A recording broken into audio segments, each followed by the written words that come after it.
This poor little munchkin surfing on these waves wasn't abandoned. She's actually taking part in a high-stakes race against other kids to compete for the title of princess. Everyone is so desperate for wealth and status that they keep poking their sticks, hoping their own child will float to the finish line faster, not giving a damn about the other kids crying in terror. As for little Sujin, she just pouts in silent rage at these heartless parents.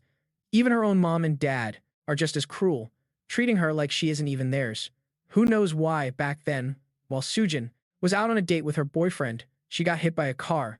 The moment she opened her eyes, she found she'd been reincarnated as a 2-year-old brat in a butcher's family, only to get tangled up in this twisted power race orchestrated by none other than this demon king. He immediately starts berating the little ones, saying they're just crybabies who don't deserve to be princesses. The old scholar nearby rushes to calm him down, explaining this is the only way to save the country because in 10 years, the empire will face a massive rebellion, and the prince will lose his life. Only a girl, chosen by heaven to sacrifice herself, can resolve everything. Sure enough, Sujin's pouting face caught the king's eye. However, he wasn't in a hurry to announce anything and wanted to test her a bit more. He immediately cast a spell to churn up the water, making the little kids even more terrified. At this point, parental instinct kicked in for most, and they rushed to save their kids, wanting to quit the race. But that one cruel couple just stood on the shore, screaming for Sujin to win. Needless to say, she stayed calm and gripped her cradle tightly. She seized the right moment to balance herself against the violent waves, and this performance made the king find her absolutely fascinating. Immediately, the tiny tot was hoisted up right in front of him. Instead of a greeting, he just called her ugly, making Sujin think, "Are you freaking kidding me?" Before she could even get fully pissed off, he tossed her over to the old scholar, ordering him to fatten her up quickly. If she isn't useful in 10 years, he'll kill her without hesitation. Furthermore, the imperial palace doesn't house useless trash. Once she turns 3, put her to work doing chores. The scholar knew full well that while the emperor has a foul mouth, his heart isn't evil. He's always hated women, killing anyone who dares touch him, even the empress. But this time, he proactively touched this little princess, so there must be something more to it. So, ever since she was brought to the princess's quarters, she's had specialized nannies waiting on her. She's being cared for by sexy, long-legged beauties with great figures. Unlike the gentle lady, this busty, hourglass-shaped maid only cares about caking layers of makeup onto her own face, making the poor kid question her existence. Since she crossed over to this world, she's only had milk once, so she started crying her eyes out just to get fed. When that maid's caked-on face finally appeared, Sujin was secretly overjoyed, thinking she was finally getting some milk. But who knows if this woman even has a nanny's license, because she snatched the baby up so violently. She shoved the entire bottle down the inside. That woman was clawing her back so hard she almost ripped the skin off. Her tiny body couldn't fight back, so she just prayed for a hero to save her.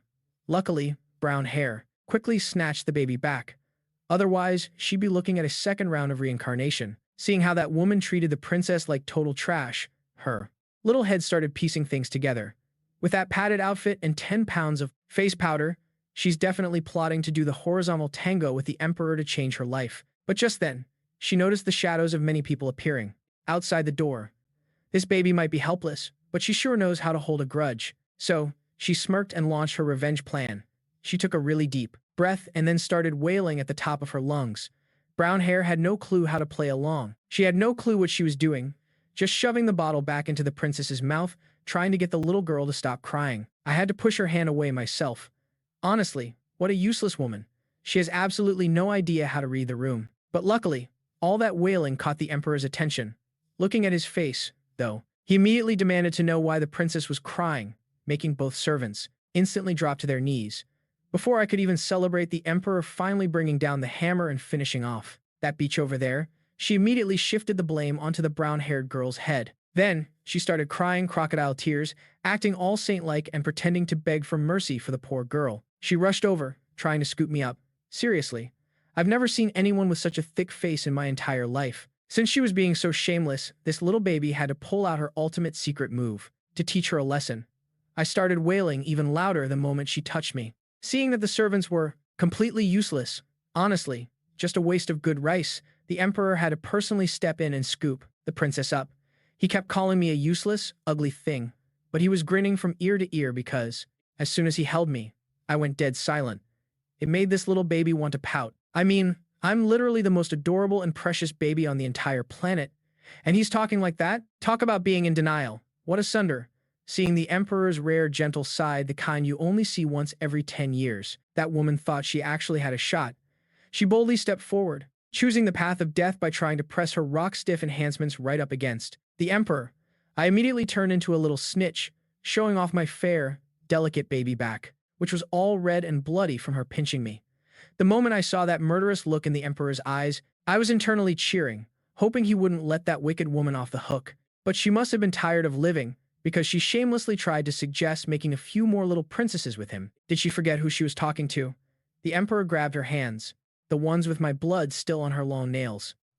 His face went dark as he barked an order to drag this beach outside, chop her into 8 pieces, and feed her to the dogs. She screamed in pure desperation as the guards dragged her away. Meanwhile, the emperor didn't stop complaining about how women are just useless burdens. And yet, there he was, cradling this little baby in his arms and doting on her. I guess he forgot this princess is also a girl, but he didn't forget to warn everyone that these people were brought here to serve the princess, not to find their way into his bed, because he absolutely loathes women. But the second he finished that sentence, he looked down at the little girl in his arms with the most gentle expression. While I little seen was just minding my own business, enjoying my delicious bottle of milk, the brown-haired girl started worrying about the wound on my back. Seeing that, the emperor shoved her to the side and personally picked me up quite roughly, which was a huge change from all that cuddling he was just doing. My little baby face couldn't even hide how annoyed I was. Seriously, even the gods leave you alone while you're eating. But no, I can't get a single moment of peace today. Then, a magic circle appeared on the emperor's hand. It was healing magic, intended for this little baby. But instead of the wound healing up, the magic was actually getting sucked into my tiny body, which left the emperor totally shocked. He couldn't believe his eyes, so he decided to try an even stronger spell. Worried that a newborn's body couldn't handle that much power, the brown-haired girl tried to speak up and stop him. But honestly, she was probably worrying for nothing. Facing that massive amount of mana, all I felt was that it was a bit too bright. I wasn't hurt at all because my little body just went ahead and absorbed every single drop of the emperor's magic. Seeing something so bizarre, he actually found it very interesting, which honestly just made this little baby feel terrified and was totally confused by that look, getting all flustered and panicky. But her tiny body couldn't wiggle out of the emperor's grip. He was carrying her like a sack of potatoes, swinging her as he walked. Turns out, he was taking her to the empire's council chamber, where all the big-shot ministers were staring intently at Quinn. 2 of them quickly used their magic, but only a tiny bit for a test. Surprisingly, it wasn't absorbed like the emperor's power. Instead, it was blocked, kept from even touching the baby's body. This was truly a 1-in-a-million miracle, since their magic was blocked, or to be more precise, completely neutralized against Quinn. The little girl was busy eavesdropping and was genuinely impressed that she had such VIP pro abilities. Unable to just stand by, the emperor stepped in and summoned his favorite pet to the stage.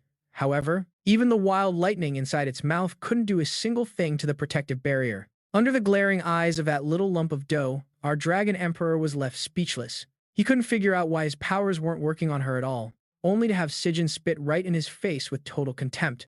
For the first time, the emperor found an infant so interesting. He casually picked Sujin up and gave the order: strip the princess of all royal privileges and toss her into a woodshed to grow up. On the outside, he acted disgusted, but deep down, he was terrified her secret would be leaked, making her a target for other countries.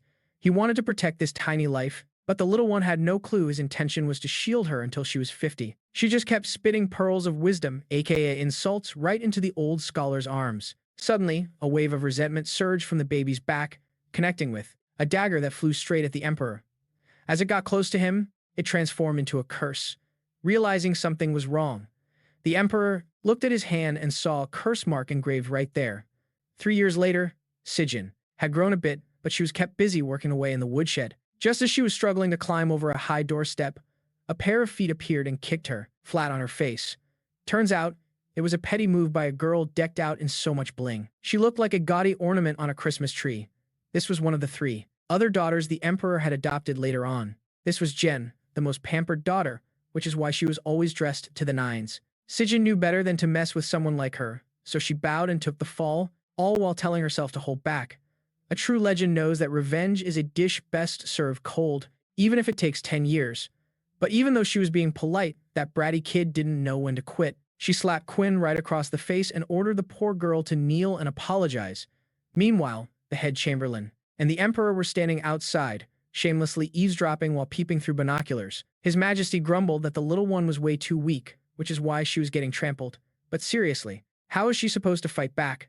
The kid is only 3 years old. Meanwhile, that other brat is already 5, taller, and even has her own personal guard.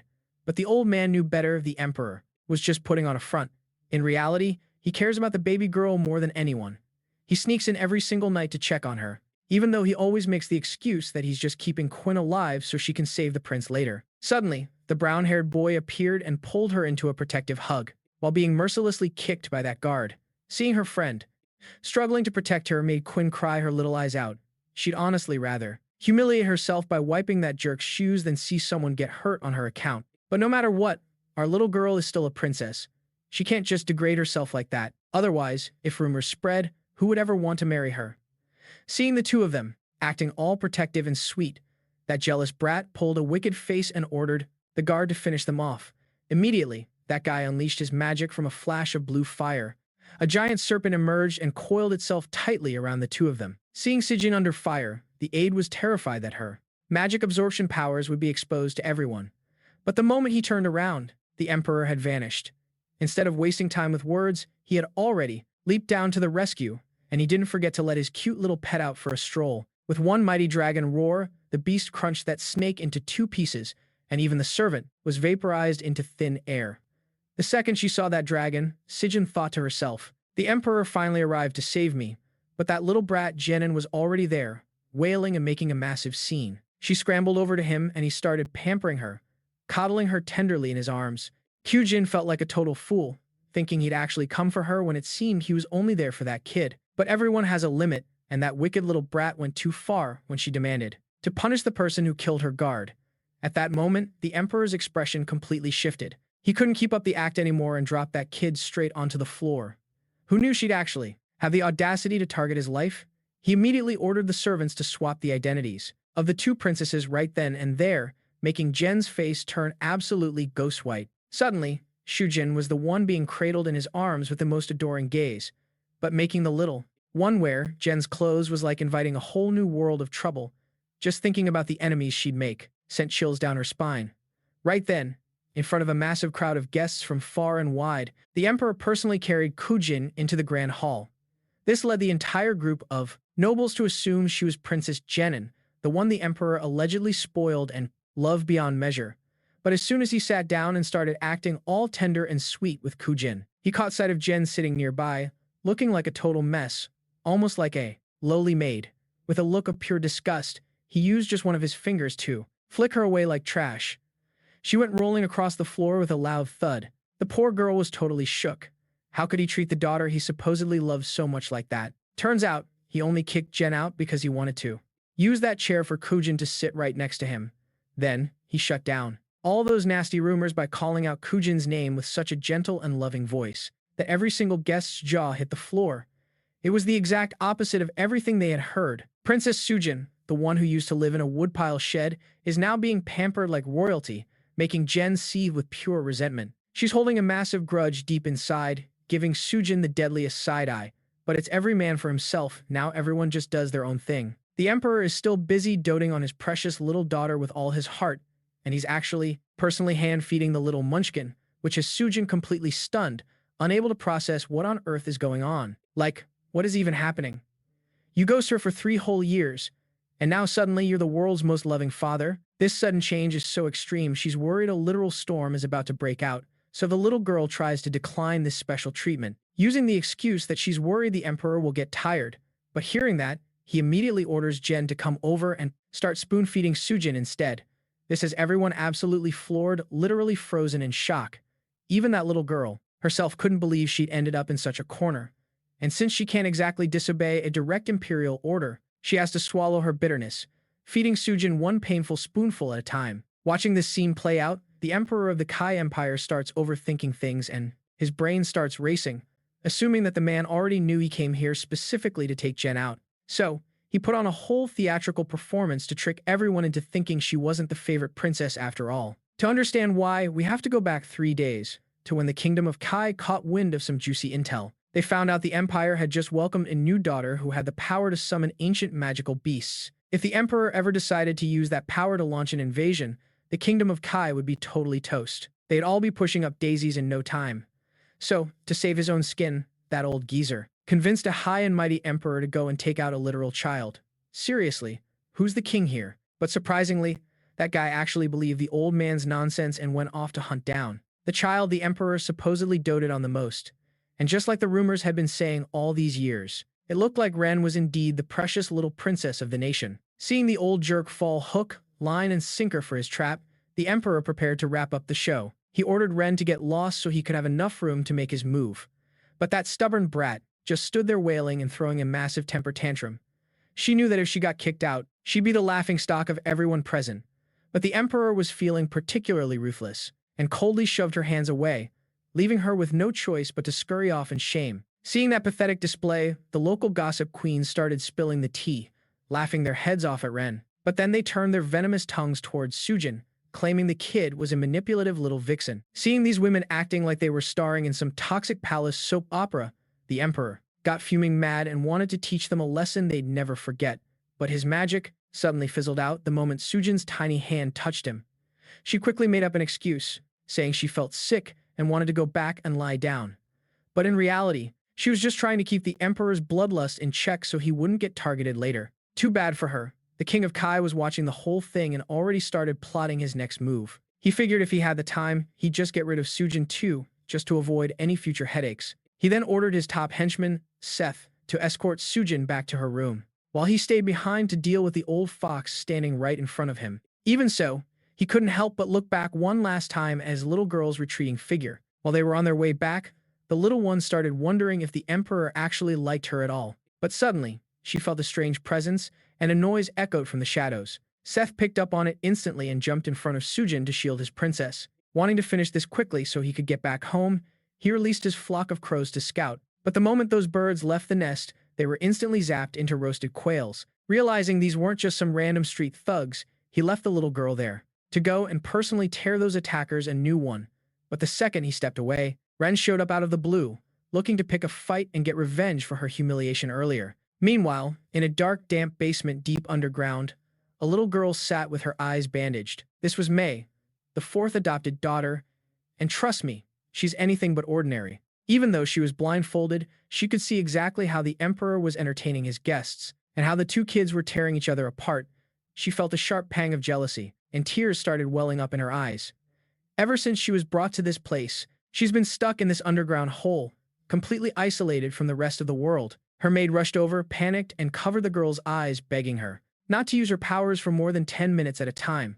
But Mei had already seen it all. She saw that both Sujin and Ren were heading straight for disaster. She desperately reached out her hands, trying her best to save the two of them. Right at that moment, the crow carcasses were already piling up in heaps. Those idiots really underestimated S's power. Realizing they couldn't take him down, they decided to merge all those puny dragons into one giant, screaming dragon. But honestly, facing off against that knockoff brand, it was nothing compared to the Emperor's actual dragons. S immediately summoned his friends once more to put an end to this mess. They swarmed out everywhere, looking more numerous than a colony of ants, just pecking the absolute life out of those monsters. But while they were busy fighting, they forgot to watch their backs.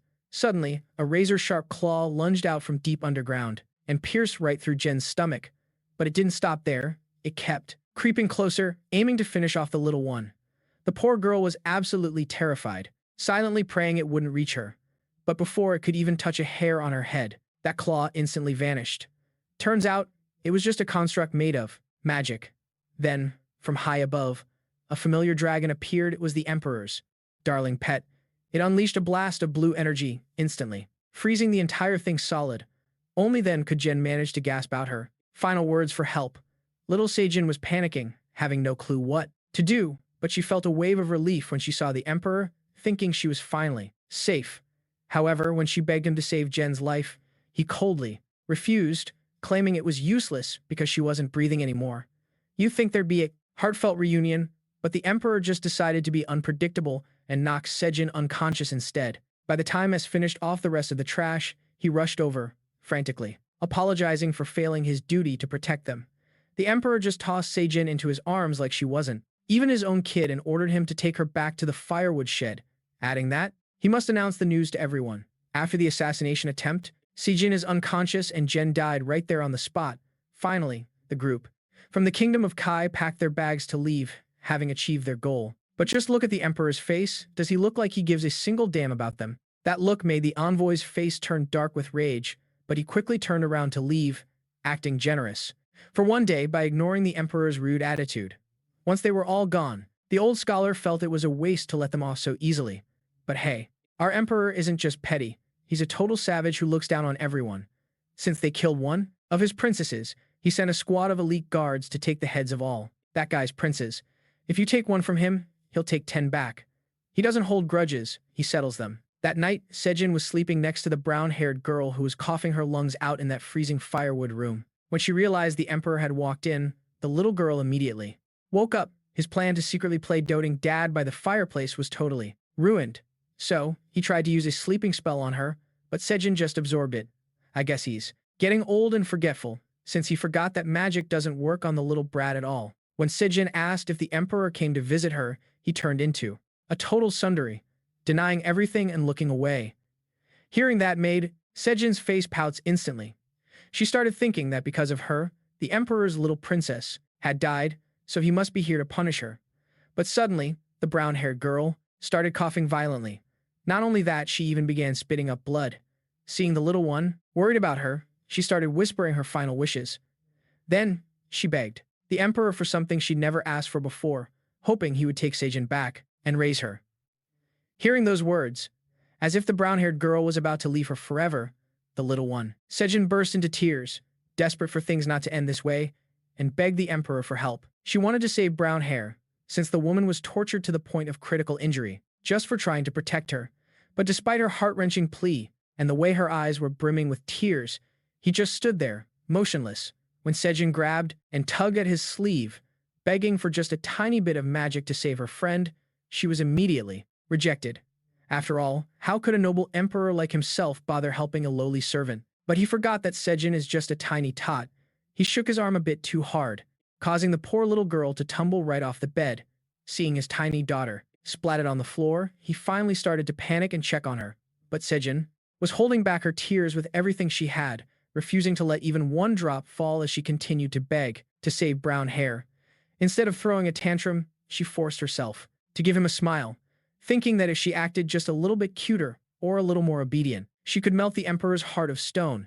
Right at that moment, brown hair used the last of her strength to stop Sejin, fearing that if the emperor got angry, her head would roll before she even died. While she was telling the little girl to take care of herself if she didn't make it, she suddenly coughed up a mouthful of blood. Sejin was absolutely shell-shocked. It felt like a bolt from the blue, and she immediately dropped to her knees to beg the emperor, putting him in a very awkward spot. All he could do was shamelessly eat his words. Even if he wouldn't save her personally, he could still call someone else. So, he used his magic to drag out the old scholar who was snoring away under his warm blankets. The poor guy had no clue why he was suddenly summoned to this place. Man, the life of an employee really isn't easy, but when he heard that a great man like himself had to treat a lowly maid, he was even more bewildered. However, after his hands were grabbed by Sejin's tiny hands, she hit him with a guilt trip. A talented person like you wouldn't just ignore someone in need, right? If he refused now, he'd look incredibly selfish and narrow-minded. So, the old man had no choice but to use his healing magic. Brown hair. The patient also felt like this was wrong because she thought a mere servant like her didn't deserve such high-level treatment. But she was stopped by Sejin, who wasn't about to let her talk about herself like that. Seeing brown hair move to tears, Sejin confidently comforted her, telling her to just focus on getting well soon. If you feel bad, you can just take extra care of me later. Hearing this kind of maturity and charisma left the old scholar completely stunned. He looked at the little girl with pure admiration, thinking she's truly a gift from heaven, unlike those other bratty, pampered princesses. Thanks to the scholar's power, the treatment for brown hair was a success. From now on, physical wounds would barely leave a scratch. Hearing that, Sejin was overjoyed and bowed repeatedly in thanks. With the matter resolved, the emperor turned to leave. Even though the old scholar chased after him to give advice, he just got ignored. You'd think he was furious, but nope. He was actually just sulking because his daughter didn't even bother to thank him. The old scholar sighed and had to run after him to soothe his ego. Luckily, his brain worked fast enough to come up with a plan for Sejin to meet the prince soon. It sounded reasonable, so the emperor agreed to let them meet naturally. And so, the scholar laid out a plan for the little girl to cross paths while walking down the street. Out of nowhere, a bear pops up in the palace. The prince is supposed to step out and be the hero saving the damsel. Honestly, I can't believe such a lame-ass plan actually got the emperor's approval. It's a miracle. Those old geezers have truly lost their marbles. No sooner said than done, they ordered someone to grab Sujin and toss her out onto the field. They're forcing the poor kid to stay out there, and who knows why, but it's crawling with nothing but flies and mosquitoes. Right then, the scholar leads the prince to hide in the bushes and spy on our girl. Instead of being discreet, the old man acts all high and mighty as if predicting that 3 years from now, when the prince is in trouble, this kid will save him. But seeing how carefree the girl looks, the prince starts to worry. If she ends up having to save him, what's going to happen to her? The scholar pats his head for being so kind-hearted, but there's no hiding the truth. The girl will end up losing her life. The sun is blazing hot, nearly 40 degrees Celsius. You could practically fry an egg with that sunlight, yet out of nowhere, giant hailstones start pelting down. Turns out they couldn't find a black bear, so they used the emperor's pet to cast ice magic and create a fake disaster. Sujin sees this and probably thinks this crazy guy is trying to bash her head in with rocks. But seeing the kid in danger, the scholar nags the prince to hurry up and play the hero, to win the little girl's heart, but his natural personality is the exact opposite of his father's. He's way too kind-hearted and doesn't want anyone dying on his account. This makes the emperor, watching from above, absolutely livid, wondering how he could sire such a useless brat.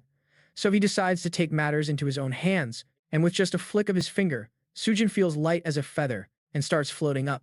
Before she can figure out what's happening, her foster dad grabs her by the neck and drags her to meet someone, forcing her to be nice to them. Turns out, since they couldn't set up a romantic K-drama moment, they're just forcing the two kids to meet face to face. As soon as she sees the boy, the legendary Prince Shizu, she thinks he actually looks pretty cute. Seeing the two kids together, those two old farts immediately buzz off to give them some private space. But Sujin starts feeling awkward, because the prince is glaring at her like he's ready to throw hands. Just as she gets dropped off, the brat gives her a shove so hard she almost meets her ancestors, sending Sujin tumbling to the floor.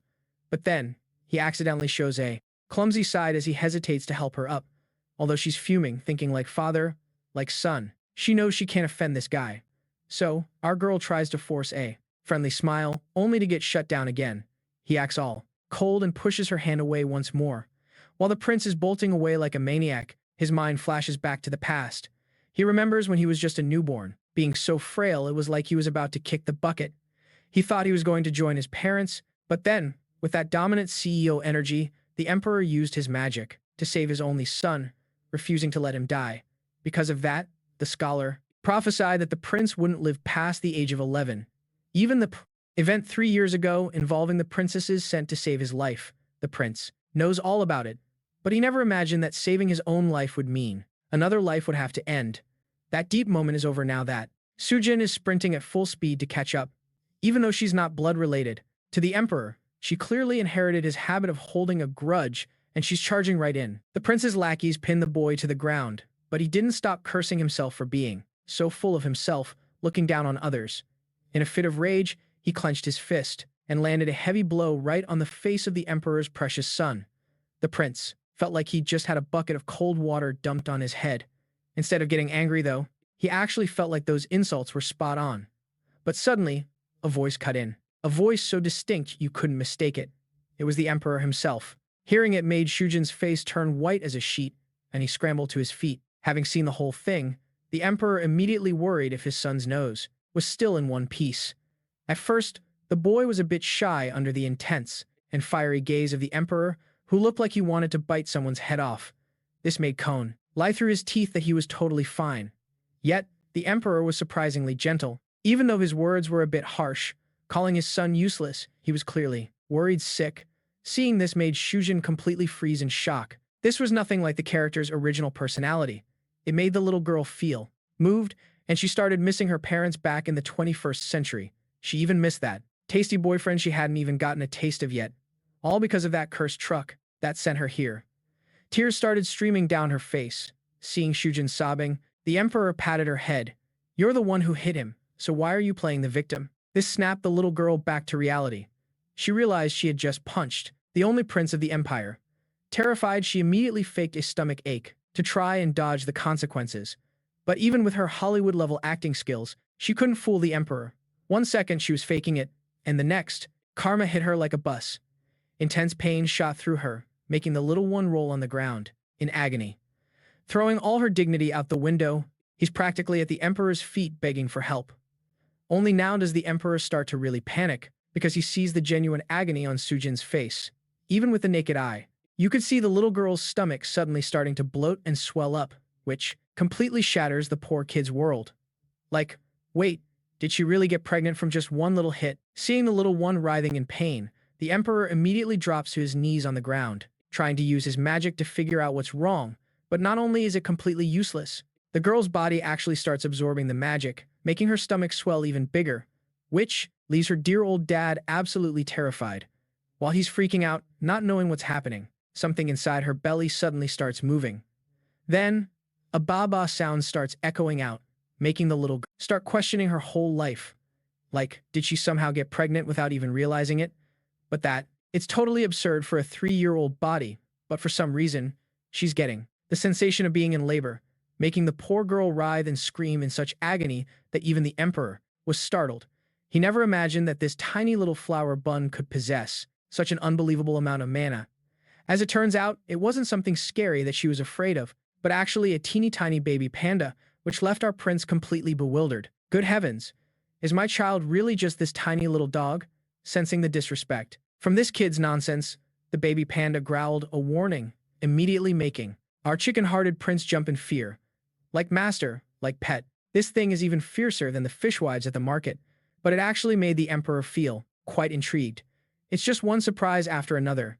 Before he could even teach the child any magic, she had already summoned her own magic beast. Seeing such natural talent, this golden opportunity was too good to pass up, so he immediately ordered the little girl to be moved in with the prince. This way, Sane could learn magic to defend herself. He suddenly appeared and pulled the little one into a warm hug. Right then, he noticed the tiny panda struggling to keep up with its master, wiggling its little body back and forth. He couldn't help but be impressed. For someone so tiny to have already summoned a magical creature like this, it was truly something else. That night, the moment she opened her eyes, she saw the brown-haired lady sitting right there by her side, taking care of her. She'd been moved to a room that was incredibly gaudy and dripping in gold, exactly the kind of place a princess should stay. Once she regained her strength, she immediately grabbed the lady's hand and started rambling about everything she'd just gone through. She was so worried, feeling like she'd just gone through labor or something. It felt so real, not like a dream at all. The brown-haired lady quickly patted her head to comfort her, saying, "You're fine. In fact, you're doing great. You only fainted because you used way too much magic for your little body to handle. It's nothing to worry about." She then explained to the little girl that no one had given birth to anything. "Stop talking such nonsense, or you'll never find a husband." Then, she brought out the little panda magic beast that Qian had managed to create. The lady began explaining to everyone how this world actually works. Magical creatures are essentially the crystallization of magic itself. Every mage has their own unique beast, usually an animal, and it grows bigger and stronger based on its master's power. Hearing this made Qian's eyes sparkle. She never imagined such a magical thing could actually exist in this life. Since her little panda was just born and was so incredibly adorable, she got greedy and wanted a few more. Well, as long as she didn't have to feel that birth-like pain again. Her imagination started running wild as she fantasized about the emperor himself, clutching his stomach and crying his eyes out in pain like that. But before the two of them could even touch, the brown-haired lady stepped in and stopped her, insisting Qian finish her medicine before playing with the puppy. This left the little girl totally stunned. Like, is this lady for real? Anyway, you look at it, it's clearly a panda. But the lady was so gentle and doted on Qian so much that the little girl felt too awkward to even try to correct her. She just chugged the medicine down. Turns out, Qian never really had any privacy, because the emperor was always creepily watching her. That's exactly why he put her in that specific room. The old scholar couldn't help but find the whole thing hilarious. Honestly, this guy is a total daughter-obsessed freak who refuses to admit it. He even had the nerve to badmouth her, calling Qian useless just because she nearly kicked the bucket after summoning just one beast. The old scholar was so horrified he couldn't shut him up fast enough. I mean, who compares a little girl like that when she hasn't even been trained? Out loud, he called the kid a once-in-a-lifetime genius, but in his head, he was totally trolling the Emperor, thinking that no matter how great he was at 3 years old, even he couldn't summon a beast. He really felt Saiyan was on a whole other level, and felt incredibly proud. Even though the Emperor immediately brushed it off, he couldn't hide how smug he felt, grinning from ear to ear. It really made the old scholar sigh in exhaustion. Honestly, he'd almost forgotten. The Emperor's childhood smile. See, the Emperor was a total psycho, through and through, someone who'd paint his sword with the blood of any girl who dared to get close to him. Even Saiyan's own mother, the queen herself, ended up meeting the same fate. Luckily, Saiyan came along and finally managed to tame the beast within him. He's finally gone soft, and the author has given our little girl a major power buff. She's been blessed with a world-charming smile that everyone falls for. Now, Sujin is officially allowed to join the magic training sessions.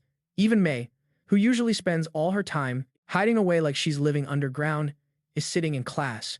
Even though the other two have been at it for a whole year, our little girl can't feel a drop of magic from them. On the other hand, Princess Mei, the ultimate basement-dwelling introvert, is sensing something very special. Then, the teacher walks in a total purple-obsessed simp, with a chin that looks like a butt split in half.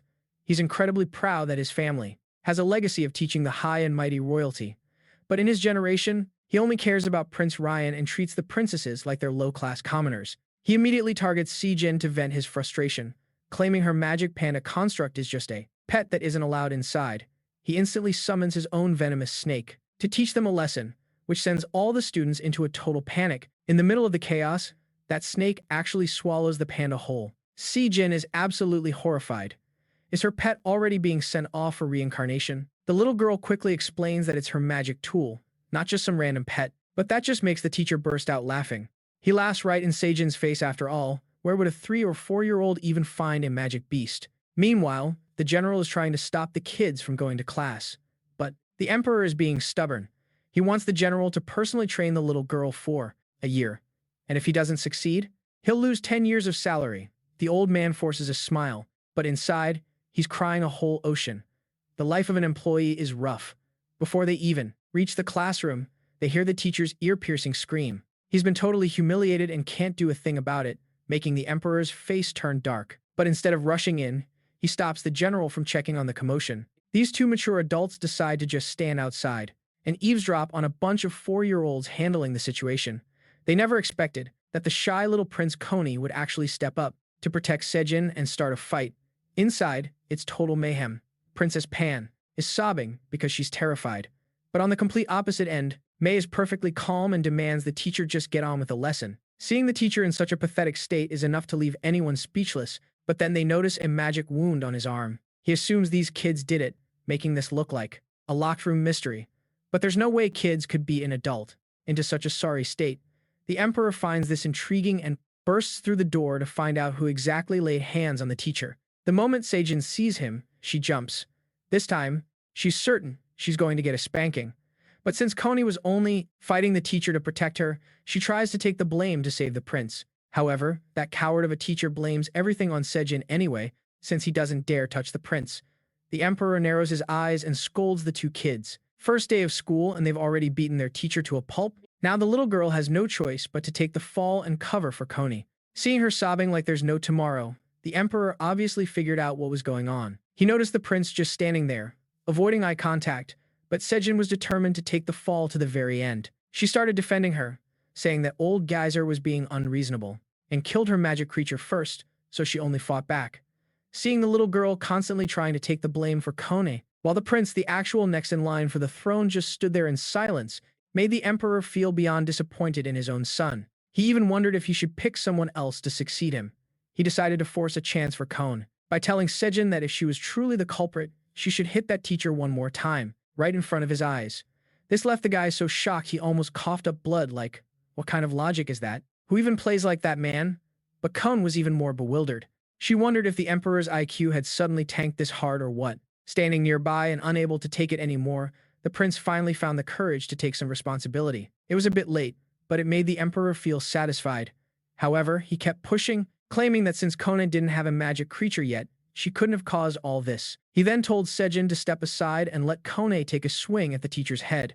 Knowing she was doomed either way, the little girl decided to just go for it and use this chance to avenge her panda. Of course, this wasn't just some ordinary, weak little cat scratch punch. The kid actually funneled her magic into her fists and unleashed a flurry of blows, making that teacher scream in agony. No one expected a kid that young to have already awakened her magic, but that jerk was still stubborn. He couldn't stand the thought of a lowlife without royal blood like Kana humiliating him. He used his magic to make his venomous snake attack the little girl. At this point, the prince finally acted useful and grabbed the snake tight. But before he could play the hero saving the damsel for long, the snake suddenly grew massive.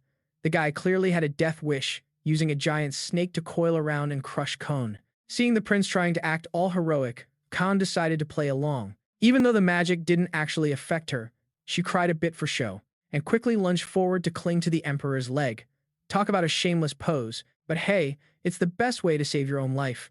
Even without the kid saying a word, the emperor was already going to step in because that bastard dared to assault his children right in front of him. In just a split second, the snake that was so fierce a moment ago was turned into an ice statue and shattered into 100 pieces. Kone immediately ran over to check on the prince. She thought to herself, "You can't even fight, so why do you keep trying to play the hero?" But it turned out that when he was pushed to the brink and got angry, the prince actually managed to successfully summon a magic creature, a little rabbit. However, that form vanished instantly. Now his face was pale, and he was coughing up blood. It was unclear how long he had been broken inside. Right then, that old teacher fell to his knees begging for his life, claiming his family had always served the royal family faithfully and surely deserved a pass. But there was no way the emperor was letting that guy near his kids ever again. He stripped him of his title and tossed that trash teacher right into the garbage bin. As it turns out, letting him live was a huge mistake. Instead, he just nursed his grudge and hatred even more. He's been targeting the emperor ever since. Now the general finally understood why. He was given the mission to teach the princes and princesses, because earlier, he had spotted something hanging on that teacher's neck. The shining gem of the Kai Empire had no clue if he was the only traitor or if his entire family was in on it, but things right then, Kay collapsed onto the ground, hacking up blood like there was no tomorrow. Before Sejin could even figure out what was happening, Pan shoved her aside just to steal the spotlight in the frame. Suddenly, the beast that had just been summoned started shaking like a leaf as it stepped forward. The emperor immediately pulled his son into his arms, protecting him. With just one terrifying glare, he scared that little rabbit so bad it started foaming at the mouth and twitching all over the floor. The general standing behind them could only let out a heavy, tired sigh.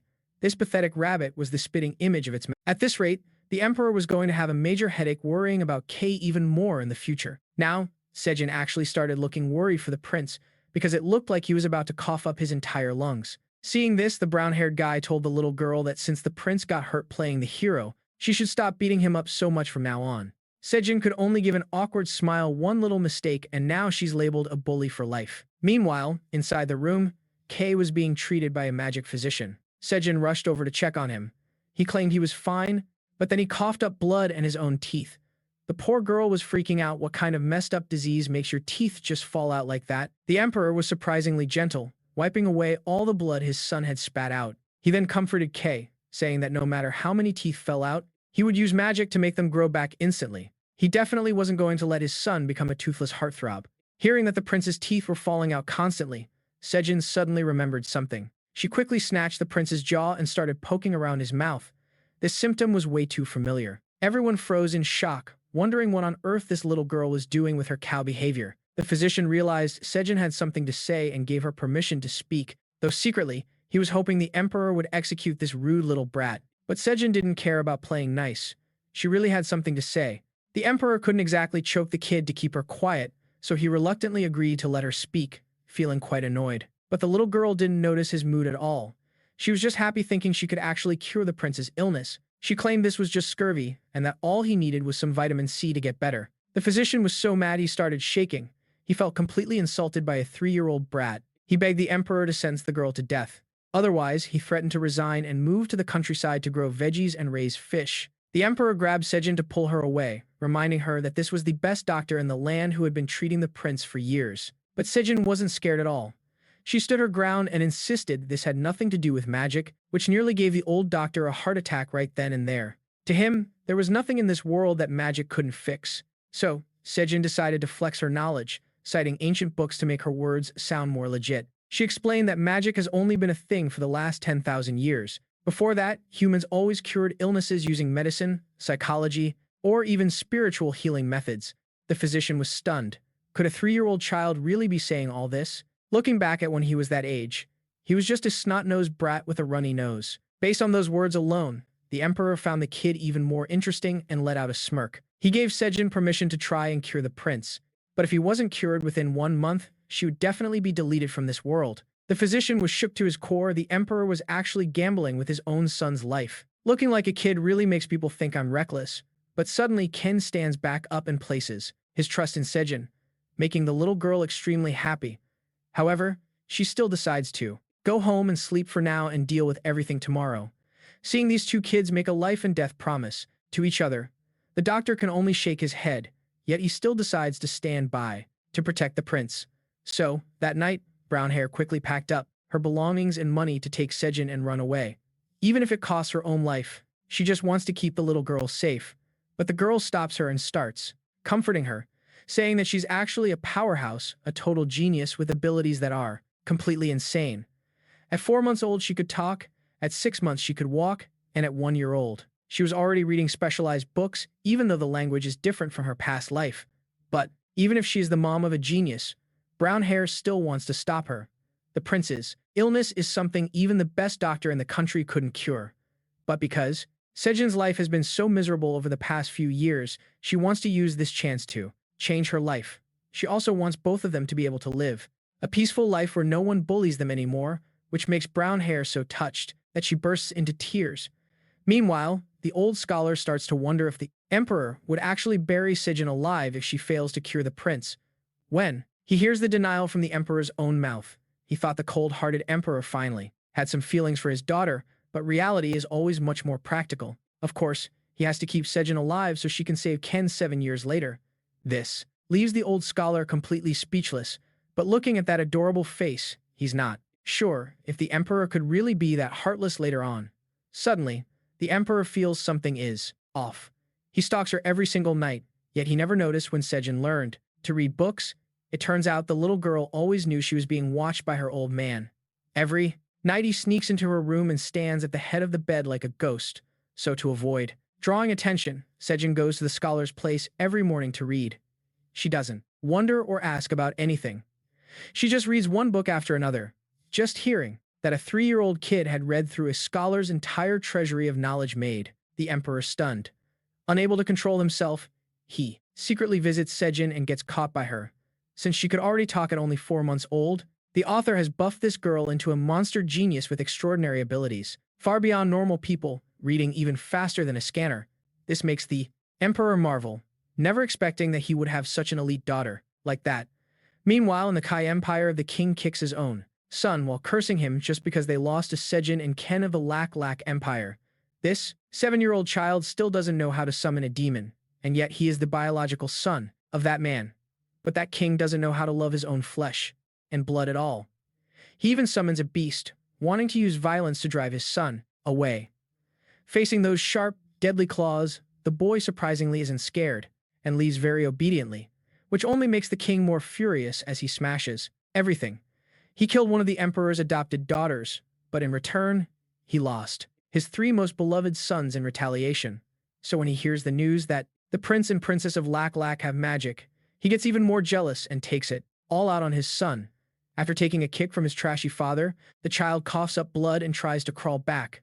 Little did the prince know, this 17th guy is another reincarnator, just like our female lead, and thanks to that legendary Truck-kun, he's been reborn as a prince of the Kai kingdom.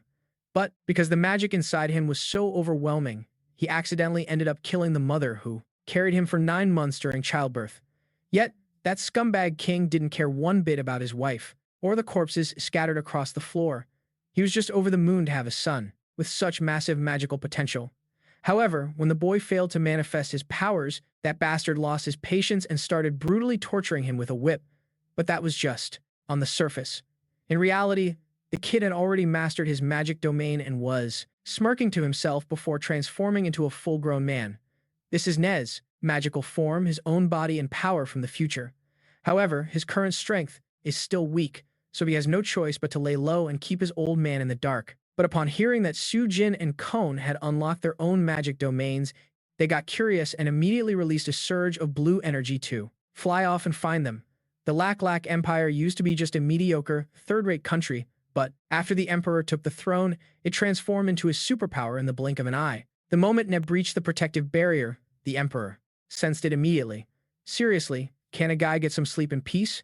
He decided to see which bold soul dared to disturb his nap and projected his voice over 1,000 miles, ordering him to show himself. Realizing he'd been caught, our friend had no choice but to bring his grumpy little face out and report for duty. Seeing a young boy who actually dared to break into his barrier, the emperor found it quite amusing and felt like snapping the kid's bones just for fun. Standing before a pet with such terrifyingly blinding levels of magic, Ni knew that, even if he reincarnated 1,000 more times, he'd never win. So, he tried to make a quick getaway. Seeing a talented youth like that made the emperor think this guy was mighty interesting. "You can't escape me, kiddo." Right then, Ni took a hit like a bolt from the blue, getting seriously injured and coughing up blood, forcing him back into his original form. He tried to crawl away, step by step to hide, completely unaware that his leg was still firmly gripped by a dragon's claw. Meanwhile, our girl scene was about to pee her pants, but no matter how hard she looked, she couldn't find a single toilet. They built this grand, magnificent palace, but forgot to include a freaking bathroom. Then she remembered what the brown-haired girl said. There isn't a single place to do your business in the prince's palace because they don't use the bathroom. That's right, they just don't go. It's not that they're holding it or have alien bodies. It's because they all know magic that purifies their bodies, making even internal waste turn into pure energy. Prince Kon might not be a magic prodigy, but that's just basic entry-level stuff that every student masters. Fortunately, in Princess Pan's palace, there are 2 servants who can't use magic, so there must be a toilet somewhere. So now, our little princess has to go, ask to borrow someone else's crapper, even though they aren't even close. In the end, she headed back to her firewood room. Even in a magical world, this place has a toilet that's way fancier than anything in the 21st century. Talk about some real main character treatment from the author. Just as she finished her business, she suddenly heard a noise from above. She thought it was a rat or a thief, but out of nowhere, Ni came crashing down. As they were about to collide, he quickly cast a spell too. He managed to create a barrier around Quinn so she could land safely, making the little girl question her entire existence. Is this some kind of pervert lurking in the ladies' room? Before she can even call the FBI, Quinn's world collapses when she sees her precious toilet has been completely destroyed thanks to someone. Ni stands nearby, totally speechless. She's not even worried about her life. She's mourning a toilet. This kid is officially beyond weird. But first, he has to get her out of there. Ni quickly pushes the little one away, while she's still sobbing and holding a funeral for her beloved throne. Just then, Ni finally notices the dragon claw is still clamped tightly onto his leg. He starts panicking, thinking the emperor could use it to track his location in an instant. Realizing this was a goodie from her useless bio-dad's pet, she goes full Sherlock Holmes, trying to figure out if this guy is actually a villain or not. But it turns out Ni is actually a softie. He's worried the emperor will kill her, simply because she's a girl caught in his palace. So, he tries to use his magic to scare Quinn away, hoping she'll run for it. Even though it doesn't faze our little boss at all, she decides to play along with some Oscar-worthy acting, pretending to be fragile and teary-eyed. But then, she decides to help the outsider by pretending to trip and fall, reaching out to touch the dragon claw. And just like that, she manages to absorb it. Since nay, this grown man couldn't do it, but she could. It proves he doesn't have any malicious intent toward her. The poor guy is left questioning his life, wondering how a claw could just vanish because of a little girl, who doesn't even know a basic cleaning spell. Instantly, Sujin starts throwing a fit, reaching out for him to pull her up. Suddenly, they hear someone calling her name. Right on cue, Brown Hair appears, crying her eyes out because she couldn't find Quinn. It's getting late, so she's been scouring the palace with S to find her. S quickly comforts Brown Hair, telling her to stay calm and that they'll definitely find the kid. This makes the young lady's heart skip a beat, and Queen is watching the whole thing from her hiding spot. The little kid really wants to give them some alone time, but she can't let Brown Hair worry any longer. She pops her head out, and as soon as Brown Hair sees her, she starts crying buckets of joy. But then the lecture starts. "I don't care what time you have to go to the toilet. You have to wake me up?" S just chuckles. The palace is so safe. What could possibly happen to the princess? Famous last words. Right after he says that, he spots something in the shadows. He notices someone lurking in a corner. Me thinks he's been busted, making the little girl hold her breath in shock. Luckily, It's just that fired instructor who was supposed to be back home farming and fishing. Everyone is stunned. Why on earth is this guy suddenly showing up here? The guy's face turns beet red. He claims he was just taking a stroll, only to get stuck watching those two flirt and being forced to eat dog food. But S isn't buying a word of that old man's lies. He plays hardball and fires a magic blast straight at him, blowing a giant hole in the wall. The two of them just stand there in utter despair as they watch the bathroom get pulverized right in front of them. Their world has officially ended. S is left with a massive question mark over his head. Is a toilet really that charismatic? But the instructor feels totally insulted and starts getting heated. Just as his resentment starts to boil over, the emperor suddenly appears. Along with the old scholar, the emperor stood there, completely baffled about what was happening. As soon as he saw her, he was hit with a wave of worry. He feared for her safety, not knowing if Ney had managed to escape far enough. But right now, the only thing the emperor could see was a close-up of the little girl's eyes, with tears still clinging to her lashes. In an instant, his worry turned to rage. He snatched Sujin up and demanded to know why she was crying. The old scholar began to get suspicious. He started connecting the dots. Someone had broken in, they tracked the scent here, and then the trail went cold right where the little girl was standing. He began to suspect that Sujin had actually absorbed the dragon's claw just to save that intruder. Immediately, the little girl told a blatant lie, claiming she was just out for a stroll and happened to get some dust in her eye, insisting she wasn't crying. But in reality, the poor thing couldn't exactly admit she was just looking for a toilet to relieve herself. The pain of holding it in was so bad she had burst. It was pure humiliation. Of course, that didn't fly with the emperor. He could see Sujin was clearly distressed. Yet, the girl stubbornly stuck to her story, hiding the truth until the very end. This made the emperor absolutely livid. He felt betrayed that his own daughter, the one he feeds and raises, would lie to his face just to protect some outsider. He then turned his fiery gaze toward two other people who were just standing there eavesdropping. When they both came up with the lame excuse that they were just coincidentally passing by, it only fueled his rage even more. He tossed Sujin aside like a bag of trash and issued a completely ridiculous order. From now on, absolutely no one is allowed outside at midnight. Seeing that the emperor was so pissed off he was actually sulking, Sujin watched him stomp away with heavy, angry footsteps. She worriedly wondered what kind of trouble she had gotten herself into this time. Unexpectedly, the emperor had stomped off into a flower garden to pout. He looked exactly like a dramatic teenage girl mad at her boy. He became so enraged that he started conjuring his ice magic, fuming over the fact that his daughter had let the intruder go. The old scholar, still failing to read the room, blurted out exactly what was on his mind.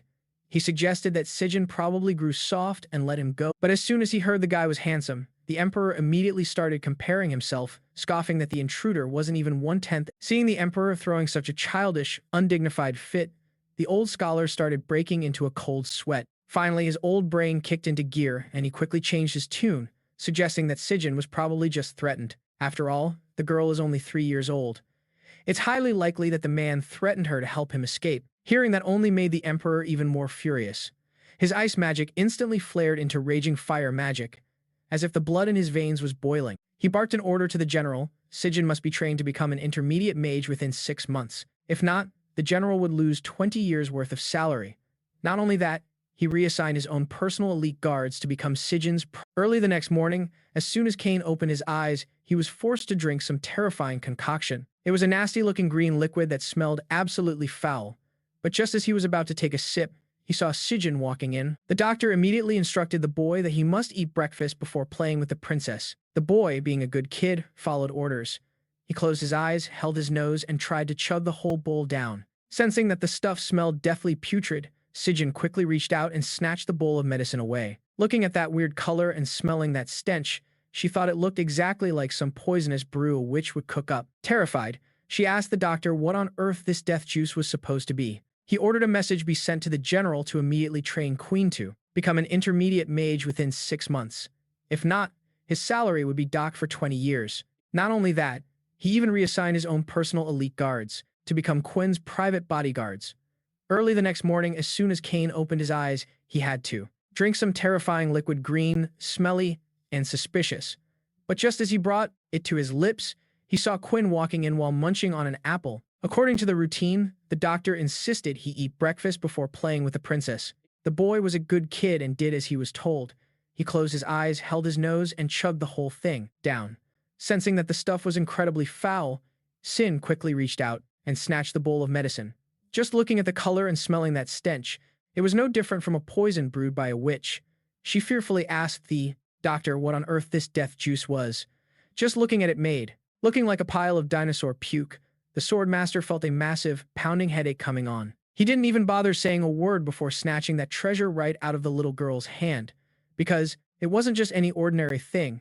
It was actually heart blood harvested from a carefully raised baby dragon. You see, eating normal food just makes Kon's stomach cramp up in pain.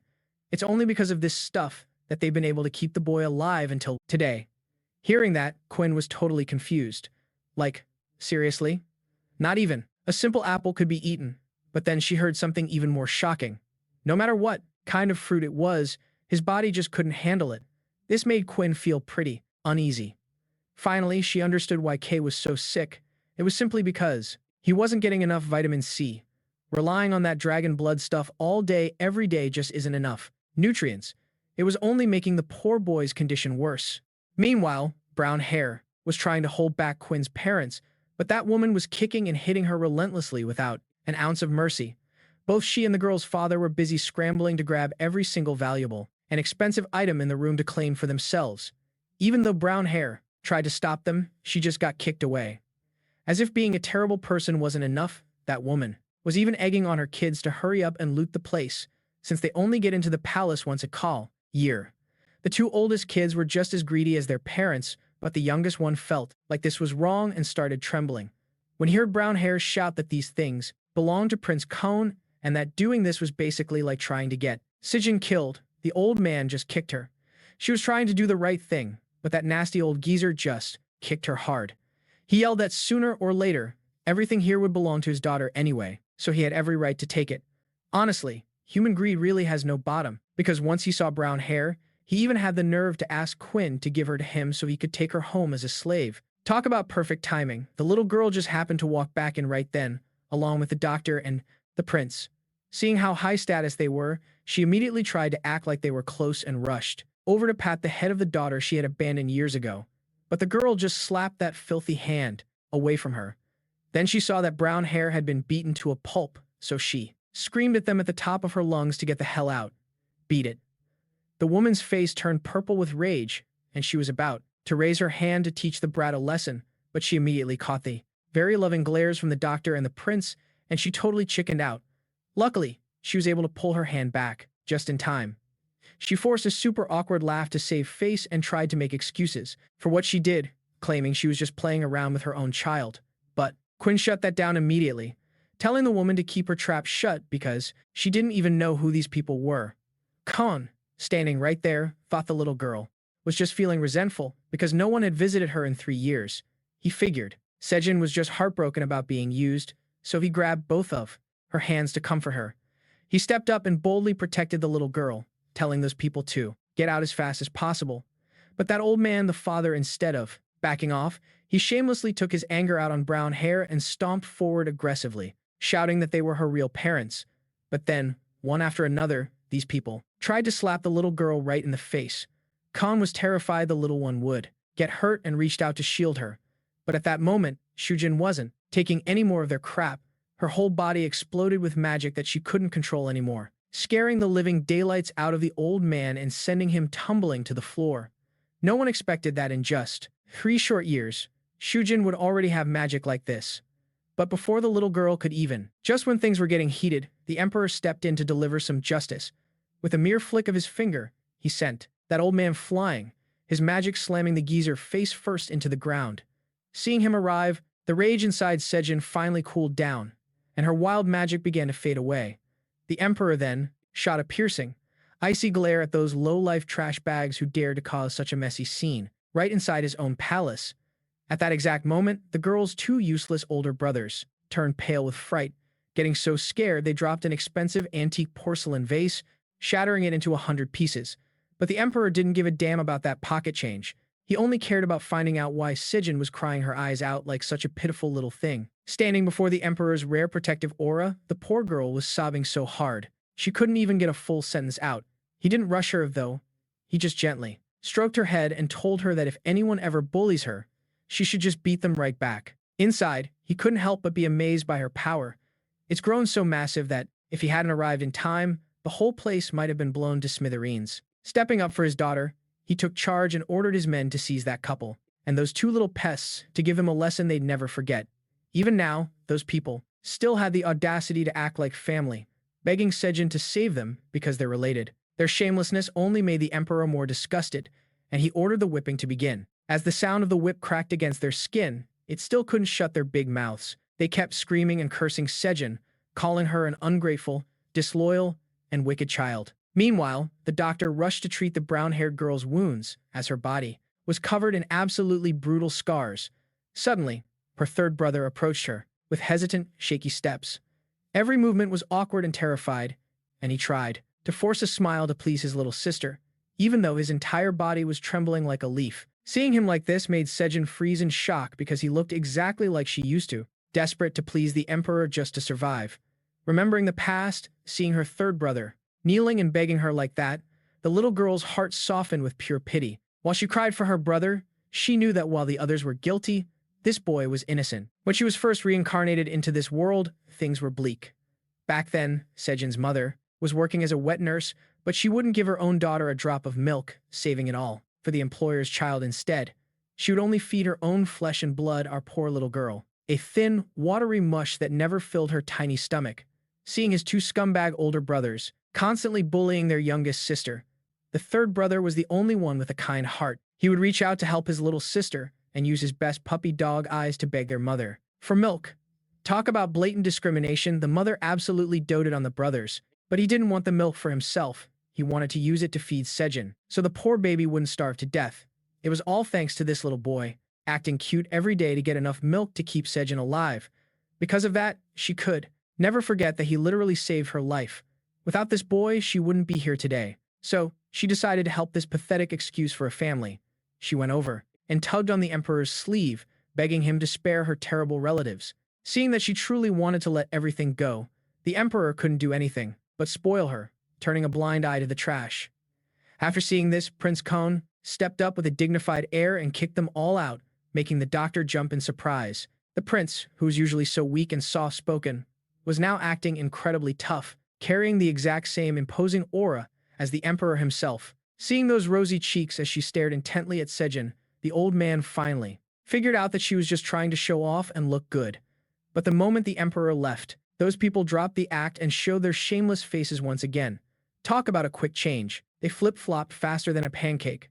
Seeing Sujin unable to hold back her tears, third brother rushed over to apologize on their behalf. He stepped up and gave his word, promising he'd make sure their parents never set foot in the palace to bother her again. Even her own sons were being bossed around, forced to snatch up as much gold and silver as they could, using the excuse that they needed medical funds.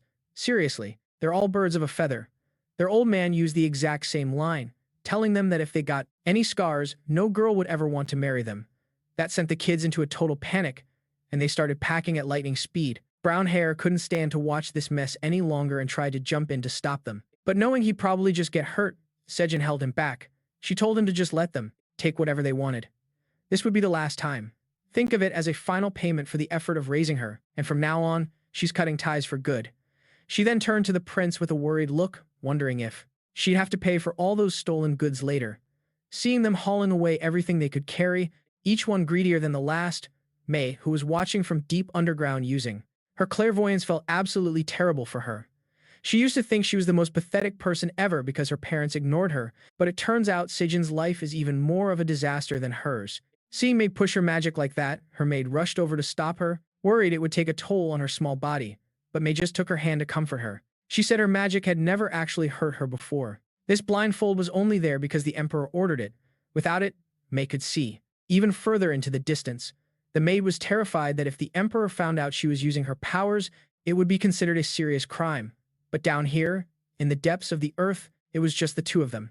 If May didn't talk and she didn't talk, who would ever know? Today was the special day when the families of the foster princesses were allowed into the palace for a visit.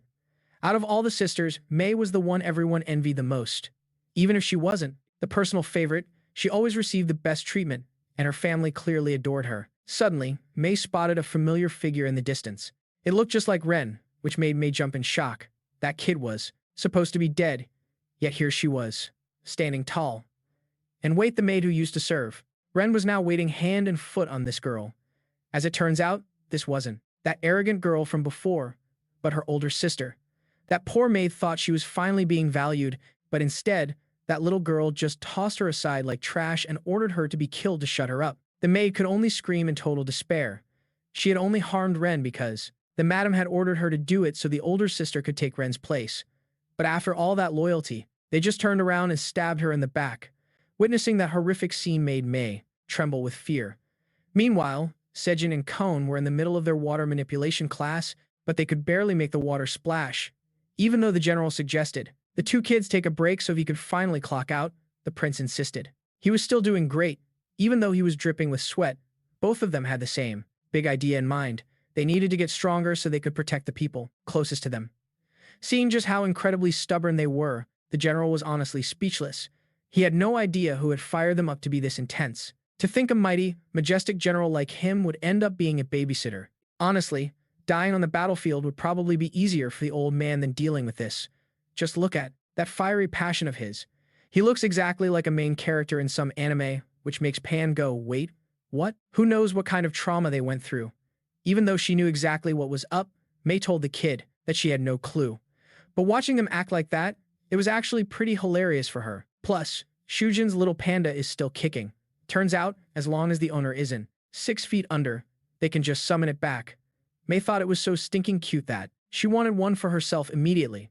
So, she jumped right into their magic training, leaving Pan all alone to sulk in the corner. Now, Mei isn't exactly your average girl when it comes to magic. She can move things with total ease, while the two little ones were struggling to even budge the water basin. In this girl's hands, it turned into a floating pillar of water. The general was absolutely floored. These hidden masters really are on a whole different level. But then again, a genius who doesn't practice is just as useless as any regular Joe. The water pillar suddenly lost its balance and came crashing down right on the general's head. Talk about a surprise shower, right in the middle of the scorching heat. Mei quickly bowed, apologizing profusely. Since she's blind, it was hard for him to really stay mad at her. The whole scene became a total comedy show. For the kids, who were having the time of their lives giggling, the general could only sigh and use magic to dry himself off. He's stuck here with the emperor's precious golden children. He can't scold them, and he definitely can't discipline them. But looking at those innocent little faces, the old man just had to let it slide. Mei then admitted she really wanted a magic beast of her own, so she wanted to learn fast. It makes sense, since both Sujin and Cone already have theirs. Pan had been taught before, but it seemed like Mei was still totally in the dark about how the whole process worked. So, the general let the little guy guide everyone. Sujin started describing his labor journey in vivid detail, saying it was excruciatingly painful at first, but by the second time he had more experience, so it didn't hurt as much. This left everyone in dead silence, totally speechless, not knowing how to even respond to that. The two kids just stood there, looking dumbfounded with massive question marks. They had no idea what they said wrong or if it was even right. Finally, the general had to step in and correct them. It's not giving birth, kid. It's about channeling energy after training. He realized it was his own fault for being careless. Sujin didn't have a clue about the basics, or how the process actually worked. Once your mana is full, the process uses your own body as a base to create a matching magic beast. From there, you use your will, your palms, and your fingers to control the magic. Suddenly, from the general's very own palm, a super cute but fierce-looking tiger appeared. It looked pretty intimidating, but right now it was just a miniature version. In reality, it's actually massive, just like the emperor's pet. After realizing he was the only one who thought he gave birth to a beast, Sujin was beyond embarrassed. Meanwhile, over at Princess Jen's place, the barrier had a massive hole in it. Saul immediately stepped up to take the blame for the incident. Some bad guys must have taken advantage of the visiting day to sneak inside. Despite the chaos, he felt incredibly lucky that Sujin wasn't involved. If he had been, Saul's head would have been rolling on the floor a long time ago. Of course, the emperor didn't scold him. Lak is such a powerful nation that other empires are constantly drooling over it. Besides, there's still 7 years until the great catastrophe hits, so they can breathe easy for now, knowing these intruders aren't a major threat yet. The real worry, though, is that they're gunning for the princesses now. It seems someone has finally figured out that one of them is, well, extra special. The current situation is pretty tense. If the news that Sejin can literally slurp up magic ever leaks out, it's going to trigger a massive disaster. Just like what happened all those years ago. Whenever things get complicated, the emperor just dumps it all on the general's head. He's demanding the general train these kids to be strong enough to act. But get this, the emperor basically gave him a no-mercy pass. He told the general to forget their royal status and just school them properly. He's dead set on turning those little girls into legendary hero princesses. However, looking at the emperor's face right now, the old scholar thinks the man is just reminiscing about his own childhood, back when the former emperor had just passed away, leaving a young, powerless prince with tears streaming down his face, completely frozen and unable to do a single thing. Fast forward to the present. It's the middle of the night, and Sujin has to go well. She's got to use the bathroom at Pan's place. In the middle of a literal downpour, our boy Pan is holding an umbrella for her while she resolves her sorrows. Meanwhile, Pan is using his own magic to create the ultimate, one-of-a-kind magic raincoat shield. But as he watches her walk away, he can't help but wonder why on earth hasn't Sejin learned the basic self-cleaning spell yet? Turns out that DIY magic raincoat isn't just a trend for the kids. Even the emperor is hopping on the bandwagon. They managed to catch 5 rats, intruders, sneaking into the palace. Right now, the general and the scholar are handling the interrogation.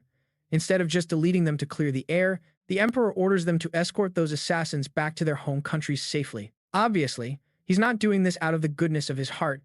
He's doing it specifically to troll the living daylights out of those other kings. But seeing his precious daughter having to brave the rain in the middle of the night like this, combined with the fact that she's crashing Pan's bathroom, has left our silly emperor absolutely shook. He's heartbroken that his own palace doesn't have enough places to go, so he tries to act all cool while dropping a crazy order. From now on, there must be a bathroom every 3 meters throughout the entire palace. You can already smell the consequences of that one.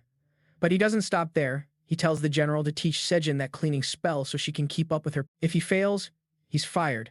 The general is left totally flustered but has no choice but to comply. Surprisingly, the general isn't even annoyed. Instead, he feels like a totally insensitive teacher for forgetting his 2 new students. Seeing Sejin staring blankly, Mei starts bragging that her own maid taught her how to do that ages ago. This leaves Sejin feeling like a total awkward mess because apparently everyone knew about this except for her. Pan is actually feeling pretty sympathetic toward her. He figures her old home was so tiny she probably didn't even have a proper place to handle her business. Since Sejin is the only one who's clueless, the general is going to give her some private tutoring later. As for today, the lesson is all about manifesting your magic externally. The second he finishes his sentence, both the little bunny and the panda vanish instantly. He tells them both to stay calm and stop panicking. They need to use the method he taught them to summon their magic beasts back. Even though Pan and Mei don't have their own beasts yet, they still have to practice the control techniques. After putting in some serious effort, the prince finally manages to make his little bunny pop back up with ease. Since he nailed it on the first try, he gets praised and moves up to a much harder level. Sure, that bunny is adorable now, but on a real battlefield, it's basically just a snack for the enemy. That's why he needs to train it to actually use its advantages and fight. The panda vanish instantly. The teacher calmed them both down, telling them not to panic, and that they must use the methods the general taught to summon their own magical beasts. Even Pan and Mei didn't have beasts yet, but they still had to practice the technique and learn to control them. After trying his absolute best, the prince was finally able to summon a little bunny with ease. Since he succeeded on his first try, he was praised and moved to a harder level, training that cute little bunny. But on the battlefield, it would be nothing but bait for the enemy, so it needed training to learn how to use its advantages. She could have bolted easily, but she turned back to check on Sujin, whose face was bright red from straining so hard. The poor thing couldn't control her magic yet. See, the little one's familiar is actually a savage panda. If trained right, it could literally rip an enemy's head off, no joke. But looking at her current state, the kid definitely needs some basic magic control training first. Just then, amidst the kid's chatter, a magical, shimmering light appeared. Turns out, with just a tiny bit of guidance, Mei successfully summoned her very own familiar, a butterfly. This crowd control type is incredibly rare. In the whole empire, only S was lucky enough to have one. Who would have thought a tiny tot like Mei could possess such a rare creature, and it even radiates a divine aura. The general immediately used magic to clean her up, unable to stop himself from praising her. But he didn't forget to warn her, until she's a pro at using it, she must never let that butterfly leave her side. Suddenly, Mei called out to Sujin. Since Sujin calls her panda a puppy, Mei decided to give her butterfly a fancy name too. Little Butterfly. Very creative. Now everyone had a pet except for Pan, who still hadn't summoned a single thing. Seeing the girl's anxious face, the general immediately reassured her not to rush. He remembered back then, he, the other guy, and the emperor were called the Empire's trio of geniuses because they got their familiars at 11 years old. But these kids are just built different, only 3 or 4 years old and already showing top-tier abilities. Just as monstrous as the others, the old man would probably start questioning his whole existence. Suddenly, Sujin collapsed to the ground, clutching her stomach in pain as it bloated up. Even with the general's guidance, she still couldn't summon her familiar in a normal way like everyone else. In that moment, the emperor appeared riding a freakish magic beast and ordered it to go eat the little girl. Everyone went into a total state of panic, especially Sujin. She was so terrified she almost peed her pants.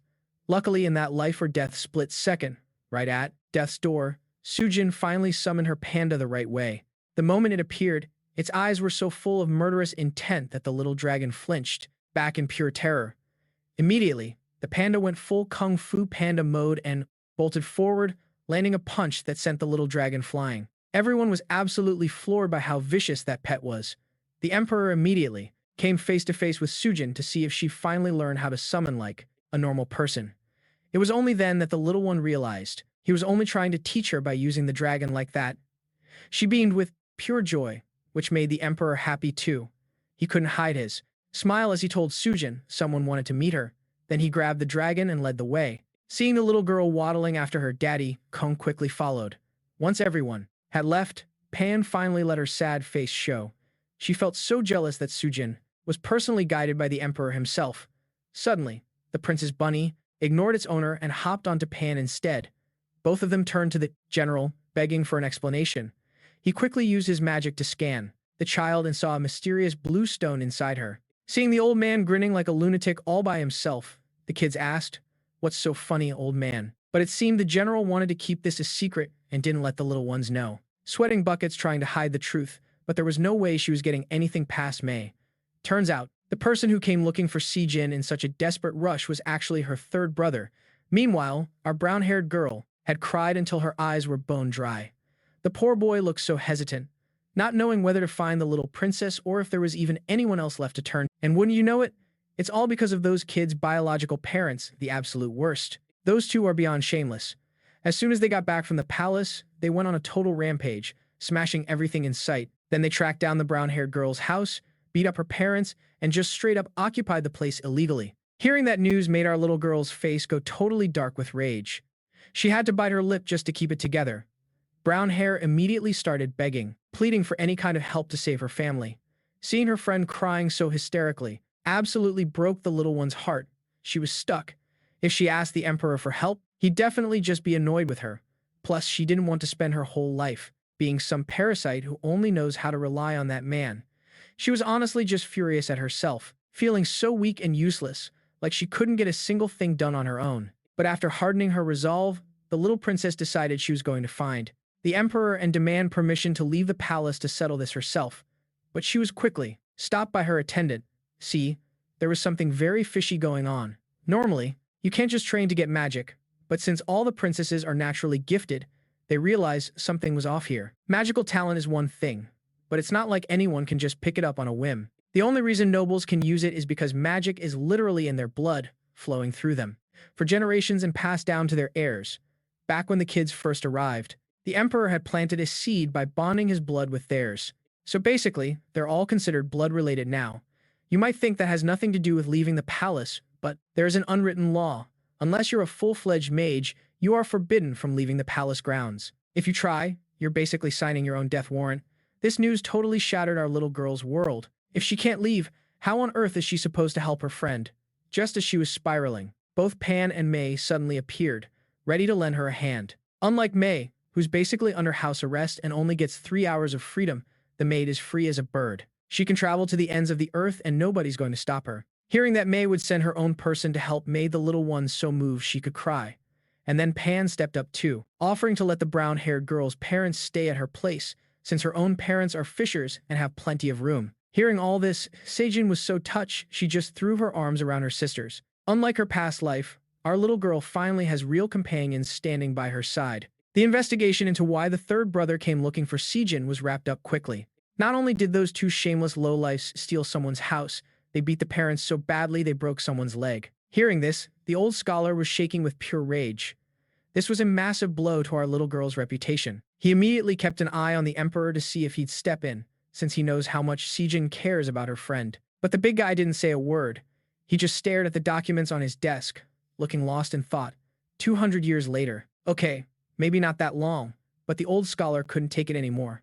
He saw the emperor's hands clenching in frustration. He realized right then the emperor was just sitting there like a petty child, waiting for the little one to come beg for help. But she never showed up, which left the old man completely speechless. Honestly, though, it was almost nice to see him acting like a normal human being for once. Back when the Snow Queen, unable to take it anymore, his fists clenched in anger at the old man's strictness. The emperor was actually waiting for the little one to come and beg him for help, but she was nowhere to be found, leaving the old man completely speechless. But luckily, he still acted like a normal human being. Back then, when the Snow Queen, after Ni passed away, the emperor turned as cold as a block of ice. Luckily, the empire desperately needed a ruler at the time, while poor little Cone was still way too weak because of her fragile health. Only that could help our heartbroken big boss pull himself together. But it seems like we don't need to worry too much anymore, because right now, Daddy Dearest is pulling a massive sulky face just because his daughter is totally ignoring him. 2,000 years later, okay, not really. That face made them both feel incredibly shy and awkward. There was just no other way. So, while being all petty with his old buddy and summoning Pin, how's that whole thing going? Leaving his poor old man waiting so long, his bones are practically turning to dust, while those kids are all huddled up together watching a live broadcast, following every single step of the rescue squad on their mission to save Brownie's parents from those nasty, bullying monsters. And thanks to the power of those little ones, they're actually acting all shy. I mean, it's the first time they've really flexed their true strength in public. They're even worried the radar signal is crappy, which is why the image is a bit blurry. Watching this live broadcast feels exactly like scrolling through a live stream in the modern world, which gets Queen super hyped. He's practically drooling over the idea of having that kind of power. Right then, Shree's crow managed to lock onto the kid's location and started zooming toward them at warp speed. Meanwhile, those little rascals haven't noticed a thing, way too busy getting sucked into the news and hunting for drama while munching on popcorn crunch. That's when Freckles steps up to demand justice for Brownie's parents. But those two antagonists? Man, they are absolutely shameless. They don't give a damn about anyone and even try to use a stick to bully and intimidate her just because she's dressed like a lowly servant. Oh boy, they picked the wrong one today. Because Freckles is definitely no pushover. She's packing some serious magic. That surge of purple flames instantly shot right into their bodies, and before they knew it, smoke started pouring out, making them scream and writhe in agony. Seeing their parents in such pain, the third child starts looking pretty worried, but wait, that magical light isn't actually causing them any physical harm. At that moment, Quinn, being the nosy guy he is, wonders what on earth Freckles just did to make those two freak out like that. Well, it turns out May just invaded their inner psyche, diving deep into their minds while her whole body is literally radiating magic. As soon as the little one sees those toxic parents getting blasted by intense bolts of lightning, his eyes sparkle. This was the first time Cone had ever seen such a high-level illusion technique, and she was totally dazed. Witnessing May's true power made her realize that she was nowhere near that level. Even Pan couldn't stop praising everyone, feeling like he was surrounded by nothing but geniuses and legends, but they didn't notice that the crow from earlier had just taken off. As soon as it got back to S, he quickly received the intel and immediately reported to the Emperor. May's seal had loosened, and she was currently sharing her vision with the kids, letting them watch like it was some kind of high-def cable TV. This caused the usually ice-cold Emperor to squirm like he was sitting on a bed of hot coals, breaking out in a cold sweat.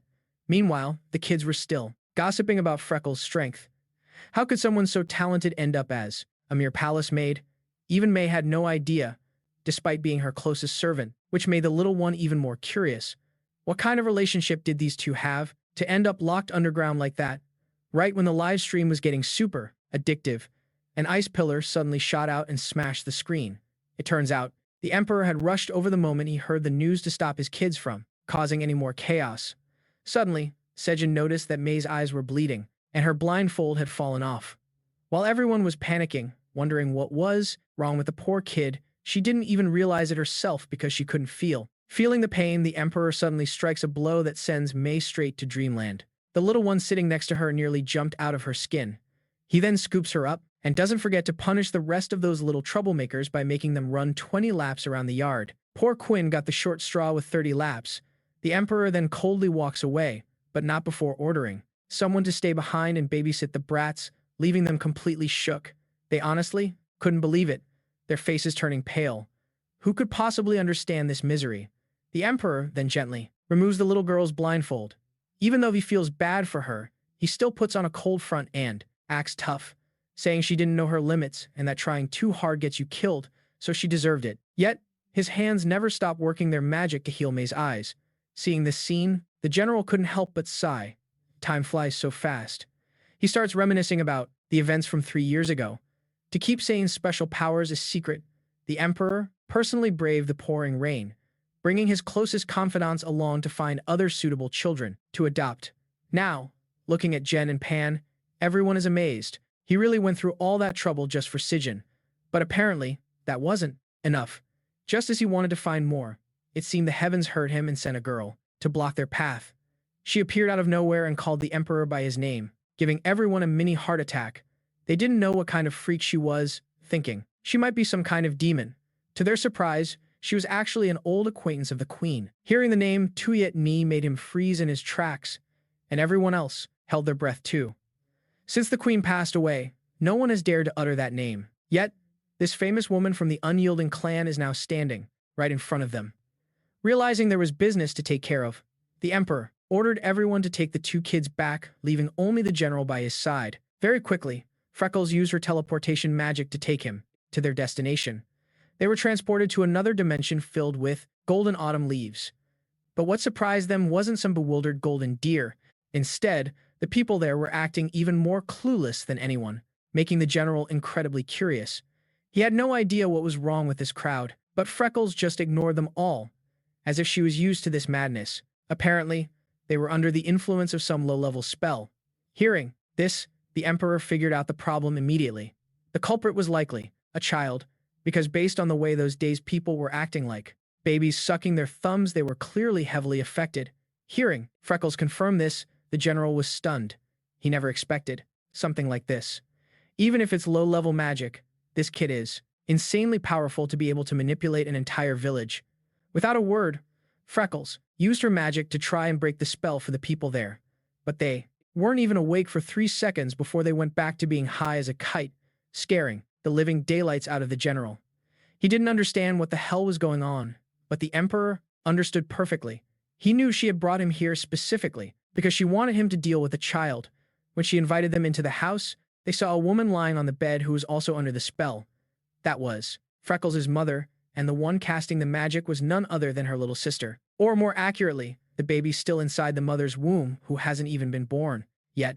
This is absolutely extraordinary to have such power before even entering the world. A surge of power that massive immediately triggered the emperor's memories. He remembered the dying wish of Empress Tuyet Ni. Back then, she didn't ask for fame, nor did she care for riches. Her only hope was that after she passed away, he'd remember their bond and help her family if they ever fell on hard times. That's why the emperor stepped in to help, but he made it clear, just this once. He used his magic to check on the baby's condition, and when the magic circle flared up with complex ancient symbols, he immediately ordered Freckles to wait outside. He warned her under no circumstances should she enter without permission. Seeing her get kicked out like that left the general absolutely baffled and shook to his core. I mean, how are two grown men supposed to handle a woman in labor all by themselves? Usually, he's the high and mighty emperor, but then he came up with a totally insane idea. He actually wanted the two of them to deliver the baby together. This sent the general into a total panic. He's a single guy who hasn't even had a girlfriend, let alone a wife, and now he has to play midwife? Who even knows how to do that? But he was the only option, because Freckles was a clan member. Staying too close would just make the magic worse. Plus, considering the emperor's status and his weird curse that prevents him from touching adult women, this noble responsibility fell straight onto the general's shoulders. Without a second thought, the emperor lifted the woman, leaving the general with a massive question mark over his head. Wait, I'm a pure, innocent bachelor. If word gets out, how am I ever going to get married? But before he could even process his existential crisis, she suddenly burst with an intense glow of purple mana. It was the baby. The little one was fighting back. Without wasting a second, the emperor grabbed his old buddy and shoved him right into the line of fire. While the general was inside, screaming louder than the lady giving birth, out here, Freckles was pacing back and forth, worried sick. She had no idea what was going on, but since she was told not to go in, she could only wait outside. Finally, when she heard the sound of a baby crying, she rushed inside and saw that the little one had been born safely, even though she was only 7 months along. Out of respect for his late empress and the fact that he needed some foster children, the emperor offered to take the baby back to the palace to protect her. That's right, that tiny baby was May, the one the emperor delivered with his own hands years ago. When he saw Freckles return, the emperor immediately handed the girl back to her. He didn't forget to give a stern warning. If you want her to live, don't you dare teach her the clan's magic. He explained that if she practiced their unique tribal spells, it would be a disaster. May's mana would go haywire and she'd literally explode. Freckles couldn't believe her ears, and she immediately threw herself to the ground, swearing that from now on, she would never teach May a single spell, even if the emperor himself allowed it. She let the girl learn regular magic instead. Out of pure love for her sister, Freckles vowed to protect her for the rest of her life. Honestly, her life hasn't been easy. Back then, she followed them, just to stay by her sister's side, even giving up her title as the chosen saintess of her tribe, just to become a lowly maid. Just looking at her, the general felt so incredibly sorry for her. Meanwhile, the kiddos were currently serving their punishment. After only 10 laps, Queen was still looking fresh, but Cone and Pan were both exhausted and gasping for air. They were dragging their feet with every step.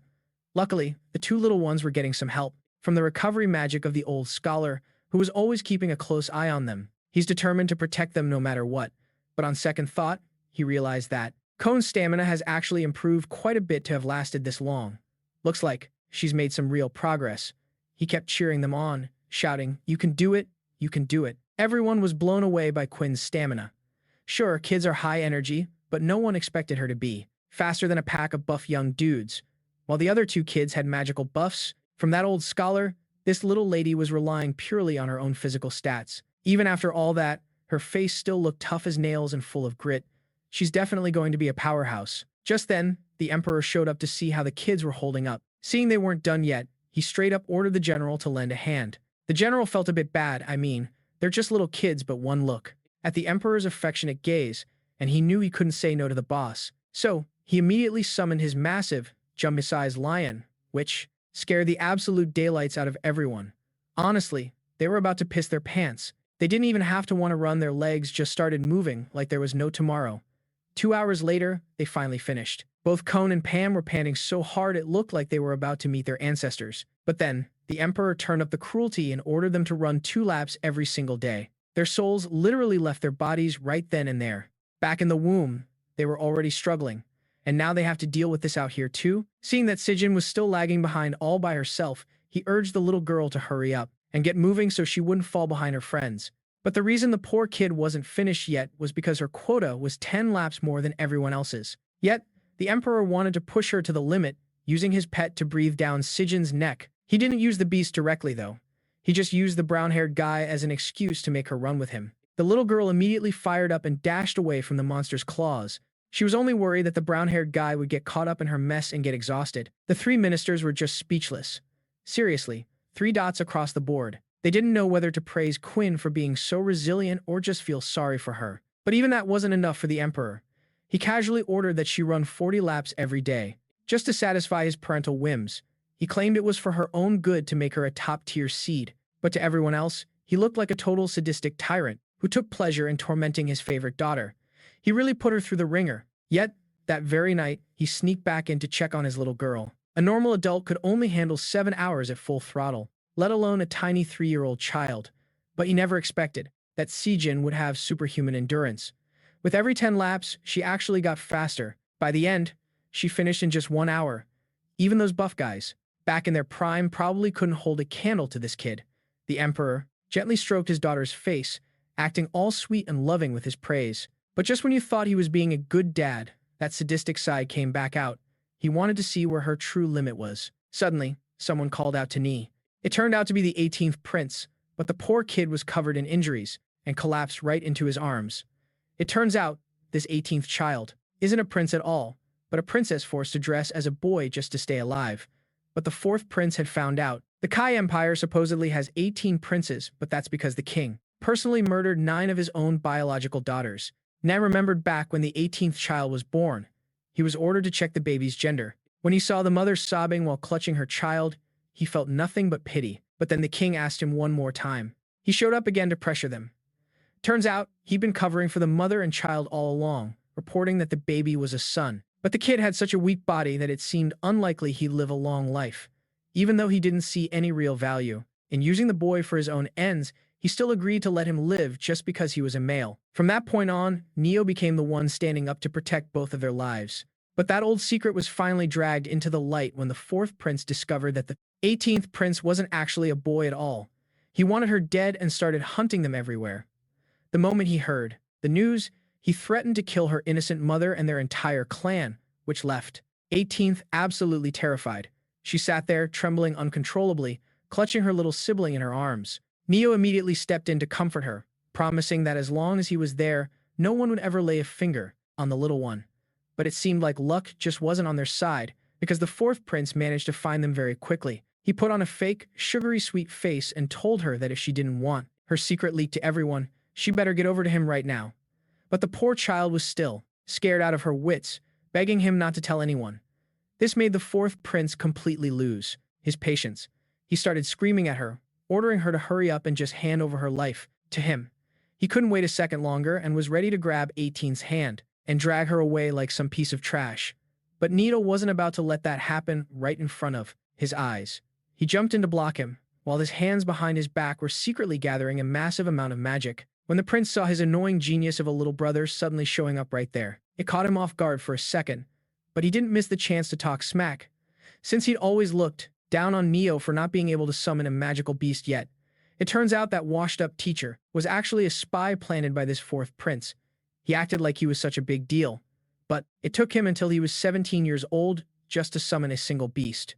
Meanwhile, getting looked down on by a little brat like Neo made the prince absolutely livid. He immediately summoned his magical beast, but as it turns out, it was just a pathetic little common mouse. Neo quickly snatched 18th back and stood in front of her to protect her.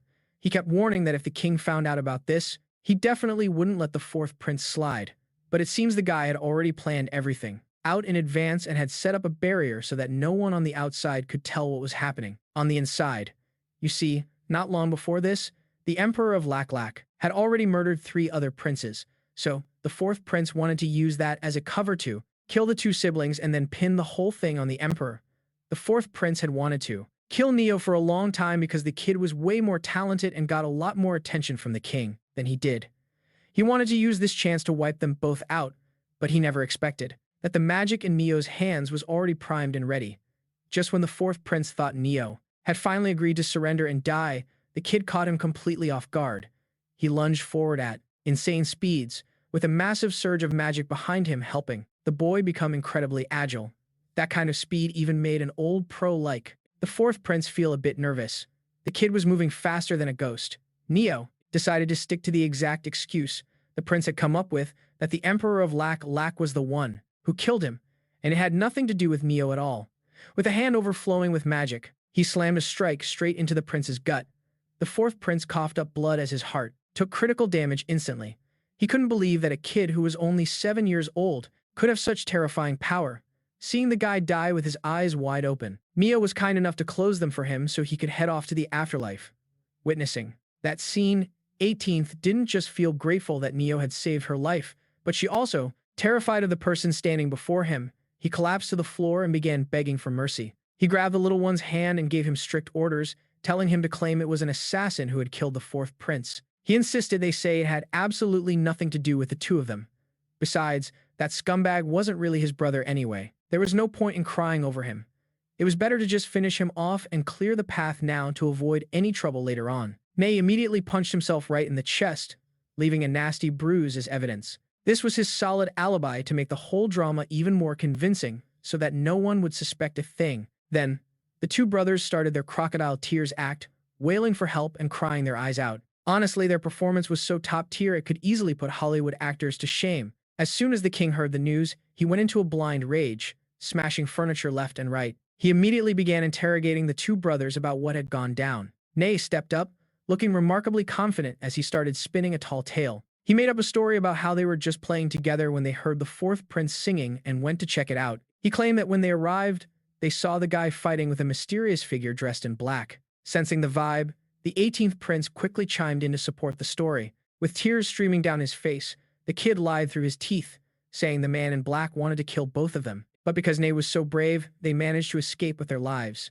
You think a father would at least comfort his child after a near-death experience, right? But no, this guy didn't offer a single kind word. Instead, he kicked the 18th prince right in the stomach. Worried for his brother, Nay secretly used his healing magic to dull the pain. But he couldn't hide it from the sharp-eyed old scholar, who was already starting to smell a rat. There were just too many red flags.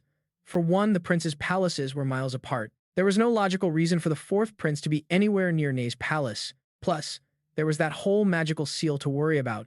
It just didn't add up. And the most suspicious part? A 17-year-old couldn't even stand his ground against that assassin. So how did a 7-year-old kid like Nay manage to get away? But that didn't rattle Nay one bit. He answered with total confidence, claiming the seal was actually meant to trap the assassin so he couldn't escape. He even faked coughing up blood, acting like he'd suffered serious internal injuries. He claimed they only survived because the fourth prince had already wounded the assassin before they arrived. Despite all the suspicious details, the king was too bitter and blinded by ego to notice. He pinned the whole thing on the Emperor of Lak Lak, convinced they were the ones behind the attack. Following Nay's version of events, it seemed like the assassin was actually targeting him. So the king didn't feel a shred of pity for the fourth prince. He just felt lucky his star talent was still safe. He dropped the matter and ordered Nay to undergo a special, intensive training program. He wanted to ensure that Nay would be safe and useful in the future. The boy was caught off guard, never imagining things would be settled this easily. It turned out the king was planning to force Nay through a 3-month crash course. He wanted him ready for the intermediate magic exam, which gave the poor kid quite a shock. It was basically a suicide mission, especially since everyone knew he hadn't even obtained a magical beast yet. But this shady old fox had a plan to cheat the system. He intended to steal magic from someone else and transfer it to Nay. His plan was to have Nay use that stolen power to assassinate the prince and princess of Lak Lak during the exam. The moment the old scholar heard about stealing someone's magic, he nearly jumped out of his skin. Just thinking about it made him shiver and shrink back in horror, because that process is far more gruesome than anything we could imagine. It's a brutal ritual that forces a mage to endure. You have to stay alive while they rip a demonic beast out of your body, but the process is beyond excruciating. Yet, they force you to keep breathing just so you have to. Endure a fate worse than death, and it doesn't even end there. Merging someone else's demonic creature into your own flesh is a whole other world of agony. The old scholar looked at the king standing before him and felt completely speechless. Years ago, this man snatched the nine-tailed fox from the late emperor's own hands, and now he wants his own son to suffer the exact same hell he went through. But it seems this loyal scholar has been totally brainwashed, because he thinks everything the king does is right. If he ever thinks it's wrong, he just goes back to rule number 1. After all, back then, the king bore all that pain alone without a single complaint. Maybe this time, with that old fox helping out, Prince Ni won't have to suffer as much. Meanwhile, Sujin has been gifted her very own specially built toilets. There's one every 3 meters, which is super handy so she doesn't have to struggle with holding it in anymore. But when she stepped inside, she was floored. Who knew the emperor would go this big? The entire toilet is gold-plated and so shiny. It'll make your eyes pop. She remembered when S was first assigned here, as Sujin's personal bodyguard from that moment on, but S was too shy to mention what the emperor had put his heart and soul into building for his little girl. A high-end, 5-star hotel-quality potty. This was the first time in Sejin's life she'd seen such a fancy place. It was even more glamorous than her own bedroom. But luxury clearly comes with a price, because, suddenly, the toilet started talking. "Welcome, valued guest." Sejin was so freaked out she broke into a cold sweat and bolted out of that haunted place immediately. Honestly, she'd rather borrow Pan's outhouse any day. After lightening the load and feeling much better, Sejin had some free time and wanted to practice. Since she's not great at controlling her magic yet, she's been training diligently to become perfect. Small swirls of magic flowed from her tiny palms, instantly shaping the water, but her hardworking little self was being watched by a certain stalker. Prince Ni was then caught by the doctor. In his room, instead of staying put, he'd snuck out to play bush and forgot to take his medicine. However, the prince quickly grabbed the bowl and chugged it down in one go, his eyes never leaving Sejin for a second, which totally shocked the doctor. Usually, it takes him 30 minutes just to finish one bowl of dragon blood, so seeing him gulp it down like that felt wrong. But when the old man saw Sejin standing right there, he finally understood the hidden reason behind it. The prince had just promised he'd go back to sleep, but he was clearly having too much fun training with the girl and tried to shoo the doctor away. But unlike his old grumpy self, the doctor actually feels fond of Sejin now. Thanks to her, the prince is finally getting better every day. However, that annoying teacher is stickier than a leech. He was lurking in the bushes, peeking his head out, and immediately started playing the victim, blaming Sejin for him losing his job. He badmouthed the kid, calling her a manipulative brat who schemes to win people over. When he claimed that Sejin had tricked me into bashing his teacher's head in, the doctor pretended to fall for the trap, making the guy grin like a wicked villain. Meanwhile, just as the emperor was drifting off to sleep, he was suddenly, we're taken to another dimension where a girl is desperately trying to wake him up. This lady was actually looking for him so she could track down her enemy and finish the guy off. But the moment she heard him refer to himself as the emperor, she realized right then and there that this man was the ruler of the Lak kingdom. The emperor sensed something fishy and immediately drew his sword. Turns out his gut was right, this woman was definitely gunning for him. She even admitted that if she'd known, she would have given him a one-way ticket to the afterlife much sooner. The emperor wanted to settle the score once and for all. He barked, "What the hell do you want with me?" That shut her up real quick. Having nothing left to say, she decided to try a honey trap. She slid a flower petal along his blade, pretending to be some fragile, helpless little lady. She started acting all pouts and dramatics, behaving like they were some kind of intimate couple, which honestly gave the emperor major goosebumps. He must have stepped in dog poop this morning. To have such rotten luck and run into a crazy person like this. He couldn't take it anymore. So he let his pet out to go straight for her throat. Talk about zero mercy for a pretty face. But it turns out, this woman wasn't just for show. She actually had a phoenix for a pet. Even the emperor was caught off guard. Talk about one surprise after another. That's the royal magic of the Thean Empire. But that place was supposed to be long gone. Without wasting another breath on words, he didn't feel like chatting anymore. He swung his arm, turning ice shards into deadly projectiles that went flying toward her. He used them to corner the woman, demanding to know how a person like her could possess such a pure form of magic. But even against his overwhelming power, she didn't back down. Instead, she stayed incredibly calm while the ice and fire suddenly began to blend together. The tiny ice shards all melted and evaporated under the intense heat of the phoenix's flames. Then, she turned the tables and questioned him about the mysterious death of the Thean Empress years ago, which still hasn't been cleared up. Before he could find out more, the emperor bolted awake.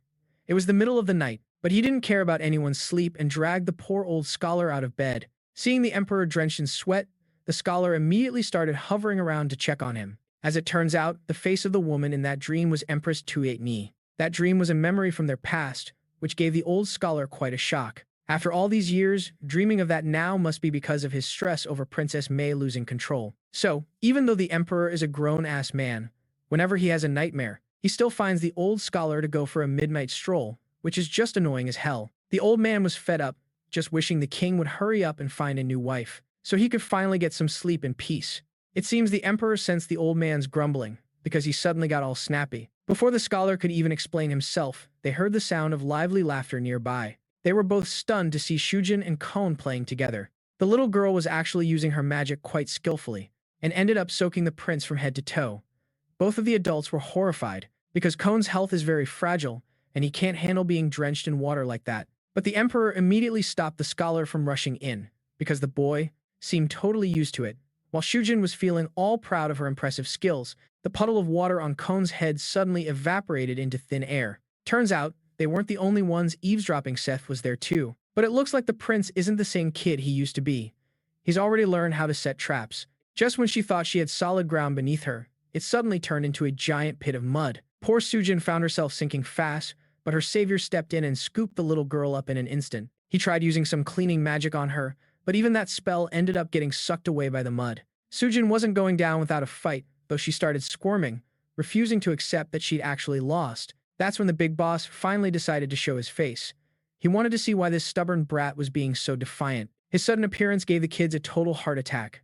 Honestly, do grown-ups just love eavesdropping this much? He immediately used his magic to scan the area, checking to see if little Kon had sustained any internal damage. Luckily, the boy was perfectly fine. In fact, it looked like he was doing better than ever. Meanwhile, Sujin was busy coming up with all sorts of excuses for her defeat. She argued that while the prince's trap was clever, Kon had already triggered it once before, so technically, she claimed she'd already taken him down first.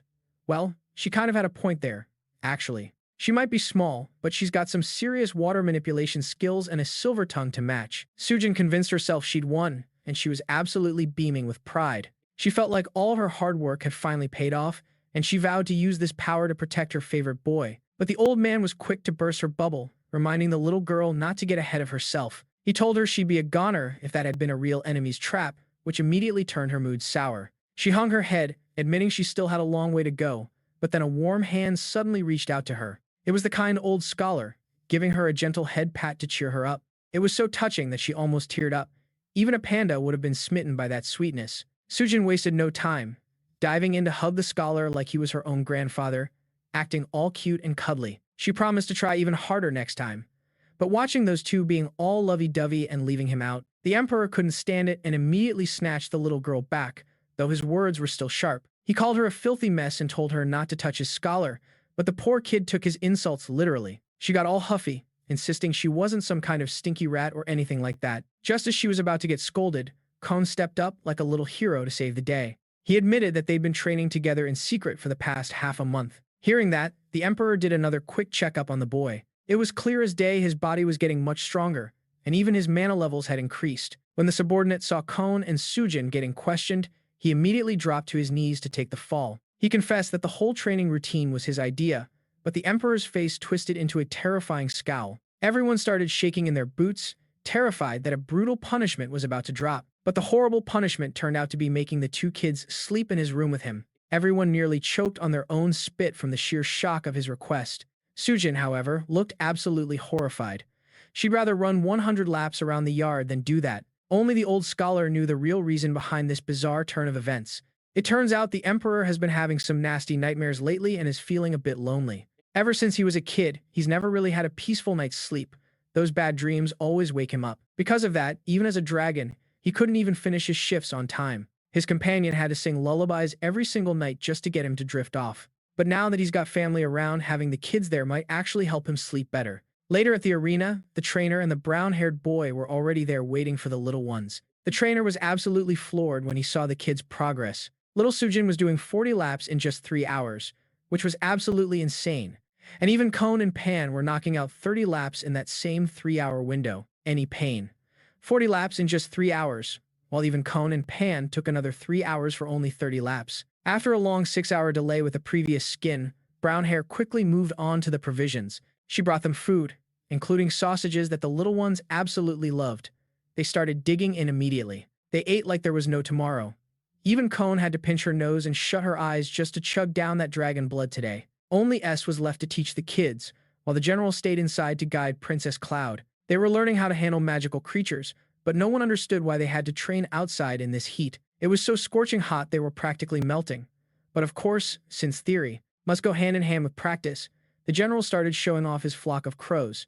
As those crows dived straight into the pre-prepared straw dolls, the dolls seemed to absorb them and suddenly jolted to life. Now that they could move, the straw man suddenly coming to life gave our little squirrel such a fright that she took off running. Only the panda was fired up and ready to throw hands at a moment's notice. There were a total of 100 of those straw soldiers, and the kids were ordered to take them all down. If they didn't, there would be no lunch. After dropping that bombshell of a task, he affectionately wrapped his arm around Brown Hair's waist and whisked her away from the danger zone. While S and Brown Hair floated up into the air, the little ones were instantly swarmed by that horde of straw zombies. They were trapped with no way out. Brown Hair started to panic because Sejin had only been training for barely a month. Throwing her into a real fight like this was practically bullying the poor girl. But there was no other choice, because the other nations had already found out that these two kids had acquired their own magical artifacts. Because of that, the sleazy old king of the CA Empire played a dirty trick and invited Kay and Sejin to participate in the intermediate exam for mages. The worst part was they couldn't even say no, because that old fox had already invited all the other empires. If Lak Lak was the only one to skip out, people would never stop gossiping about it. But the real kicker is, this exam is 10,000 times more dangerous than usual. If the other nations get wind of the little girl's magic absorption powers, her path home will be paved with non-stop assassination attempts. Meanwhile, as the little ones were training with the straw zombies, Sejin was being swarmed and couldn't shake them off. But hey, this girl isn't someone you should underestimate. She wasn't about to let anyone worry about her, so she sent her panda into the fray with a heroic aura. Fear. That word isn't even in her dictionary. With just one powerful punch, she sent those straw guys flying. Seeing that the little one didn't actually need any help or protection from him, Kay was left speechless. It turns out, his worrying was completely unnecessary. But there was a catch. These straw men didn't know when to quit. Just hitting them like that wasn't going to cut it. Even if she's a total kung fu panda, it was just a waste of time and wasn't getting them anywhere. Unlike Cone and Sejin, poor Pan was really struggling. While being completely surrounded by the straw zombies, the two kids immediately rushed over to provide backup, but before they could even step in, Little Rabbit lunged forward. Everyone thought the little guy wouldn't be able to do much since a rabbit's bite seemed pretty useless here. But boy, were they wrong. The little furball immediately used its teeth to gnaw and rip the straw man to shreds. Everyone was stunned, since these things can't be beaten by just hitting them without getting hurt. The trick was simply to tear them apart. So, she immediately ordered the panda to use its claws and rip them into pieces.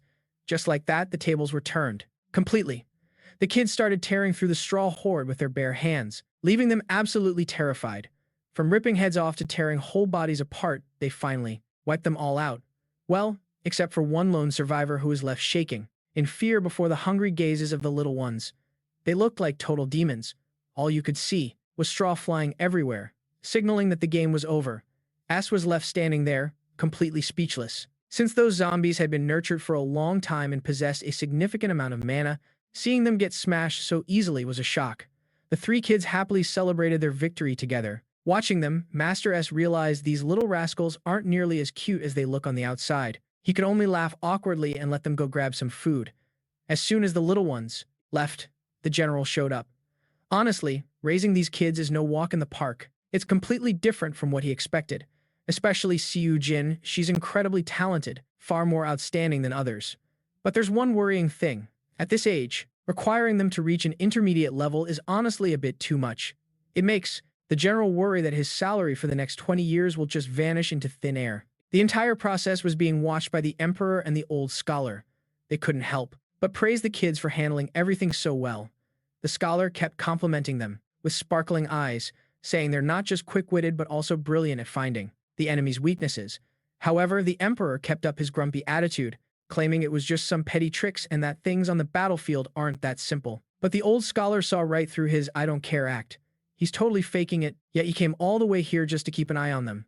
Finally, our little friend got to eat. Qiu Jin started stuffing her face immediately because she was starving. But even though the girl was eating in a rush, she still looked way more graceful and tidy than the panda, who was using both hands and feet to gobble down food. It made Qiu Jin, as its master, feel embarrassed to death in front of everyone. That panda wasn't just eating, it was devouring everything like it had been starving for 1,000 lifetimes. But that's not the important part. Aside from its messy eating habits, technically, magical beasts don't actually need to eat. They usually absorb magic from their masters to recharge their energy. However, there are special cases where they take magic from elsewhere that is compatible with their master. There are even twisted types of magic practiced by evil mages that force magical beasts to consume other mages to accumulate power. Hearing this, our little girl's world completely collapsed. She thought everything that piggy of hers ate would go straight into her own body. She was terrified that in a few years, she'd be as fat as a barrel. But that was just a pointless worry. In reality, that food is only enough for the beast to convert into a bit of magic before it disappears. Seeing Qiu Jin's silly reaction, the scholar began to doubt what that teacher had said. Could this child really destroy the empire? Under his intense gaze, our little girl felt her heart skip a beat because of her guilty conscience. She was scared he'd find out she secretly mixed apple juice into the dragon blood. The brown-haired girl kindly reminded her that while it's okay to eat a lot, she should mind her table manners. Looking over, Pan was eating very elegantly. You could tell right away she had the aura of a princess. But both of them were very protective of the little girl, finding her clumsiness quite adorable. After quickly finishing her medicine, the brown-haired girl walked over to Qiu Jin, took out her handkerchief, and wiped the girl's mouth.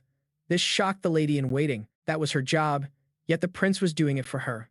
That scene made the doctor burst with anger. How could such a small child already charm the prince like that? She's definitely going to be a troublemaker when she grows up. Meanwhile, the little girl had no clue what was happening. While they were eating happily, the emperor's face suddenly appeared. He used his inspection magic once more to check on the prince after the general examination. He was completely stunned because the boy had actually started getting better, and his body was no longer as weak as before. The 1-month goal to treat Cone had been a total success. He offered the girl a reward, but seeing the sparkle in Sejin's eyes, the doctor assumed this greedy little brat would definitely take the opportunity to demand something huge. However, she just happily asked one more time to confirm if she could really ask for anything. and then simply requested that Kon eat one apple every day. This left the doctor speechless. There was no way such a golden opportunity shouldn't be used to demand money or power. Even the emperor found this very amusing and immediately stepped down to face the little girl. Sejin then revealed the truth, that she hadn't actually done anything special all month. She put on a mischievous look as she admitted to secretly sneaking apple juice into Kon's dragon blood tonic every single day. The doctor was horrified.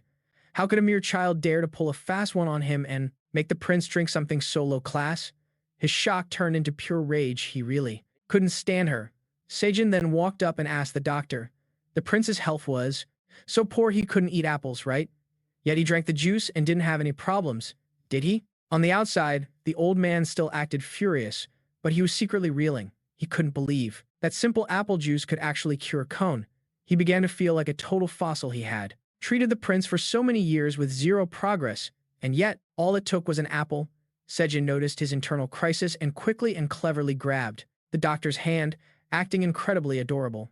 She suggested that if Kon couldn't eat the apples directly, they could just have a magic beast eat one apple a day and then transfer the refined energy to the boy. She put on her best puppy dog eyes, begging the doctor to agree because she truly wanted to help the prince recover as quickly as possible. Seeing her like that, the doctor couldn't stay stubborn or keep believing the lies that other teacher told, so he finally gave in. Seeing Sejin putting in so much effort for his health made Kon feel even more moved, and his eyes sparkled with admiration. But that wasn't enough to make the emperor let them off the hook so easily. He ordered that starting tomorrow, Kon had to continue running 10 laps around the yard, making everyone who heard it shiver in fear. It was truly a pathetic sight, but this was no time to feel sorry for others. The emperor shows no mercy to anyone. Since May still hadn't shown any progress, he added 5 extra laps to her daily routine. Sejin also quickly got caught in the crossfire. Because she was a girl with such a monstrous appetite that she nearly ate the kitchen into bankruptcy, she was sentenced to help out by slaughtering 100 chickens. The emperor left in a huff, but not before ordering his 2 children to sleep in his room tonight, making them both feel like their futures had turned pitch black. At their age, having to go sleep with their dad was a nightmare. They thought that was the end of it, but as they were leaving after lunch, the doctor blocked their path, wanting to speak privately with the little girl. Sejin, being very understanding, told Purple Hair to go on ahead and not wait for her.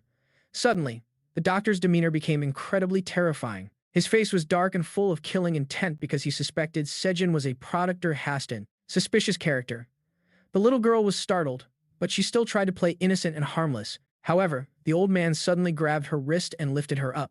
He claimed to be the most talented doctor in the entire country and had read every book in existence, yet he had never found a cure involving fruit like the one Sejin described. In pain from his grip, the little girl finally blurted out that the illness was caused by Brownie told me this often pops up in poor kids who accidentally eat some fruit that acts as a cure. Since the prince is highborn, all he had to do was lie and say he read it in a book. Turns out, the doctor had heard of those illnesses in poverty-stricken families, but never imagined a prince would catch it, so he didn't pay it any mind. Good thing I heard Brownie mention it earlier, or I wouldn't have known how to BS my way through this. Just as the old man was double-checking if Sejin really was only 3 years old or not, the kid turned on the charm, acting all innocent. All of this happened because the doctor suspected Sejin was practicing dark magic to fake a child's body to deceive everyone, which gave the kid quite a scare. Who knew something like that even existed? Guess anything is possible. I've got to be more careful. Turns out it wasn't just the doctor. The emperor was also harboring the same suspicions. They were both lurking in the shadows, eavesdropping, but he immediately turned and walked away. Seems like he's feeling guilty for doubting the little girl, and now he's too ashamed to show his face. He left the old scholar standing there alone, watching Sojin with a happy smile. How could such a precious kid be like that, Princess Jen? She's clearly an 18-year-old soul trapped inside the body of a 5-year-old child. That night, the little one asked the prince, "Is sleeping with the emperor really that much of a nightmare?" It made Kon flash back to the dark days of his childhood, when he always had to sleep next to that man. Since he was a tiny baby, he never once got to sleep through the night. One slip-up, and the emperor would kick him straight out of bed. Thank goodness S was always on standby to catch him. Otherwise, the grass on his grave would be green by now. Hearing that, Sejin felt herself turn to stone from pure terror. Naturally, there wasn't a single night where he escaped the chaos.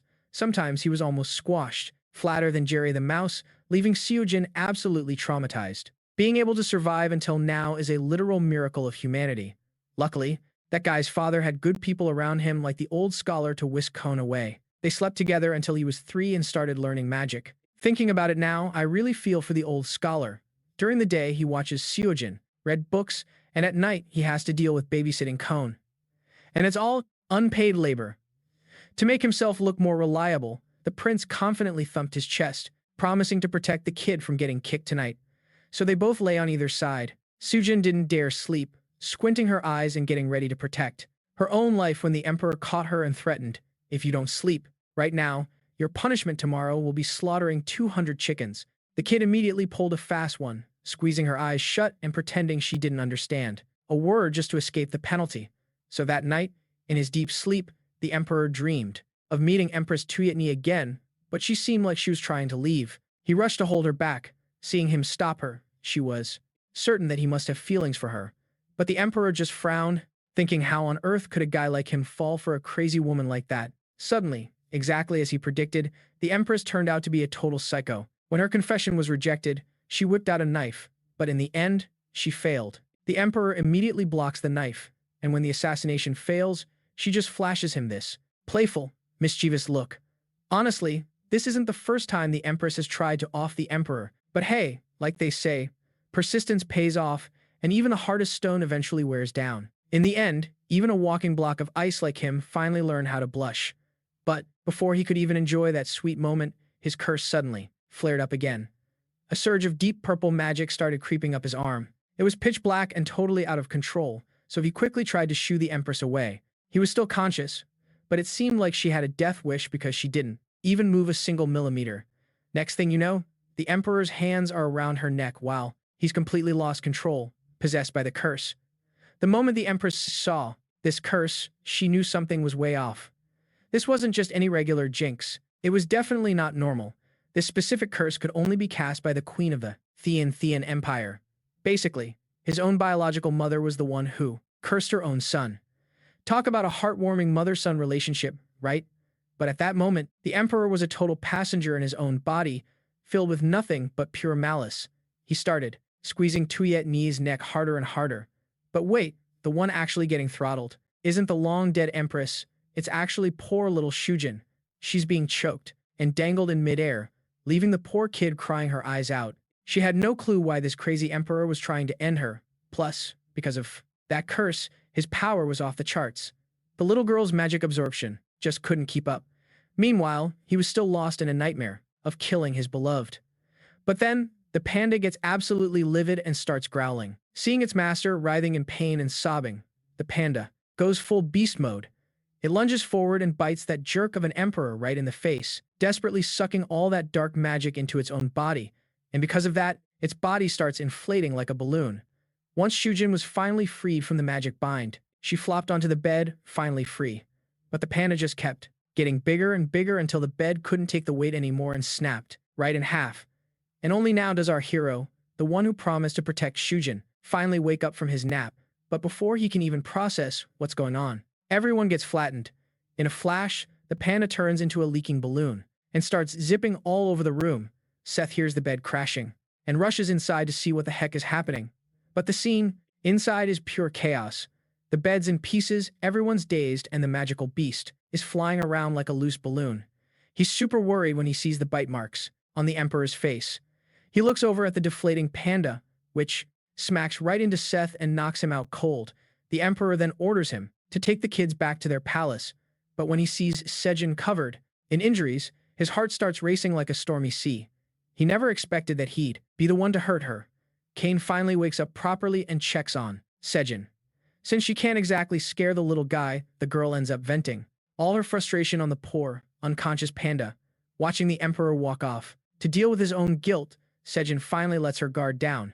It seems like he has zero memory of the chaos he just caused. Looking at the bruises on the little girl, Seth starts getting suspicious. There's no way a panda did this. It's enough to drive anyone crazy. It's probably the emperor's curse acting up again, but that should be impossible because years ago, Empress Tuyetni used her own power to suppress that curse. Turns out, the emperor was wandering alone in the pouring rain, just to find the old scholar. I guess he actually has a bit of a conscience, since he didn't drag the poor guy out of bed in this miserable weather and went there himself instead. Seeing the emperor standing there, soaking wet at the foot of his bed, the old scholar immediately scrambled to dry him off. But the emperor was still stuck in his repentant CEO mode, thinking that standing in the rain would clear his head. But if that's the case, why even go to the old scholar?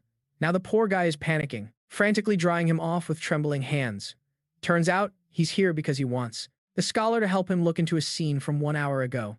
The old man is totally confused, but his hands are still busy using magic to dry the emperor's clothes. When he finds out the exact location the emperor wants to check is his own private chambers, he gets even more spooked, wondering what on earth happened. He immediately tries to find a way to replay the scene. It's a piece of cake for him. He just summons his magical familiar, which happens to be a very arrogant little fox. At this point, even an esteemed scholar like him has to beg his own familiar to show what happened earlier in the emperor's room. But it looks like this isn't just any ordinary fox. It's actually a system that helps girls win over male leads in the East. But of course, its technical jargon leaves the old scholar completely clueless. Even the emperor standing next to him is starting to lose his patience. I mean, since when does a familiar ignore its master's orders and start acting like the boss? After a bit of back and forth, the little fox finally agrees to do its job. It quickly projects the scene like a movie screen.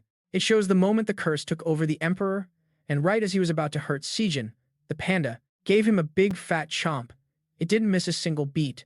The emperor clenches his fists in anger, not at the panda, but because the curse really did trigger, and he almost killed Sujin. See, he's not actually the cruel monster everyone says he is. All those deaths, the servants, the teachers, even the empress herself, were all caused by the curse. Even so, the little fox doesn't show the emperor any respect, talking back to him as if it's the one in charge, not the king. Thanks to Empress Tuyetni's power back then, the curse was suppressed for a long time. No one expected it to stop working now. There's only one reason that could happen. The emperor must have developed feelings for a female being. Whether it's a teacher, a servant, or even family or friendship, everyone gets hit. The little fox had warned him a long time ago. For 1 full year, he wasn't allowed to catch feelings for any female creature. This makes the emperor remember the first time Sujin was brought into the palace. He probably had a soft spot for her from that very moment. But here's the good news. There's a panda now that can actually absorb the curse. Whenever it acts up, just let the little fluff ball bite him and it's all sorted. But the fox has to correct these two's lack of knowledge. This is a panda, not some puppy. In the East, they are national treasures, so don't you dare look down on them. Realizing it can't fix the narrow-mindedness of these simpletons, it simply explains that it's a type of heroic bear. And after finishing its lecture, we're diving back into that hellish training session where she has to kill chicks and then move on to straw mannequins. He immediately took the little one to a building that looked like a farmhouse, which was home to 100 tiny chicks. They had only hatched a little while ago and looked like precious, round little balls of fluff. The emperor figured that since she was just starting out, Sujin should practice on babies first to make it easier. He planned for her to move on to full-grown chickens tomorrow, but as she held that heavy cleaver in her hand, Sujin just couldn't bring herself to do it because she didn't have the heart to kill such adorable little creatures. Thinking back to earlier, Seth had been completely stunned and tried to stop the emperor, arguing that right now, she's just a child. A child shouldn't be out there slaughtering chickens, but the reason he made that demand was because he was thinking of the little girl's future. It wasn't just the K Kingdom anymore. Other countries had already started eyeing her life. That's why he had to get Sujin used to holding a knife and shedding blood. Only then would she be able to kill anyone trying to harm her in the future. So, right then and there, he sent his crows to dive into the mines and take over the bodies of those chicks. The birds started flying at the little girl and attacking her, leaving Sujin completely shell-shocked because just a second ago, they were so cute. And then bam, they turned on her. Terrified, the poor thing ended up dropping the knife she was holding. Luckily, her national treasure Panda Baby was there to play the hero and save the damsel in distress. He unleashed a legendary technique passed down through 3 generations, true Kung Fu Panda style. In an instant, the chickens were beaten so badly they were crying for their mamas and papas, begging Sujin for their lives. Seriously, this vibe is no joke. In the blink of an eye, the savory scent of roasted chicken was already wafting through the air. Our girl wasn't exactly feeling sorry for those poor little chicks anymore. Being praised like that made the panda feel so proud he was practically glowing, and he immediately used his ultimate technique. With just one punch, a massive explosion of fire erupted, blowing everything to smithereens. Seth had to scoop Sujin up into the air just to dodge the blast. He couldn't help but be impressed that little girl's magical beast is truly top tier. Even though it's just a tiny thing, one single punch can burn down an entire kitchen. Meanwhile, Kane and Pan were having a rough time trying to escape from a mob of straw mannequins. Since they were strictly forbidden from tearing them apart, the two of them hurried off to find Sujin, hoping she'd have a way to fix this. But when they reached the kitchen, they saw that the place had burned down so badly not even a single pillar was left. Then they spotted the little girl, looking incredibly determined as she grabbed a chick, getting ready to butcher it. Who knows what was going through the prince's head, but he thought her butchering a chick was super dangerous, so he tried to rush in and play the hero, saving the damsel. But Pan, who actually has a functioning brain, stopped him with some very cold, hard facts. Kane's strength doesn't even come close to Sejin's, so who exactly does he think he's saving? It's better to just stay put so the little girl doesn't have to waste her time and energy bailing him out instead. The prince got roasted so hard that he immediately started sulking. He felt pretty pathetic for not having enough power to protect anyone. But this was definitely not the time for Kane to turn into a sad boy, because those straw mannequins found them in an instant. Seeing the two of them surrounded, Sujin got all fired up and rushed over to help. She immediately used her fire-launching powers to attack, but she totally forgot that straw is extremely flammable. Everything caught fire in a heartbeat, but the real problem was the two boys were still trapped inside.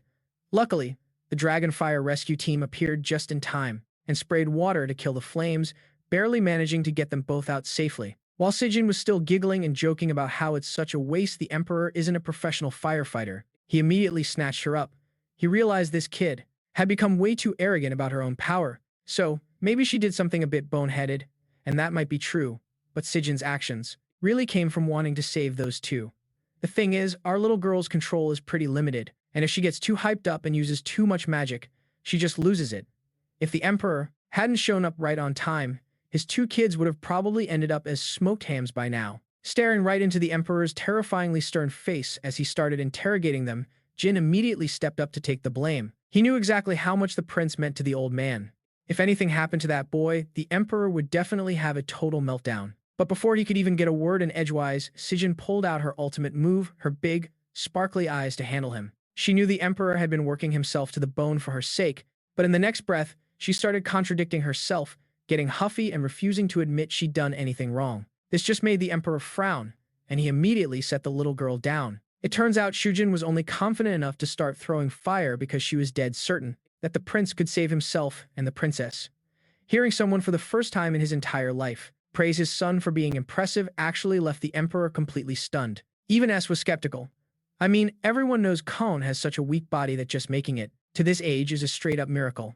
But to our little girl, the prince is a total hero who summoned his magic at the 90-minute mark just to save her from that creepy dark teacher. And sure enough, once the clouds of dust and smoke finally cleared, there they were, the two kids sitting perfectly safe inside a magical barrier. The two adults were absolutely floored. They never expected that little Kon, at such a young age, could already cast a protective shield like that. Seeing Sejin happily running over and non-stop bragging about how he was super awesome, Kon's cheeks turned bright red. He never thought anyone would actually believe in him like that. See, his whole life, people have done nothing but talk trash about him for being so weak. Ever since Kon was 3 years old, the court officials have been mocking and insulting him constantly. They said the boy was so pathetic even an ant could beat him. And they claimed the prince didn't have what it took to sit on the throne, saying the whole country would fall apart under him. But all that heavy stuff was instantly brushed aside by our little girl. To her, Coney is just a bit sick, and that's why he's weak. Once he gets better, he'll definitely be the strongest in the world. Sujin even pointed out that the prince not killing ants isn't because he's useless, but because he's kind-hearted. With a heart like that, he's going to be a great king. Her words made the boy's eyes sparkle with hope. But wait, there's more. She started listing off a ton of other amazing things about Kon. Normally, Jin sneaks out to practice for 2 hours, but he realized the prince has been training even harder than that. It moved the poor kid so much he was about to burst into tears. Watching those two being so close to each other, Pan used to feel a bit jealous. But now she finally understood that she never really cared for the prince the way Sejin always has. She knew she couldn't compete with the little girl, but she still gave a soft smile. Hearing all this, the guy who actually plans the training schedule was in total shock. He had no idea the prince was doing extra training sessions when no one was looking. The kid really does have a heart of steel. But as soon as the Emperor saw his kids laughing and playing together while leaving him out in the cold, he got all pouty and tried to walk away. Suddenly, he heard a scream and whipped his head back to get the scoop. Honestly, his habit of being a busybody will probably follow him into his next life. It turns out Kone's little bunny was glowing, and nobody knew if it was. Was she sick? Actually, it seemed like cause for celebration, as the little bunny's body started glowing with intense energy. Its ears grew longer, its whole body shifted, and even its size increased. The successful evolution caught everyone off guard, except for our dim-witted prince, who insisted this wasn't his rabbit because it looked way too different. But there was one character acting very strange, and that was the panda. It quickly ran over, but then went dead silent because it was now smaller than the rabbit. Even though the rabbit had leveled up and gotten bigger, the moment that aggressive panda gave it a little threat, the rabbit just rolled over and fainted, foaming at the mouth. This left Sejin, the master, so embarrassed she just wanted to find a hole to crawl into and hide. "Why are you so mean, you little brat?" Even though it's just a pet, it was so aggressive that it turned around and blamed the little girl, asking why it hadn't leveled up yet. It must be because she's too weak. Looking at the panda's attitude, Sejin could tell it was basically cursing her entire bloodline. This whole situation left both adults completely stunned because the prince is still so young, yet his magical beast has already evolved. You'd have to call his son a total mega prodigy. But since the beast had just evolved, it was still a bit unstable. He wanted to help his precious son stabilize its power, but then he suddenly felt something go horribly wrong inside. He realized a dark, evil aura. The curse was starting to act up again. Remembering what the little fox had said about that panda having the ability to absorb curses, he immediately ordered S to take Cone and Pan away. S realized the gravity of the situation and instantly obeyed, grabbing the two kids and hauling them off, leaving Sejin behind. While she was standing there confused, the emperor quickly wanted the little one to have that cat bite him, just like what happened that night. But before he could even give the command, the panda went absolutely ballistic. Insulted at being called a cat, it lunged forward and bit the handsome hunk right in the face. Seeing this, Sejin was absolutely terrified. Last time it bit the emperor, it was because she was still unconscious and totally clueless. This time, things were looking real bad, but just as expected. After absorbing the energy from the emperor's curse, the panda suddenly bulked up, leaving our little girl speechless. And then, a burst of golden magic, crackling like lightning all around the panda, went boom. Just like that, the little guy leveled up out of nowhere. With a smug look that said, "I'm the goat," Sejin, seeing her little troublemaker level up, happily ran over to scoop up the panda and spin him around. It was only then that the emperor used what he learned from the little fox to confirm that this wasn't a puppy, but a panda. Even though she already knew, to avoid blowing her cover as a mere 3-year-old, the little girl played dumb. However, it seemed like almost everything the little fox told him went right out the window. He insisted that the panda was some kind of cat, which made our national treasure want to flip out like, "I'm not a damn cat, old man." Looking at this panda from the east, the emperor finally realized this was no ordinary creature. So, he started breathing down Sejin's neck, forcing her to train harder to master the way of mana beasts. That was the plan anyway, but he couldn't sleep that night and wanted to discuss it with the old scholar. Just as he was about to drag the old man out of bed in the middle of the night, his humanity suddenly kicked in. He held back his magic and decided he actually went there himself to find him. Talk about having zero boundaries. The poor, old scholar was fast asleep when suddenly this guy is standing right over him, scaring him half to death. Turns out, His Majesty was just feeling lonely and wanted a little late-night heart-to-heart. Even the scholar has to admit he is a truly brilliant king. In just a few years since his coronation, he turned the country into a superpower. But here he is, looking like a kicked puppy, calling himself a total failure as a father. It's because, until now, he always thought of his son as just a weak little kid. But today, not only did the boy create a barrier, he even leveled up the monsters. You could say he's a completely different person from the son the king thought he knew. Hearing the scholar heap on the praise made the king's ego swell through the roof. But he couldn't forget that the only person who actually stayed by the boy's side and believed in him was Kuin. As a father, he's done absolutely nothing, aside from acting like a rigid king and dropping the hammer on his son. According to the law, he's been pretty useless. He remembers back when the prince was just a tiny thing, sobbing his heart out because of those harsh punishments. But back then, he just kept a cold, deadpan face and ordered the boy to stop crying, telling him a future heir has to act like a king. Now, those memories are eating him alive. He realizes he only ever knew how to criticize and never gave his son a single word of praise. Seeing the emperor he raised from a boy finally growing up and actually worrying about his own child made the old scholar tear up with joy. But that touching moment ended real fast when the emperor insisted on sleeping in the same bed with him. As he drifted off, he fell right back into his old nightmares. He sought his biological mother again, shaking with rage, and smashing everything in sight. Even little Shuli back then wasn't what she wanted. She even hurled a whole flower pot right at her own child's face. Back then, only the servants were panicking and worrying about Shuli's condition. His mother didn't show a shred of concern, but the young emperor didn't hold a grudge. He just hoped that if hitting him made her a better mother, he'd take the beating, even with his forehead covered in blood. Right then, the late king walked in, causing her to snap. She started screaming that she wanted to kill that old man, and kill Shuli too. But the late king immediately grabbed her by the throat and warned her that if she killed Shuli, he would force her to get pregnant all over again. It turns out that man was a monster who imprisoned the empress's heart, forced her to stay by his side. Seeing his mother crying like that made him bolt awake. He looked over, and the old scholar was already dead to the world, snoring like a freight train. The king just smiled gently and quietly pulled the blanket up to cover the old man. Even if everyone else is gone, at least the king still has the scholar. Then, they both fell into a deep sleep, surrounded by about 77,490 sparkly filters. After a long, busy day, the prince's magic finally stabilized. The doctor was baffled, because this was practically a miracle. His medical skills were limited. Even though he'd been with the prince since he was a baby, he couldn't do a thing. Thank goodness for that high-level magic doctor this time.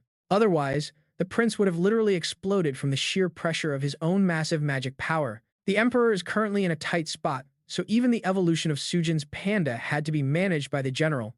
This left the physician up. He never imagined that within a single day, two of the empire's magical beasts would manage to level up so smoothly. But hey, it's not all sunshine and rainbows.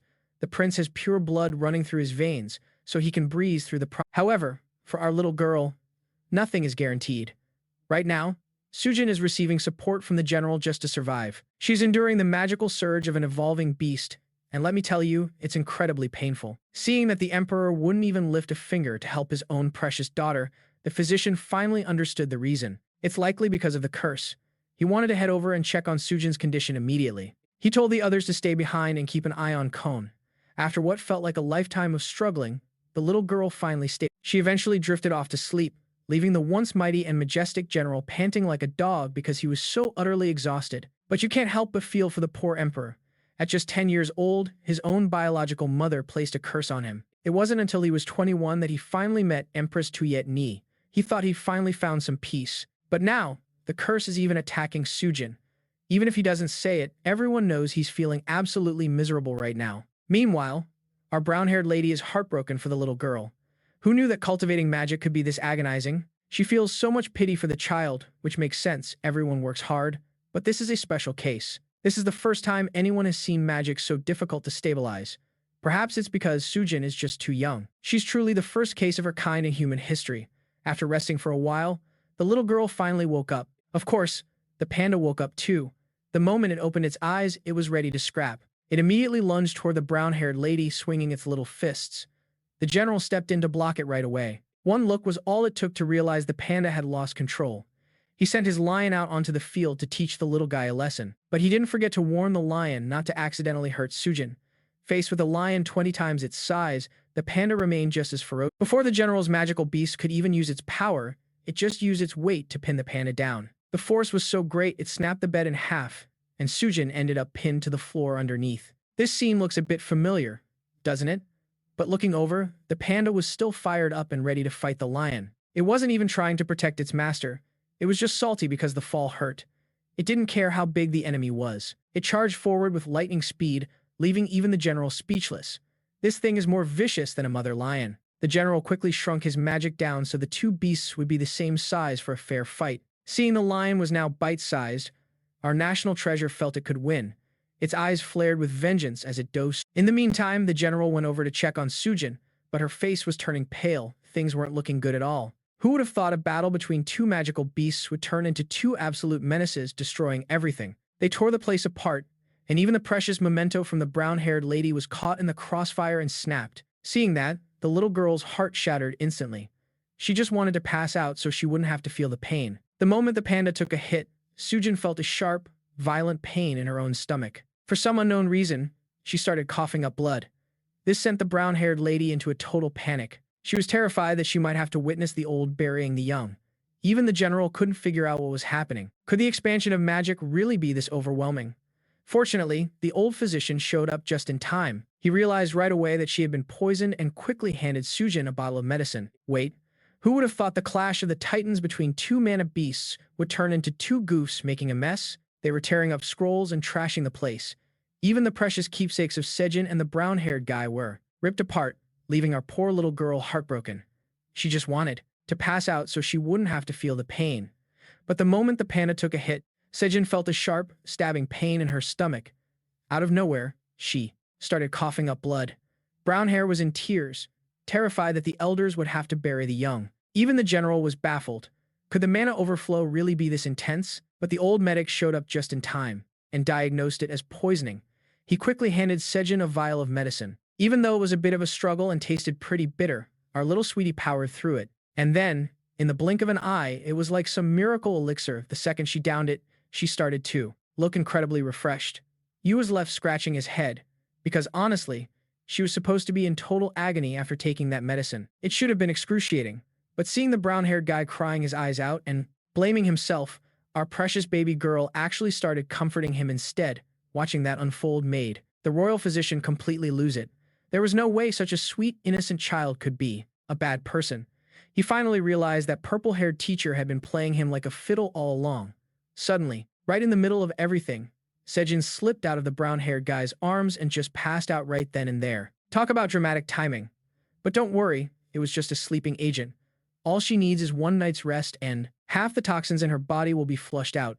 However, as for the other half, well, that's a whole different story. Because right now, the little one is in the middle of her demon evolution, and that is definitely not a walk in the park. Meanwhile, those two were going at each other's throats until, suddenly, Lion Boy was left dazed and confused. He looked like a deer in headlights because he couldn't find the panda anywhere. Turns out, our panda had already finished his evolution. The moment Sijin wakes up, he'll be able to pop back up again. So, they left things here in the general's hands while the royal physician rushed off to find a way to flush out the remaining poison in the little girl's system. He tracked down that phony purple-haired teacher and interrogated that jerk because he was sure this clown was the one who poisoned the princess. And wouldn't you know it, the guy must have a death wish because he straight up admitted he did it. And he said it with the most casual, stone-cold face, too. It turns out he'd been sneakily dosing her with that poison for a long time, just waiting for the second her demon powers awakened to let it kick in. Ignoring the royal physician's furious shouting, the guy didn't expect his original plan to go off script. The toxins were supposed to kick in when she was 5 or 6, but who would have thought that, tiny as she is, our little girl could already evolve her demon beast, even though he was putting on a cool front. On the inside, the guy was actually shaking in his boots. Because this isn't just being a genius anymore, this is a straight-up god-tier ability. But what nobody saw coming was that the Emperor's curse flaring up right now was also the work of this exact same guy. He flashed a creepy-ass smile, looking all satisfied with the sick masterpiece he created. But seriously, this guy was pushing his luck way too far, because he actually triggered the curse twice already. Luckily, the Emperor was okay, which was doing fine, but the royal physician was absolutely livid and immediately whipped out a vial of his own deadly toxins. But that villain just mocked him, saying the old man had no right to be self-righteous, because that very poison was something the physician had made with his own 2 hands. Hearing that, the old man was flabbergasted and snapped back in denial because he was just being manipulated and never meant to hurt a soul. But then the guy, the person he trusted most, suddenly unsheathed a blade and stabbed it straight through the physician's gut. The poor old man was filled with crushing regret for letting things hurt a tiny 3-year-old baby and even putting his beloved emperor in danger. Meanwhile, Princess Pan was sneaking out into the flower garden, looking over her shoulder to make sure the coast was clear before she started practicing her magic. See, now that even the prince and Sejin had successfully evolved, our little girl was the only one who still couldn't summon her demon beast. So, she was determined to train. The second the water rippled just a tiny bit, Pan's face lit up, thinking she finally had it. But it barely poked its head out before sinking right back down, leaving the poor thing feeling like a total bummer. But before she could even get her pout on, someone let out a loud cackle. It scared the living daylights out of her. She seriously thought she'd seen a ghost in the middle of the night. And wouldn't you know it, it was none other than that purple-haired creep, looking all smug because he'd, man, his life was a total mess. Even though the physician is a multi-talented guy with the best medical skills in the whole country, his magic is actually weaker than a newborn chick. So, while he was trying to run for his life, he didn't get very far before that purple-haired teacher caught up and stabbed him, right in the back. But that horrifying scene was caught by Pan while she was hiding in the bushes. As soon as the physician saw the girl, he panicked instantly and shouted at her to run before things got even worse. Pan was actually very obedient and bolted like lightning. She knew she was pretty useless, so she just wanted to find someone to save the physician. But it seemed like it was too late because that purple-haired psycho already noticed her and wanted to hunt her down. He was terrified that even Pan would be murdered just to shut her up. So, the old man used what was left of his lame powers to release a cloud of toxic gas, making that guy's face twist in pain. In a fit of rage, he blasted the physician with magic, making the old man, who was already half dead, pass out cold on the spot. Then he chased after Pan, who was running for her life, her face drenched in tears because she was absolutely terrified. Seeing the drawing the prince made for Sujin ripped to shreds, Nazari decided to score some points with his crush by using restoration magic to make it look brand new. Luckily, after checking on Kay, he headed over here only to find out this panda is even more intense than the prince's kid. While everyone was sleeping like a log, suddenly, they were woken up. S sensed something outside the door that made him jump, because his detection ability was actually sharper than mine. The person at the door was none other than the physician, returning covered in wounds. Knowing his time was running out, he didn't care about who had backstabbed him and limped toward Queen's bed. The most important thing to do right now was to grab a piece of paper and write down the antidote recipe for the little girl. Even though he couldn't guarantee it would work, it was definitely better than nothing. He kept rambling on, insisting they needed the horn of a rare creature, but then he suddenly started coughing up blood violently and passed out. His back had been a bloody mess for God knows how long. S immediately checked on his condition. The panda, who was just acting all tough with the physician, was now looking curious and a bit awkward, though the old man insisted he was fine, because he'd been offending people his entire life. Ever since he was 30 years old, his genius was already showing, making a lot of people jealous and hateful. They were always wishing he'd just kick the bucket because he always thought he was the smartest and most righteous person in the room, which made him plenty of enemies. Luckily, the emperor always valued and protected him. But now, it seemed, the old man had betrayed that trust by conspiring with traitors. Looking at the face of the unconscious little girl, the physician used his last breath to say he was sorry. But just as he closed his eyes to head to heaven, he remembered Pan was still in danger. He gasped out his final words, making our arrogant and cold panda start blubbering. Hess quickly carried the physician to find the emperor to see if his healing magic could help. He left his crow behind to guard the house and protect them. As soon as the crow landed next to Queen, the little girl finally woke up. Seeing the brown-haired girl suddenly crying made her heart sink. She didn't even understand why she felt so strangely heartbroken. Meanwhile, Pan was using all her strength, running for dear life. Just a little bit more and he'll finally make it to Kana's palace. But talk about bad luck, that purple-haired creep is lurking right behind him. Luckily, the little bunny inside senses something's off and bounces out of there in a heartbeat, leaving the prince totally clueless. Following the bunny's lead, eventually, Cone has no choice but to tag along. Suddenly, two servants pop out of nowhere. Honestly, who knows why the prince is wandering around at midnight? But as luck would have it, they get sent on an errand to find the bunny. The moment Pan spots them, her little face lights up with joy.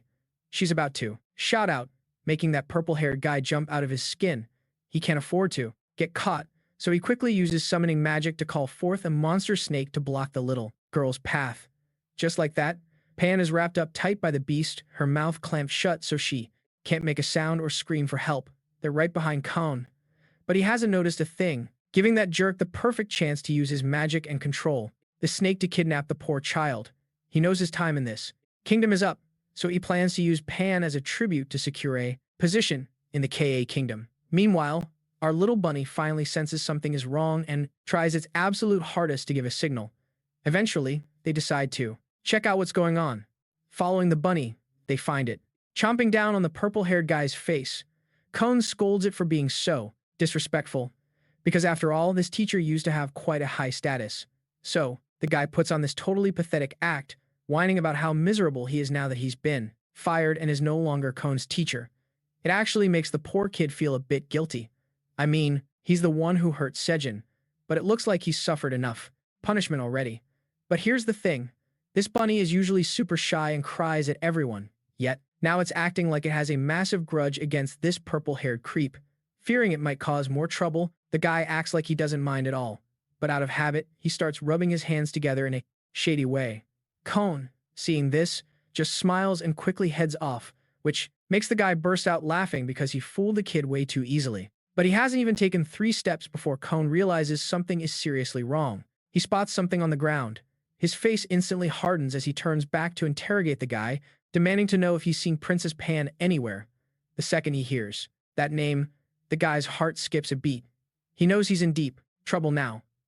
But he still tries to play it off, laughing and insisting he has no clue and that it has nothing to do with him. But fooling a prince isn't that easy. Cone immediately orders his men to cuff the guy. On the outside, the jerk puts on a timid face like, "You've got the wrong guy, kid." But in reality, he's charging up magic in the hand hidden behind his back. Cone suddenly channels his inner Sherlock Holmes and spots a crucial clue. It's Pan's favorite fan, the one she never goes anywhere without, lying right there on the dirt. This is the very gift her birth parents gave her when she was only 2 years old. She carries it everywhere she goes. So there's no way on earth she'd just drop it here. That means, even though he saw her, he's lying through his teeth. The conclusion is clear. This purple-haired creep is definitely hiding something. Faced with the prince's true authority, the guy is actually shaken. Cone isn't some weak little pushover anymore. The jerk quickly pulls out some poison he swiped from the royal medic and releases it everywhere. A servant instantly jumps in front of the boy to block the attack, but he ends up getting scorched by that poison in a burst of purple flames, making Choni's heart was breaking as tears started to well up, but honestly, she didn't mind one bit. This was her big chance as a loyal servant to pay back the prince for letting her stay by his side all this time. She saw the other 2 servants already starting to drop, while that purple-haired coward decided to bolt because he didn't want any smoke from her. Meanwhile, over in the Kai Empire, the king was busy snatching a magical beast from some poor white-haired dude lying on the floor. He was transferring all that power over to Ni. But even though the kid had just received a massive surge of energy, the king wasn't even going to let him rest for more than 3 days. Who knows what's going on in that old Scholar Blue's head? He actually thinks the king really loves Ni just because he handed over a beast he'd been prepping for years just for himself. He ordered Ni to hurry up and merge with the beast immediately. Apparently 30 years ago, when this thing first appeared, it was an absolute monster that terrorized the entire region. The old man wanted Ni to recreate that terrifying glory so they could quickly move in to kill Chon and Sujin during the upcoming exam. Honestly, this Scholar Blue is way too loyal to the king. He's all worried that His Majesty might get tired from the ritual, but when it comes to an innocent soul, like that old man, he couldn't care less if the guy kicked the bucket right then and there. But Ni isn't a cold-blooded psycho like them. He went to check if the old man was okay, and even apologized, saying he didn't mean to steal his beast. When Ni mentioned it was a dragon, the old man was absolutely floored. Turns out, the old guy is a transmigrator too, but thanks to the king's greed, he's been rotting in this dungeon for decades. He grabbed Ni's hand immediately, suspecting that Ni might be from the same world as him. You see, in this world, everyone calls that thing a giant snake, not a dragon. Ni was just standing there, totally lost. Before he could even wrap his head around it, a spatial portal suddenly swung open. Ni saw the connection to the Lak Kingdom and knew he had to go settle things there first. As soon as he stepped through, he was met with the scummy face of that purple-haired guy, whose snake was still coiled tightly around Bane. Ni remembered the last time he snuck into the palace. He had to hide like a ninja. When he spotted the brown-haired guy in Sujin. Since he was injured back then, he was worried about how to escape without being seen. But right at that moment, the purple-haired guy recognized Ne as the 17th Prince of Kai. Ni got into a fighting stance, ready to send the guy to the afterlife, but the coward started acting all proud, bragging about being a traitor to Lak, and pledging his loyalty to Kai. One look and Ni noticed the red ruby. Dangling from the guy's neck, it was a gift from the king of Kai himself. Hoping to suck up to the kid, the guy quickly opened a spatial portal to send him back home safely. Ne was shocked because you usually need an anchor at the destination to link these portals. He couldn't believe a guy who looked this shady and totally unprofessional could actually be trusted with something so important. Ni cut the crap and asked what he was doing, all while keeping an eye on Bane hanging there. He was like, "Should I call the FBI on you, you creepy lolicon?" The guy just tied her up like a snack and offered her as a gift. He was tired of being a mole and wanted a cushy job in Kai. But this obsessed simp knew way too much about Ne's secret trip to Lak. Ne knew he couldn't let this guy reach the Kai Empire alive, so he laid down his terms. Is it tough? You bet, because that king doesn't give a damn about useless people. Instead, he ordered that if Princess Sejin could be kidnapped, it would be a massive achievement. Hearing this, the purple-haired guy was gloating, shocked at how heartless Nay was toward the child who once saved him. It gave the boy a real jolt. Who knew such a powerful kid? Didn't even know basic purification? But this purple-haired snake had been scheming for a while. While the little girl was training in secret, he had been sneakily poisoning her. He boasted that she wouldn't even make it past 10 years old, so there was no need to worry. Hearing that, Nay's face went dark. A murderous aura flared up, but he kept playing along with the guy, asking to check on Sejin's condition before leaving. He used a threatening tone, saying if the guy wanted a good word put in with the king, he better do as he's told. That shut him up real quick, and he followed behind like a scared little puppy. So, he led Nay to see Sejin. Today was the first day the poison took effect. Definitely the most agonizing day for our little girl. Looking at him, pointing at the panda while calling it a puppy left the boy with a massive question mark over his head. But putting that aside, seeing the frail state of a 3-year-old enduring such pain really broke Nee's heart, especially since it was raining outside. He started babbling incessantly, making that purple-haired creep incredibly anxious to rush back and claim his reward. But it wasn't going to be that easy.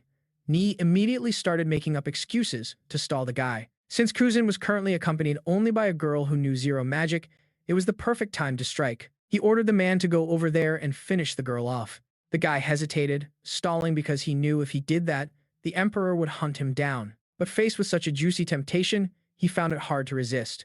If he just followed through, he'd secure a high-ranking position in the kingdom. That sly fox Nay dangled the position of royal tutor as bait. This made the guy ecstatic. Completely blinded by greed, he didn't think twice. He charged forward like a madman, intent on taking out Kuzin right away.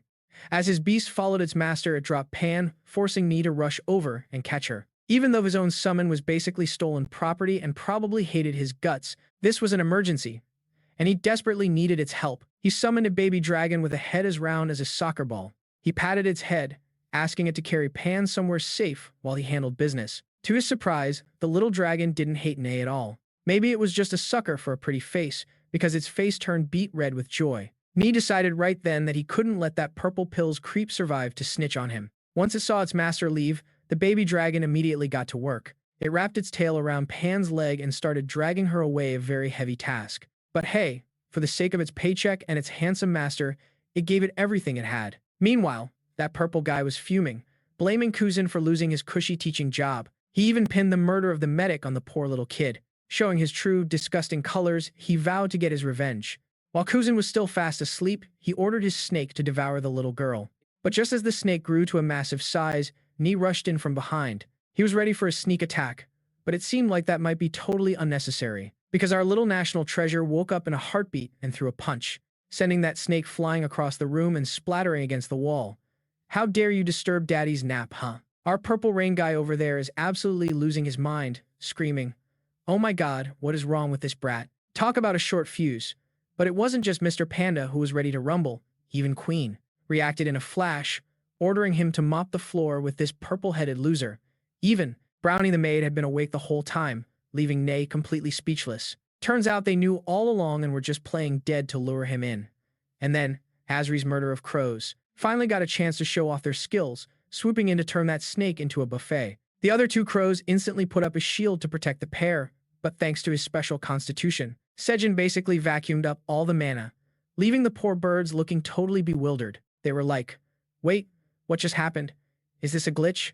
Meanwhile, Mr. Panda let his inner thug loose, immediately lunging forward to give Purple Head a free facial with his claws. Sujin wasn't about to back down either. He charged forward, fueling his fists with pure magic. But honestly, the only reason he got tagged by those little critters was that he totally underestimated them. Talk about a rookie mistake.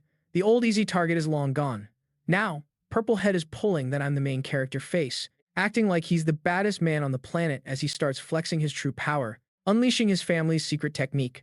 The blast was so strong it sent Mr. Panda flying. He quickly sketched a magic circle glowing with hellfire, aiming it straight at Sujin. Just as Sujin was about to get roasted and toasted, Nay suddenly appeared out of nowhere and swept the little kid into his arms. Queen was confused, but Purple Head? He was absolutely stumped. But wait, here's the kicker. Old man Nay delivered a magic-infused punch right to the guy's gut, making him cough up blood. He never expected to walk right into a trap like that. But hey, dead men tell no tales, and that's the best way to keep a secret. With its master out for the count, that giant snake poofed into thin air. But Nay wasn't feeling so hot either. Stealing someone else's familiar and using that much mana comes with a nasty side effect called magical backlash. When he saw Queen trying to check on him, the boy quickly dodged. After all, this is the imperial princess we're talking about. Lak Lak immediately pinned the whole murder thing on our little hero. Sujin was totally bewildered. Like, wait, Nay was the one who did it. Why am I taking the fall? Talk about being a scapegoat. They shamelessly insisted that if Queen said he did it, then he did it. No arguments allowed. Case closed. Little did they know Sejin's pet had recorded the whole drama from start to finish. But the real shocker was the girl actually agreeing to take the blame. She's playing for high stakes. Just as he was about to make a move, Queen rushed over and grabbed his hand, wanting to heal his injuries. Honestly, these scratches were nothing compared to the tough love Nay's old man put him through growing up. But seeing that bright, innocent smile and her promise not to tell a soul, it made the boy feel a strange sense of nostalgia. She looked so much like someone from his previous life that he couldn't stop staring. Sejin, this kid, reminded him of his girlfriend back in the 21st century. His brain just flat out lagged for a second. I mean, this brat is only 7 years old. Where did his 7-year-old get a girlfriend to be moping about? He snapped out of it and quickly tried to heal him, but ended up getting a little too touchy-feely by poking his chest. The poor kid was so embarrassed he tried to bolt, but luckily, Brownie was there to stop him. Careful now, tease the boys too much and you'll never find a husband. Nay just hurried away. He reaches the spot where the baby dragon hid Japan, totally oblivious to the fact that Grandma Ba has been tailing him the whole time. He immediately starts cuddling the little dragon and uses his magic to dry the little fellow off. Once Masathi is sure the little one is safe, he decides to head out. But just then, he hears a voice echoing nearby. It's the little rabbit rushing over. Lucky for him, that teleportation circle is still active. It belonged to that purple-haired guy who just kicked the bucket, but the magic is still lingering for a little while. He quickly hops inside to head back before anyone catches him, which would be a total disaster. And just as the boy leaves, the rabbit leads the prince to the scene and finds Japan lying there. They immediately try to wake the girl up. As soon as Kon touches the child, he realizes her clothes are already bone dry. Someone was definitely just here. Suddenly, he remembers the old doctor is in grave danger right now. Meanwhile, over in Sujin's room, the brown-haired girl can't believe the little boy is trying to take the rap for her. After all, there's a dead guy in her room, and she doesn't want the blame falling on our brown-haired friend. Honestly, it's not that big of a deal because, according to the purple, our brown-haired hero realized the threat wasn't all that great, especially after listening to the purple guy's own bragging. He was indeed the culprit who murdered Physician Cho. So, if justice or heaven hadn't struck him down first, Gujin was dead set on killing this jerk himself to avenge the old man. But looking at the mess of wounds on that purple-haired creep, our little kid didn't know whether to say. He had punched or kicked the guy to death. So, he got the bright idea to pin the whole thing on the panda. Talk about making the poor little guy dazed and confused. Who even does that? He then forced Little Treasure to dip his paws right into the pool of blood to make the scene more convincing, totally ignoring the poor cub's hopeless wailing. While they were busy with their secret mission, Brown Hair suddenly started screaming and acting all spooked. You would think a kid like Gujin wouldn't know fear, especially since he just approached a corpse without blinking. But now that it is brought up, the little guy is suddenly terrified. They immediately clung to each other to survive this tribulation. Both of them started imagining every ghost and demon under the sun, making even the brave panda chicken out. Right then, word came in that you had been sucker punched by that treacherous snake, which gave Kani quite a shock. But before he could even move, a scream echoed from Gujin's room. He was terrified that Mr. Purple had shown up to attack and kill the little girl, so they all rushed in to play the hero. Meanwhile, Guan's crow flew back to report that the target had already been taken out by a young boy to protect Gujin. Turns out, they had been watching the whole time, treating this like a final exam for Kani, who passed with straight A's. Not only did he present the evidence, but he also successfully pinned the crime on that purple-haired guy. Seeing the whole thing unfold, the old man was genuinely shocked. His son had truly changed so much. He had not just matured, he was now taking the lead to protect others. It was enough to make anyone smile. Sejin just got back looking like a total mess, drenched in blood, which gave the old white-haired geezer a massive heart attack. He was totally shook and started panicking, but she acted like it was no big deal. Apparently, that purple-haired dude had kicked the bucket, causing the magic array to glitch out on her way back. She made it sound casual, but the old man only asked to be polite. He didn't really give a damn about the drama of these youngsters. His own clock was ticking, and he didn't have much time left. Just then, he saw the little dragon happily rushing toward him. But since the bond between them was snapped, a literal power struggle broke out. The impact sent the little dragon flying. You see, a magic beast is essentially a part of its master's own body. So when the kiddo tried to get close to merge back with him, things got violent. Fearing she'd get hurt, the old man used his magic to kick her out. Poor Sujin was suddenly a painful end. The old man only used a wooden stick to avoid any direct contact with the beast while handing the little guy over to Ni. On the outside, a monster might reflect the personality and lineage of its master, but ultimately, it is just a clone made of pure magic. Hearing that, Nei finally understood. But if his true monster is actually his best friend from the future, then it's basically saying that one day, the two of them will have to part ways. After that heavy realization, the boy quickly asked about the situation regarding the little dragon's name and Sujin's panda. Hearing that a national treasure had appeared in this western land left the old man absolutely stunned. He immediately deduced that the little one was a transmigrator. Why? Because based on how one's own attributes manifest a monster, people here could never create a panda when they don't even know such a thing exists. The little dragon was resting peacefully on Ni's shoulder when suddenly, the old man grabbed the boy's hand, sending the poor little guy flying off into the distance. The old man was in a state of extreme agitation as he gave a stern warning. Even if it meant death, Ni must never let anyone know he is a transmigrator. This left the boy completely shocked. He never expected this man to be just like him. But suddenly, the old man began coughing up blood. Knowing he didn't have much time left, he wanted to ask Ni for a favor, in his capacity as the dragon's former master. If there was ever a chance in the future, could he please visit the Empress of the Qian Empire? It turns out, she was his long-lost love from years ago. They were torn apart, yet he always remembered her clearly. She was an incredibly beautiful woman whose monster was a legendary fire phoenix. With his very last breath, he was still longing for her. Seeing this, Nei felt his heart sink. She must have been everything to the old man. He quickly stepped forward to close the old man's eyes. According to the records he had studied, the Qian Empire was wiped out many years ago. At that time, every single nation was dragged into that war, except for the Kjia Empire. In just one night, a once mighty empire completely collapsed, and the Empress was captured by the late Emperor of Lak Lak to be his concubine. That is exactly why she hates him to her very core. Meanwhile, Kay and Pan rushed to find Sujin, but instead of a happy reunion, the girl was panicking in fear because she hadn't finished dealing with this guy. The scene was still a mess right before their eyes. Seeing a corpse for the first time, Pan was so terrified he started screaming his head off, which left Sujin flustered. She was afraid that witnessing such a scene would leave the kids traumatized for life. Who knows what was going through that panda's mind, but it tried to divert their attention by punching the little rabbit square in the face. But the simplest way was actually just to cover his mouth to stop the wailing. Even though Pan was scared too, he couldn't let himself look weak in front of Sujin. He toughened up to maintain his cool guy image, which actually made the little girl's heart flutter because he looked so much like the emperor. After pummeling the rabbit and trying to bury it, the panda finally stopped. Perhaps it realized a distraction was no longer needed. Even Pan, who was shaking like a leaf, wanted to be helpful and tried his absolute best. Because Sujin was younger but didn't show any fear, the girl felt she had to endure it even more. This left the little one deeply moved. This really is the ultimate friendship. She had no idea how to repay them. As touched as she was, she couldn't let these two kids get dragged into this. Because last time, just hitting a teacher resulted in such a heavy punishment. This time, they actually killed the teacher. There is no way the school will let this slide. Knowing they wouldn't get off that easily, she turned down her two friends' kindness, choosing to shoulder all the blame herself. You see, Sejin had done her homework and found out that the purple-haired brat's family was no joke. In fact, the guy's father had once saved the emperor's life.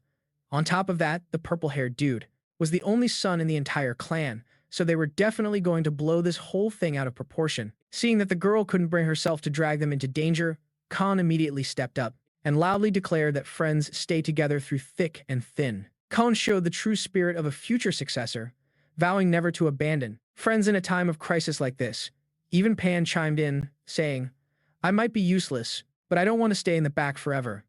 If Mei were here, she would definitely support this move as well." And just as Pan said, that little girl had been watching everyone from underground, cheering her friends on. Freckles immediately warned the girl not to overdo it with her magic. But right now, Mei felt incredibly happy. No matter if they were apart or what trouble they faced, The four of them were always connected. This moved Freckles so much that he pulled his little sister into a hug, knowing she had finally opened her heart to others. However, May was a tough cookie. She wanted to train and study so hard that even without going to the surface, her butterflies could still help them out. So, after finalizing their plan, Sejin thought to herself that she'd just play it by ear when the time came. But when the Emperor suddenly arrived, it gave them a real fright. Still, they didn't forget to rush forward and claim the fault was theirs. It was total chaos, with everyone scrambling and arguing their own side. Kon stepped forward, claiming that as a manly man, he should be the one to take the fall. But Pan, thinking he was the most useless, argued that he deserved the punishment more than those two talented kids. Then there was Sejin, who used her ultimate skill, clinging to the Emperor's leg while wailing at the top of her lungs to take the blame, which actually startled him. He didn't expect these kids to be like this. He closed his eyes and gathered his magic, giving the little ones a heart attack. They really thought they were about to get a free one-way ticket to the afterlife this time. But to their surprise, that surge of power turned into a gentle hand that stroked Pan's head, while two other magical hands comforted Kon and Sejin. It brought tears to everyone's eyes. No one expected that one day the Emperor would share all his love so equally and care for them so much. The kids were all deeply moved, especially Sejin, who now saw the Emperor in a whole new light. He was much gentler than she had imagined.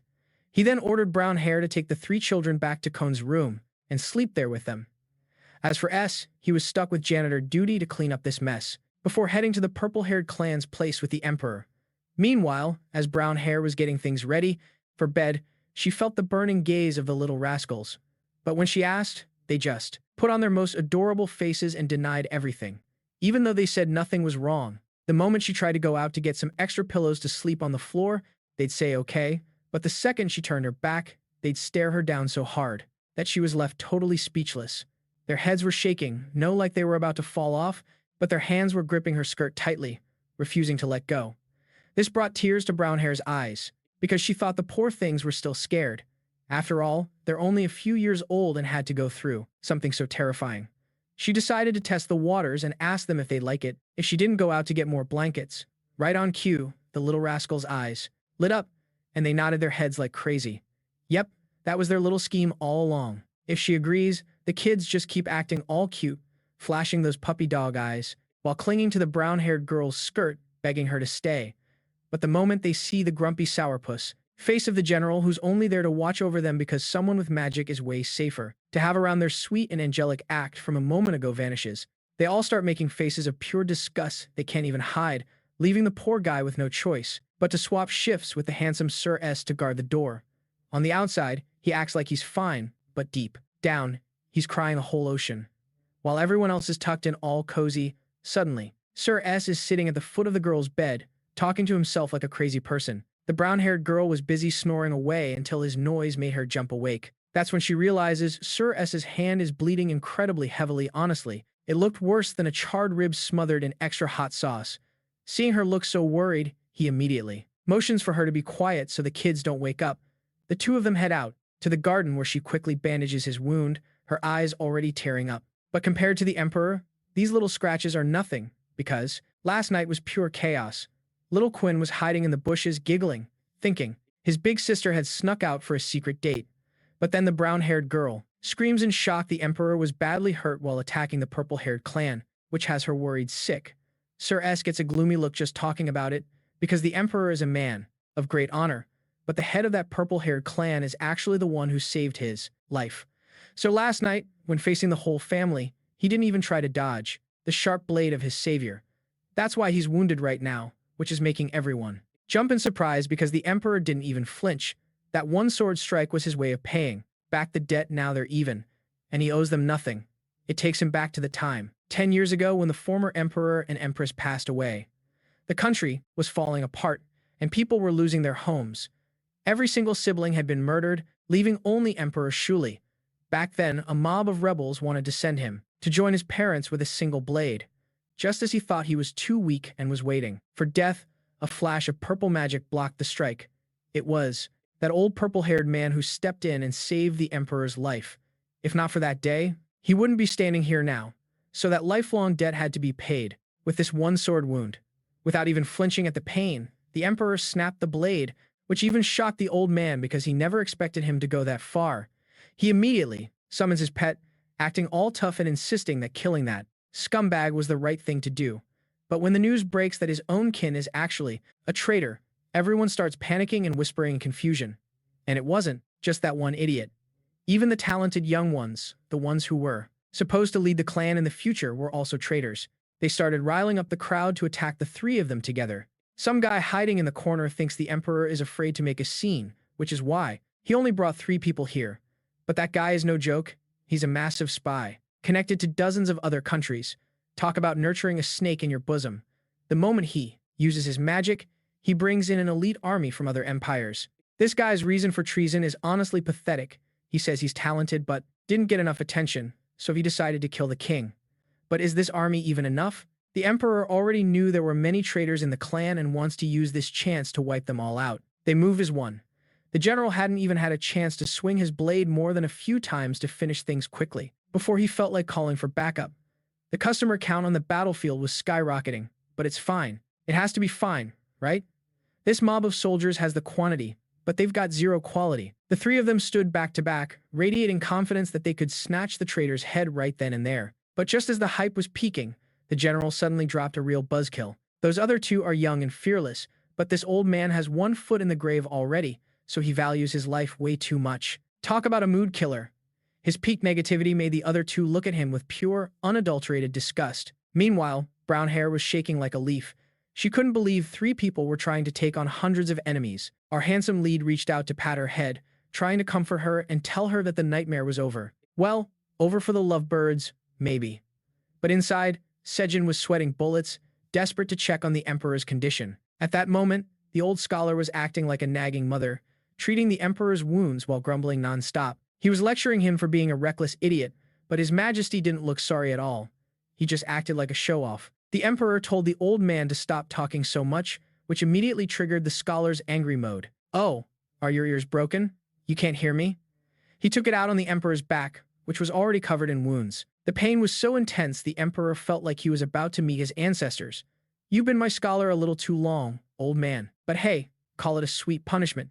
If you don't cherish your own body, then these wounds are going to sting." Quinn finally arrived, but she just hid in the bushes outside to eavesdrop on their conversation. She heard them saying the injuries were severe, so deep that they had to use physical medicine just to get the wounds to scab over. Hearing that made the poor kid's eyes well up with tears. She had no idea he was hurt that badly. The moment he heard Quinn's voice, the emperor scrambled to throw his clothes on to hide the damage from her. Seeing his little girl actually caring enough to come check on him made the usually neglected emperor feel a spark of joy. But the sentimental moment didn't even last 5 seconds before his face flipped. He remembered the time. "Why the hell aren't you out jogging? What are you doing here?" He immediately slapped 10 more laps on her as punishment. He told her to run until her legs literally fell off, hoping that would keep her from poking her nose into everyone's business. Quinn was so terrified she didn't dare argue. She bolted immediately, thinking that if he's this mean, he must be fine. But before the kid could even get away, the emperor suddenly coughed up a mouthful of blood. Quinn froze in her tracks, her face filled with intense worry as she rushed to ask if he was okay. But instead of being happy about her concern like before, this time, the emperor didn't want her to see him suffering. He used his magic to literally shoo her away. Out of nowhere, blankets and pillows appeared and wrapped Sejin up like a burrito. No matter how much she struggled, she was swept away. Even her panda couldn't keep up with the flying blankets. Just like that, she was bundled into a ball and teleported straight back to her room. Luckily, brown hair was there to catch her, or she would have face-planted right on the floor. Sejin was left dazed and confused. Normally, magic doesn't even work on her, so how did she get kicked out so easily? She looked around at the pile of bedding and realized the trick. The blankets are physical objects, not just energy. The emperor cast his spell on the blankets to carry her away, meaning the magic hit the fabric, not the girl. Bundled up like a parcel, blankets and pillows appeared out of thin air and snatched her away. No matter how much she squirmed or struggled, she was stuck. Even the panda couldn't keep up with the speed. Those blankets rolled the little girl into a ball, and poof, she was instantly teleported right back to her own room. Thank goodness the brown-haired guy caught her in time, or she would have face-planted so hard she'd be eating floor for breakfast. Sejin sat there, totally dazed. Magic isn't supposed to work on her at all, so she couldn't fathom how she got evicted so easily. Then she noticed the pile of blankets. The secret was that blankets are physical objects. The emperor used his magic on the bedding too. Tossed Kyujin out. The spell worked on the blankets, not her, which is why she couldn't resist it. When she finally looked at herself, she realized she had grown quite a bit. Still unable to process the shock, the emperor hurriedly brought her back, making the little one instantly read between the lines. She knew he didn't want her to worry, so she asked the brown-haired guy just to be sure, confirming the emperor was only 25 years old. That fact left our girl completely stunned. All these years, Sujin had been treating him like her father, forgetting that in her past life, she was already 22 herself. Looking at it that way, he's barely older than her, yet the emperor has had to endure so much. The old scholar helped him up. Even with blood staining his lips, he still insisted. He was fine, making the old man chuckle. Despite his status, he was acting just like a stubborn kid. He didn't want to show any weakness to anyone. And of course, it was mostly because he didn't want to make Sujin worry about him. Since he was a child, the emperor never received any affection from his father and was loathed by his own mother every single day. Back then, he had to pretend to be happy just to make her smile, but those two didn't give a damn about him. They were too busy playing the roles of the cold CEO and his pet canary. Even when he first caught feelings for Empress Tuyet-ni, he had no idea how to express them. It was only after the little one appeared that things changed. Though he's still as awkward as ever, when it comes to showing love, he occasionally lets his guard down and shows his vulnerable side. Seeing this, the old scholar hit play on his broken record again, reminding the emperor to be gentler. The emperor knew full well how he should be treating children, but instead, he just put on a stubborn, "What are you going to do about it?" face, leaving the old man with nothing but a forced smile. Truly the king of the world, he does whatever he wants. But suddenly, the atmosphere turned heavy as the emperor ordered preparations for the healer's funeral. It was a stormy night, with only a few scattered souls attending the service. At that moment, Sujin realized the healer was just as lonely as people always said, that those standing at the peak of glory always stand alone. That same day, Sujin witnessed a truly terrifying sight when she saw Jen appearing with a strange, gentle look. But when the little one tried to ask others about it, everyone avoided the topic, as if they didn't want to mention that appearance at all. After that, came the funeral for her close servants outside the palace. Not long after, Khan was finally able to remove dragon blood from his diet. Ever since the healer passed, the boy's health had been steadily improving. Suddenly, a baby dragon appeared out of nowhere, full of joy, and rushed over to Khan to act all cute and cuddly. But the second it turned around, it went into full combat mode with the panda, making the little rabbit panic as she tried to play peacemaker. Anyone could see that this little baby dragon really took a liking to the prince. Sujin stroked Khan's head, telling him he must be kind to this dragon, because he had been drinking its blood for 3 years, creating a deep compatible bond between them. Because of that, it became Khan's second magical beast. Magical beasts are the crystallization of magic, but they can also be utilized through a different link, specifically a soul contract. Very few people can manage to train 2 magical beasts at once, so there are only 2 ways. The first is through forceful seizure, which is not only cruel but also extremely dangerous for both parties. Naturally, the emperor didn't want his child in such a risky situation. The second way is to raise the beast from infancy, allowing it to develop feelings for its master and voluntarily sign the contract.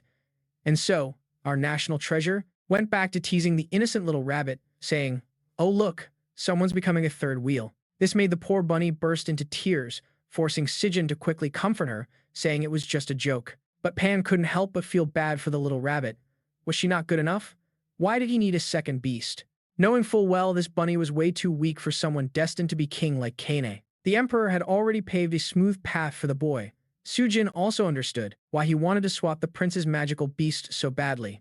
After all, he just wanted what was best for him. Kane also realized why Pan was looking so mopey and down in the dumps. It was because the poor girl was terrified of being tossed aside.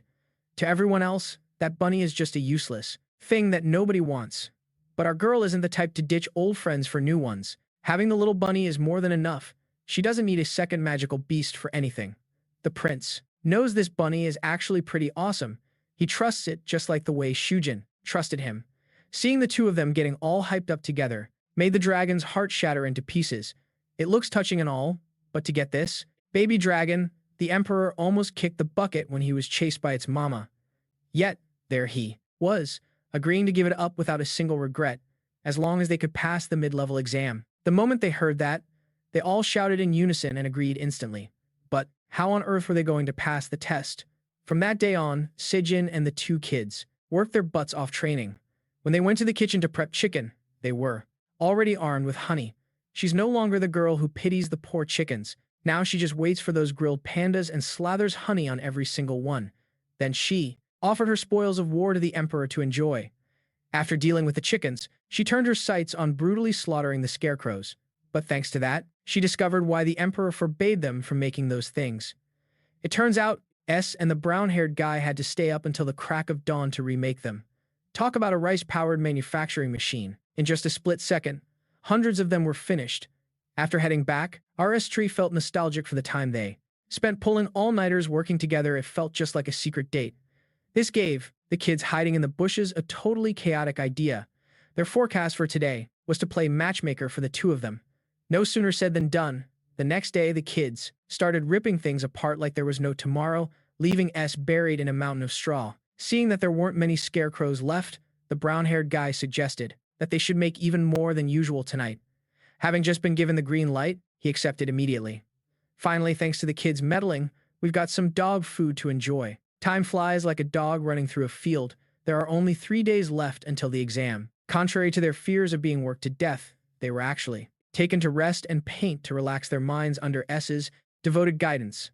From the outer circle to every single straight line, everything was taught meticulously.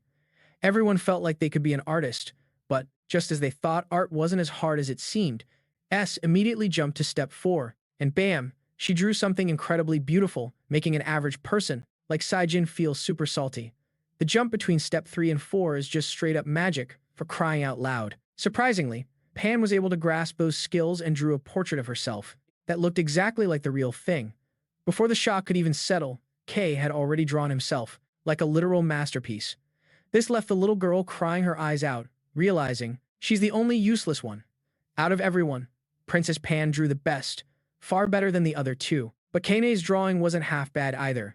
Only Sujin's drawing was absolutely terrible. You couldn't even call it a portrait, more like a sketch of a prehistoric caveman. S immediately tried to cheer her up, saying as she draws, "If you draw it badly, you'll regret it later." But as soon as she heard she wouldn't be punished with running laps, she thought, no biggie. Who cares if the drawing is a little ugly, right? But oh, baby, you are way too naive, because that's exactly the look they'll be stuck with for the intermediate exam. Even though they explained it over and over, Scene just couldn't wrap her head around why her beauty was being decided by a single drawing for an exam. So she had to rely on the wise S to break it down for her. See, there are princes and princesses who receive seeds from the royal family. However, if they haven't taken the exam and earned their intermediate certificate, they aren't allowed to leave the palace. This immediately made our little girl's brain go into a total meltdown. She can't leave the palace because she hasn't reached the intermediate level yet, but to actually take the intermediate exam, she has to go outside the palace gates. That's why they're all working so hard on their drawings right now. Seeing that the little one still didn't get it, S decided to show off a bit by infusing magic into the paper figure, and it immediately started to move. Seeing her own hideously ugly creation wiggling around just like a ghost scared the life out of our little girl. And yet, those drawings were acting like they were saying hello. S then used his magic to transform them into dolls that were somehow both adorable and ugly as sin, leaving everyone absolutely jaw-dropped. They never imagined these things could actually come to life. Not only that, but they could move and goof around just like real living creatures. The kids can't leave the palace, but these paper dolls definitely can.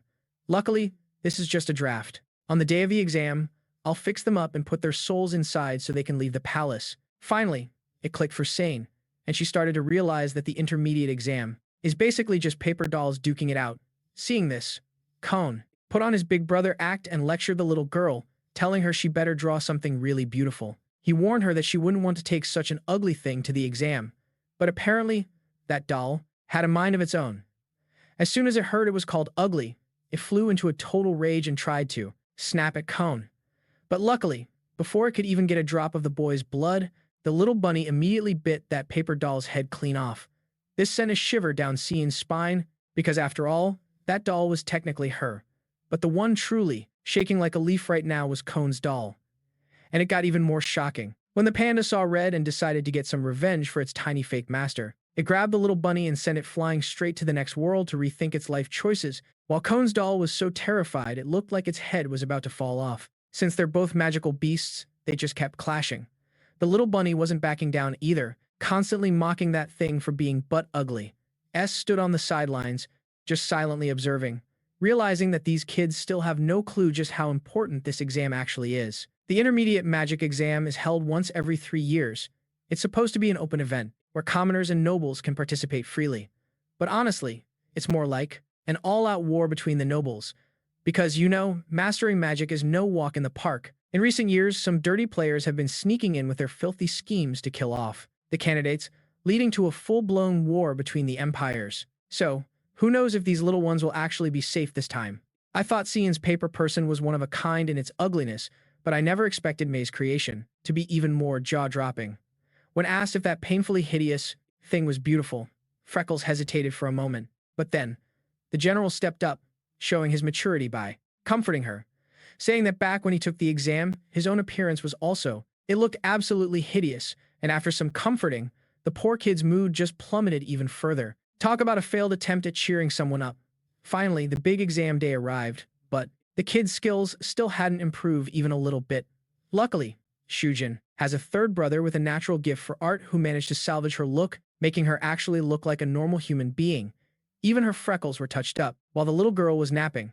Once the drawing was finished, the Emperor transferred their souls into paper dolls using a magic circle. As soon as they both turned into paper dolls, Cone still couldn't hide his sister Khan energy, but he was soon scared out of his wits because the Emperor now looked like a literal giant. He couldn't help but marvel at how massive everything was from a tiny person's perspective. The two magical beasts were busy mourning their master when they suddenly froze. In the blink of an eye, they became super curious about the tiny cone. The Emperor just scooped them both up. During this time, their real bodies will be kept inside the palace under heavy guard. Then, before even reaching the arena, they had to hurry up and get used to these new bodies. If they couldn't control themselves and messed up in front of others, it would be a total embarrassment. Plus, there was one super important detail. If their paper dolls died, their real bodies would kick the bucket too. This made the little one wonder, what's the point of using a fake body then? But this was actually for their own safety, because there would be mages on standby at all times. If they sensed a problem, they'd immediately summon the souls back. As long as the kids returned before the paper body was completely destroyed, they'd be safe. But right now, Sujin was weaker than a soggy noodle. One tiny nudge and she'd immediately faceplant, making the kid so mad she wanted to scream. Am I a joke to you? But to Cone, she looked absolutely adorable. Besides controlling their new forms, they also had to show the monsters who's boss, or they might just get swallowed whole in this tiny state. This was his big moment. He immediately bared his claws to act all threatening. Haha, Daddy's the boss now. Meanwhile, the Emperor went to find S, giving the man a total heart attack. S thought the Emperor should be with the kids, but the Emperor just acted like, where I go, and what I do is none of your business. However, his main goal was to borrow S's face to hide his own legendary handsomeness, being totally fine. 1 second and then having your handsome face borrow the next left S with a massive question mark. But faced with the Emperor's arrogance, who wanted to use his identity to join the competition, S was left speechless. Back over here, Cone and Sujin were finally getting the hang of their new bodies. Very quickly, the Emperor, disguised as a guard, walked in. He could fool the prince, but he couldn't hide from Sujin. She immediately informed Cone that there was something definitely fishy going on. It was clearly the same arrogant Emperor, just with different hair and clothes. Yet, his own flesh and blood, Cone didn't recognize him at all. The little girl was so shocked she almost coughed up blood. So, Sujin quickly hopped onto the Emperor's hand and crawled up to his shoulder to whisper. She wasted no time in exposing the Emperor's true identity. Are you trying to play cosplay or something? This scared the daylights out of him. He thought he'd hidden himself so well, yet he got caught. He lost his cool for a second, but recovered instantly and snatched the kid up, totally mercilessly. As soon as the portal appeared, everyone quickly rushed inside. Only little Jin was left dangling there, and this way of carrying him was unmistakable. It had to be that stinky Emperor. He left Pan all alone, because she doesn't have a magical beast yet, so she can't join the competition. Just as they arrived, the little guy was blown away because this place is a skyscraper as tall as Landmark 81. The Emperor warned them both to stay quiet and quickly led them inside. As soon as he handed the passes to the two guards, the names, Lin Qian and Lin Qian, were confirmed, making the little one wonder, since these were the names his parents in this world originally gave him. He used them as fake names for the competition to avoid revealing his identity. Right after that, they We're taken to a private room for contestants. Tomorrow morning, they'll be taken upstairs for the test. The two kids had 1,001 questions, but the calm emperor was acting all cool and didn't say a damn word. The room was huge, but it didn't have any furniture. So, the emperor pulled out 2 mini beds he'd probably hidden from his doll-playing days. As for him, he just sat in a corner to rest, on his own. That cold vibe started making Cone feel a bit suspicious, but he still acted like he didn't recognize his own dad. Meanwhile, Pan was brought inside by the incense guy. Right after that came N and countless other contestants from all over, gathering here in the form of paper dolls, each with a helper. The light was so blindingly bright, yet he told everyone to sleep, which was honestly mission impossible. Unlike Cone, who was already snoring, he saw the little ones still wide awake. The emperor couldn't take it anymore and showed off his bossy side. Close your eyes and sleep, or I'll kill you right now. This scared Sujin so much, he squeezed his eyes shut instantly. But then, he bolted back up because, in his threat, the emperor had called himself the king. Yet, the guy still refused to admit it, making the atmosphere super awkward. After waiting until his back was sore, Sujin finally fell asleep, allowing the emperor to reshape them, both. Because he wanted to see what they'd look like grown up, he changed their forms to help. As the magic circle took effect, Sujin's paper doll turned into an incredibly cute and pretty little girl. Seeing the little one wake up suddenly, the emperor ordered, "Don't move." Since the ritual was in progress, if she kept wiggling around, she'd end up looking uglier than a nightmare. The reason they arrived a day early was for this transformation, since it took 10 whole hours to complete. Only now did Cone finally wake up. But seeing Sujin looking like a 9 or 10-year-old girl, he got totally flustered. But when he realized the person in front of him was actually Sujin, Cone's brain practically exploded because he couldn't process it. He thought, did I get seriously hurt while growing up in sleep for over 10 years, like in those trashy soap operas? Seeing his son being such a dramatic idiot, whose brain wasn't even working, the emperor quickly explained the situation. She was much taller now. This was all part of a trick to keep the contestants' identities a secret. Whether they were young kids or old folks, the magic gave everyone a generic appearance, so they wouldn't be able to recognize one another during the competition. It's pretty obvious why. According to the prophecy, there is no way Chloe could survive past the age of 11. Since he's getting on in years, he wanted to see what his future kid might look like, so he gave the boy's head a little pat. But he couldn't help turning back to glance at Sujin because, for some reason, the longer they live together, the more he gets on his nerve. Watching the little brats grow up, suddenly, an announcement rang out, telling everyone to gather on the first floor. The first round was about to kick off. He ordered the two kids to hurry up and get going as the start was imminent. After getting the green light, they used magic to head back. But even if the odds were slim, the emperor was still dead, certain that his two children would probably breeze through the first round. Seeing Cain doubting himself, the emperor immediately reassured him, saying he was actually doing great to give him a little boost. This left Sejin just smiling to himself. He never imagined that one day, this guy would change so much. Cain was so relieved he was shaking, feeling overjoyed to finally earn the emperor's trust. The kid felt a surge of confidence and charged straight ahead.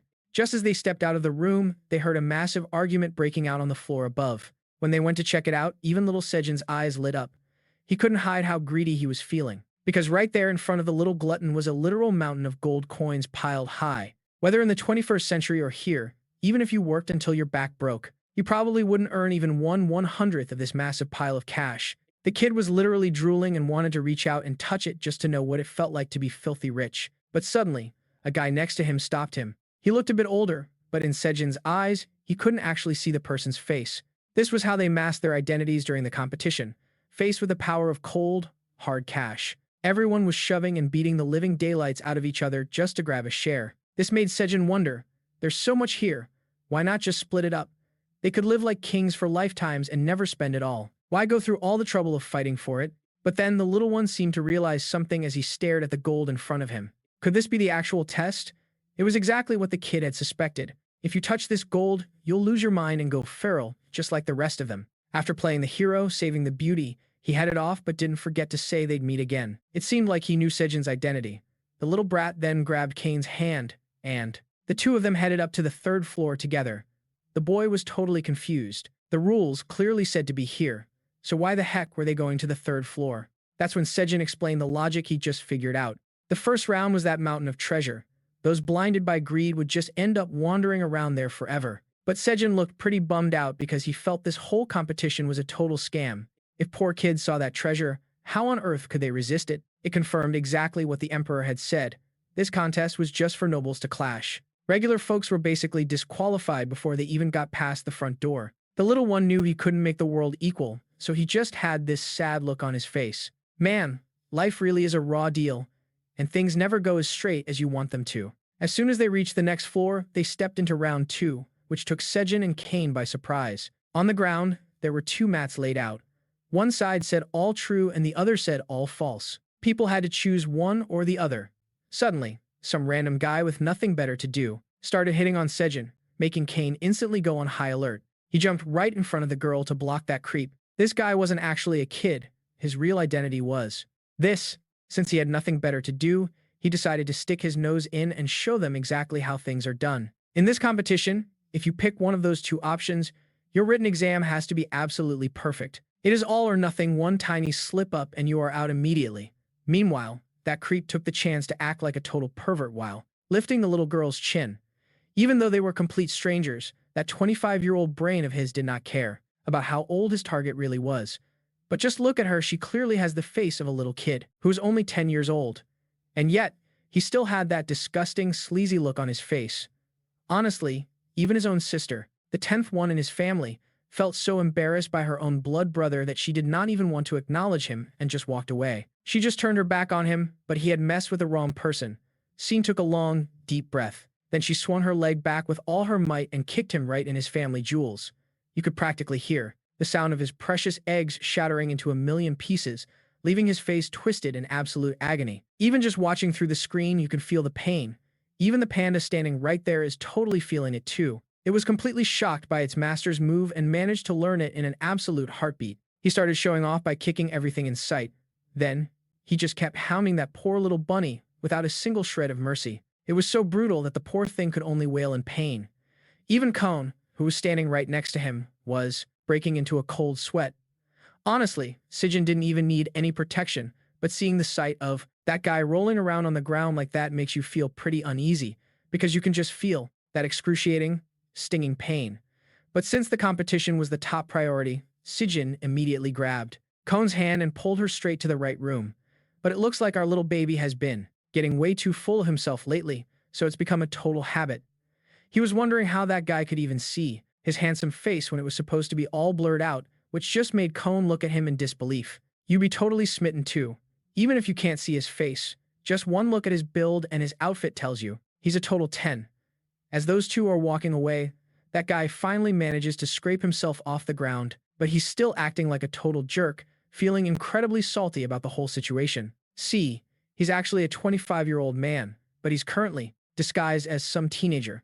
However, what's really grinding his gears isn't the disguise, it's the fact that he's already failed this freaking exam 3 times. And now, getting bullied by 2 little brats, having completely lost face, he quickly orders his pet onto the field. It's a bat, but the poor little thing barely pokes its head out before it immediately catches a flying kick from the panda. The little bunny isn't playing around either. Knowing its biggest weapons are those 2 giant buck teeth, it lunges forward and bites that guy right in his ugly face. Instead of stopping the chaos, Sujin just stands there with her arms crossed, watching the show. Based on those fancy clothes, he's definitely some noble. No actual kid could act like such a pervy playboy. He's got to be at least 18 or 19 years old. According to our little girl's logic, this guy is a grade A scumbag who's probably toyed with way too many girls' hearts. She figures she's basically doing God's work by beating up this creep, cleaning up society by removing one more piece of trash. Thanks to that little scuffle, Kun makes a sudden, last-second change of heart. She decides to deliberately pick the wrong answers instead, thinking the odds of guessing correctly that way are much higher. As it turns out, the exam is a test of judgment, basically a multiple-choice format where you have to identify the false statement compared to the truth. A significant amount of time passes, and poor Cone has used every single brain cell she owns, yet she still hasn't figured out a single question. She glances over at Quinn, who looks incredibly serious, and assumes the kid actually knows the answers. Wow, she's so smart, she thinks. But while the little one is having an intense mental wrestling match with the exam paper, it looks like Princey thinks she's clueless, so he immediately plays the good guy and does all the work himself. As soon as he's finished, he sends the answers over to the kid, which totally throws Connie for a loop. She's blushing because she doesn't want to be a useless burden, But not only is she struggling, she'd also die of shame if she got caught cheating. Right now in the exam room, May is totally lost. She has no idea what to do. She wishes Qian were here so she could peek at his work, then she looks up and sees Kane writing like a boss. He definitely knows the answers, so she releases her butterfly to go and copy his paper. Talk about a handy trick for struggling students. You could call it a magical duty. Just then, a magic beast that shares its vision with its master looks down right at May's face. You dare copy my work, punk? But when he sees the little girl waving hello at him, it totally startles him. He didn't expect this kid to actually be able to see it. He starts overthinking. She's not blind but covers her eyes. She must have some insane special ability. Right now, May's kindness is becoming a total nightmare for Ken, as she keeps pestering him. He tries to act all smart, thinking, P.S. These 3 questions are way too simple. Total easy game, easy peasy. But our little girl isn't letting him off the hook. She immediately exposes him. Why are you acting so tough, bruh? Your paper is completely blank. This makes him die of embarrassment, because he got caught red-handed before he could even start. But suddenly, a massive noise echoes through the air. Turns out, flaming rocks are raining down on the exam hall. Meteorites are falling. Every student's dream of an exam cancellation is finally coming true. Just like that, the kids are cheering and immediately rushing out of the exam room. Meanwhile, the Emperor is worried sick about his 2 kids, while Freckles is just chillaxing, brewing some coffee. Suddenly, she recalls the past. Back then, Empress Tuyet-Ni used to talk about things related to the Emperor, which makes him jump. Did that woman seriously dare to trash-talk me to the whole world? And yep, in Freckles' memories, Tuyet-Ni did nothing but curse him, wishing he'd just drop dead. The Emperor can't admit the truth, so he puts on a wise face and smirks, saying, she just said she really liked me. But look at his face, who would believe that? He starts getting all arrogant about his looks. I mean, with a face like this, who wouldn't fall in love? Back in the day, the Empress was always cursing him out, but she could never actually kill him because, well, she couldn't win a fight. She just wasn't his match, which made Freckles laugh. In the whole kingdom of Qian, only Tuyet-Ni had the undead bloodline, so how could she not fight him? Seeing her friend so boy crazy that only a new life could fix her, she decided to lend a hand and offered to just stab the Emperor's throat for her. Hearing that, Tuyet-Ni finally had to admit that she actually couldn't bring herself to kill him. Outside, the meteorites are getting more violent, cutting off Freckles' trip down memory lane. The Emperor quickly conjures a protective barrier. The reason she can just sit there sipping coffee like this is because she knows May is fine thanks to the butterfly link. She looks over, wondering if the Emperor is worried about his precious little gems or not, since he has no way of knowing if they're safe. Of course, what kind of father wouldn't worry about his kids? But the Emperor looks incredibly confident because he's sure they won't be far and will know how to take care of themselves. Right now, the panda is carrying the whole team. He immediately blocks the falling rocks from hitting Qian, but he gets a bit careless, and fire starts catching onto his soft, fluffy fur. While everyone is panicking and has no idea how to put out the fire, suddenly, the little bunny starts wailing, and a miracle occurs. The tears. So, they manage to put out the flames in a totally mind-blowing, glitch in the Matrix kind of way. Everyone was just standing there stunned, never expecting a fire brigade to pull off a stunt like that. Suddenly, that one dude from earlier started rolling around on the ground because he had actually caught on fire. The whole room turned into total chaos. People were running for their lives, while those with higher magic levels stepped up to contain the situation. Sujin's brain started working overtime, clicking into gear as he searched for a way to stop this inferno, because if he didn't, they'd all end up as roasted suckling pigs. That's when his eyes locked onto a water vat that seemed to appear. He immediately teamed up with Cone. Even though she can't create water, she has the power to manipulate and direct it. So, he chanted an incantation, using the water to douse the flames on the guy who was getting burned. That jerk had just been saved, but instead of being grateful, he started complaining that the water was filthy. He actually started holding a grudge, proving he's the type to bite the hand that feeds him. But honestly, Sujin didn't give a damn about who he was. He just wanted to save as many people as possible. However, with such a small amount of water, this method wasn't going to last. He immediately gave the signal to the panda. The two of them were in perfect sync. The little guy slammed into the water with one big thump, sending it splashing everywhere. It was like a sudden downpour falling from the sky. And just like that, the fire was extinguished. Everyone let out a massive sigh of relief, but there was one gorilla of a man who thought this little girl was very interesting. Turns out, he was the exam proctor, and he started barking at them to hurry up and finish their tests. Like, hello? With a fire that huge, where are we supposed to find our test papers? The candidates felt just as let down as students who aren't allowed to go home even when they have a free period. But then, that guy at rank 17 actually managed to keep his test paper and rushed to turn it in. Talk about experience, that's a trick he picked up after failing the exam 3 times already. Meanwhile, Sujin had been so busy saving people that he hadn't spared a single thought for his own test. Now he was totally screwed. When the gorilla proctor saw his little idol's situation, he thought he'd have to fail the genius kid right then and there. But he totally didn't expect that right next to the girl was someone as meticulous as Cone. He stepped forward and handed in both of their pristine test papers, which left everyone in total shock. Who would have thought that in the middle of all that madness, the prince would be clutching onto those papers like his life depended on it? Even the gorilla proctor had to admit he was impressed. Now that's a brilliant kid. Good job, little guy. But the moment he looked at Sejin's test paper, the teacher almost lost his mind. He couldn't believe a kid that young could get every single answer right. It was exactly what he'd hoped for. He turned to look at Cone's paper, thinking it would be just as impressive, but he was met with total disappointment. The page was completely blank. He immediately got back to business, kicking out anyone who failed to keep their test paper. He used his magic to blast those losers right out of the building.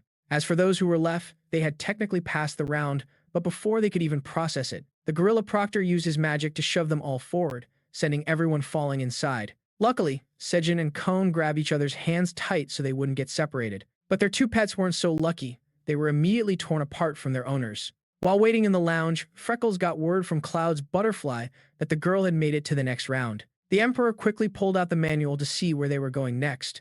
The candidates were being sent to a forest and scattered everywhere. At this stage, the servants were allowed to enter and assist the kids in securing a victory. Only now did the Emperor bother to read the servant's handbook he was given, which made Freckles laugh right in his face. I mean, everyone else had prepared ages ago, and he's just now opening the first page. Since the little girl made it to the next round, the Emperor quickly pulls out his guide to see what's coming next. The next location is a dense forest where all the contestants will be scattered all over the place. This time, servants are allowed to go in and back up the kids to help them snatch that victory. And only now does our Emperor finally bother to read the servant manual he was given. Freckles is just laughing his head off at him while everyone else is out there struggling for dear life. They find out that this round of the exam is going to take place inside a CP box that's basically a simulated forest. Right then, a butterfly magic sigil from May pops up on the side, delivering a message. Since the proctors want these kids to learn how to fend for themselves, every single magic item belonging to the contestants gets booted out immediately. No sooner were those words out than Panda and Bunny plummeted straight down.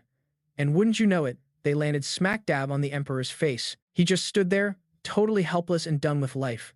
Meanwhile, Sejin and Kay are free falling, but their hands slip apart. Even though they try their hardest to reach for each other one more time, it's completely hopeless. Suddenly, Sejin turns back into a little paper doll. Everyone has been turned into dolls and dropped into a different box, simulating a forest. The gorilla proctor announces the rules.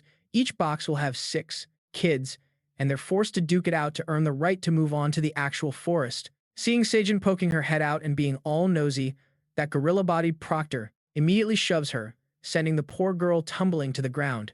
But suddenly, Nee pops out from the bushes to check if Sejin is alright after witnessing that. Gorilla didn't want to be attack her, but our girl isn't just okay, she's got some serious nerve. Instead of being polite, she shamelessly demands that he pull her back up. This makes Nee start questioning his entire existence. And it's not just because he's never seen someone this thick-skinned before, but because she reminds him of his girlfriend back in his past life. She used to trip over her own feet and then use that exact same tone to demand he pull her up. Just thinking about it makes the young man's face turn red as a beet. But back then, he fell for his girlfriend's trap. He acted all gullible, and she yanked him right down with her. He ended up losing his first kiss to Mother Earth. As they were laughing and playing around, he seized the moment and gave her a kiss on the forehead. They locked eyes in the falling snow. It was so incredibly romantic. Well, to them anyway. To everyone else, they just looked like two crazy people. I'm just saying what all you readers are thinking. After snapping out of the memory of his girlfriend, Nee immediately turns cold and just walks away. Like, hello? Why did you even come over to check on her then? This makes our Sejin absolutely blow her top. She's like, is helping a girl up really that hard? But then, she freezes. Something about this reminds her of her 21st century boyfriend, and she accidentally starts acting all cute and whiny. It makes his poor little heart skip a beat. Neither of them recognizes the other yet, though. Once Sejin regains her composure, she slaps her cheeks like she's in an anime to psych herself up. Lin Qian, you've got this, she tells herself. But the moment he hears that name, which is exactly his girlfriend's name, he whips around to double check. He can't quite see her face clearly, but he gets this overwhelming feeling that she's very familiar. But of course, the author isn't going to let them figure it out that easily. He crushes the thought that his girlfriend could have isekai'd too, especially since Sejin claims that was just a fake name she used to enter the competition. Hearing that, Ne's world basically crumbles. His face goes dark and he storms off, muttering about how men and women should keep their distance. He won't even tell the poor girl his name. But the romantic drama is cut short by a loud scream echoing from deep within the forest. Thinking that it might actually be Prince K, Sejin bolts toward the sound, completely ignoring Ne's warnings that it could be a trap. While our girl is busy worrying, over on the other side, K has already reunited with Mei. And with that iconic blindfold style, there's no mistaking him. When asked about Quinn, he could only explain that he'd been split into two. So now I've got to find her. But I have no idea if the little one is even in this competition arena with me. But suddenly, Kaney flipped his gossip switch and started prying into everything. He was asking questions about everything under the sun, wondering how on earth Cloud managed to recognize him so fast. His mouth was going blah blah blah without stopping. Honestly, his level of nosiness is just top tier. You've got to call it legendary. Of course, Cloud came here with freckles, and that little girl. She also had to hide her identity as the Princess of Lak Lak. Now, as for how she could recognize Coney so easily, it was all thanks to that secret weapon she mentioned, which left Coney absolutely floored. Cone was totally shocked. Normally, all magic familiars are supposed to be confiscated and sent back to the waiting room. But here she was, still holding onto her butterfly. Turns out, this was just butterfly number 2, the one she'd stashed away as a backup. Cone was completely speechless. Talk about being clever. But that little secret was immediately busted by the gorilla supervisor. He didn't just stop at taking the magic familiar away. Oh no. He decided to turn things up a notch by dropping a whole swarm of hamsters into the sandbox. But for our shrunken heroes, those tiny little fluff balls are now absolute giants, looking like terrifying monsters chasing right after them. Meanwhile, the 10th princess of the Ha family was hiding in the bushes, watching everything unfold. She saw Cone and P and figured they looked pretty strong, so she wanted to use them to take out the other 3. But she soon left in disappointment. However, she hadn't gone more than a few steps before she felt a literal chill running down her spine. A furry, rodent-sized predator was right on her tail. Seriously, everyone in that box was now sharing the same fate and the same paralyzing fear of the great hamster stampede. At the same time, the 15th prince of the Ha family was using his magic to force innocent people against trees, getting ready to roast them alive. They couldn't even wiggle free, just crying and waiting for a hero. And right on cue, our main man Quinn shows up. Seeing those 3 made, the little one sigh in relief because at least it wasn't Prince Cone. But honestly, she couldn't stomach the scene in front of her. These poor people were being bullied, so blatantly and cruelly. The moment that Creep saw Sejin, his pervy side immediately came out. Even though he couldn't see her face, he was already head over heels for the little girl. There's no mistaking it, this guy is a total lolicon. But before he could even do a single thing, he took a massive kick from Quinn right to the face. The little one proceeded to beat him into a pulp.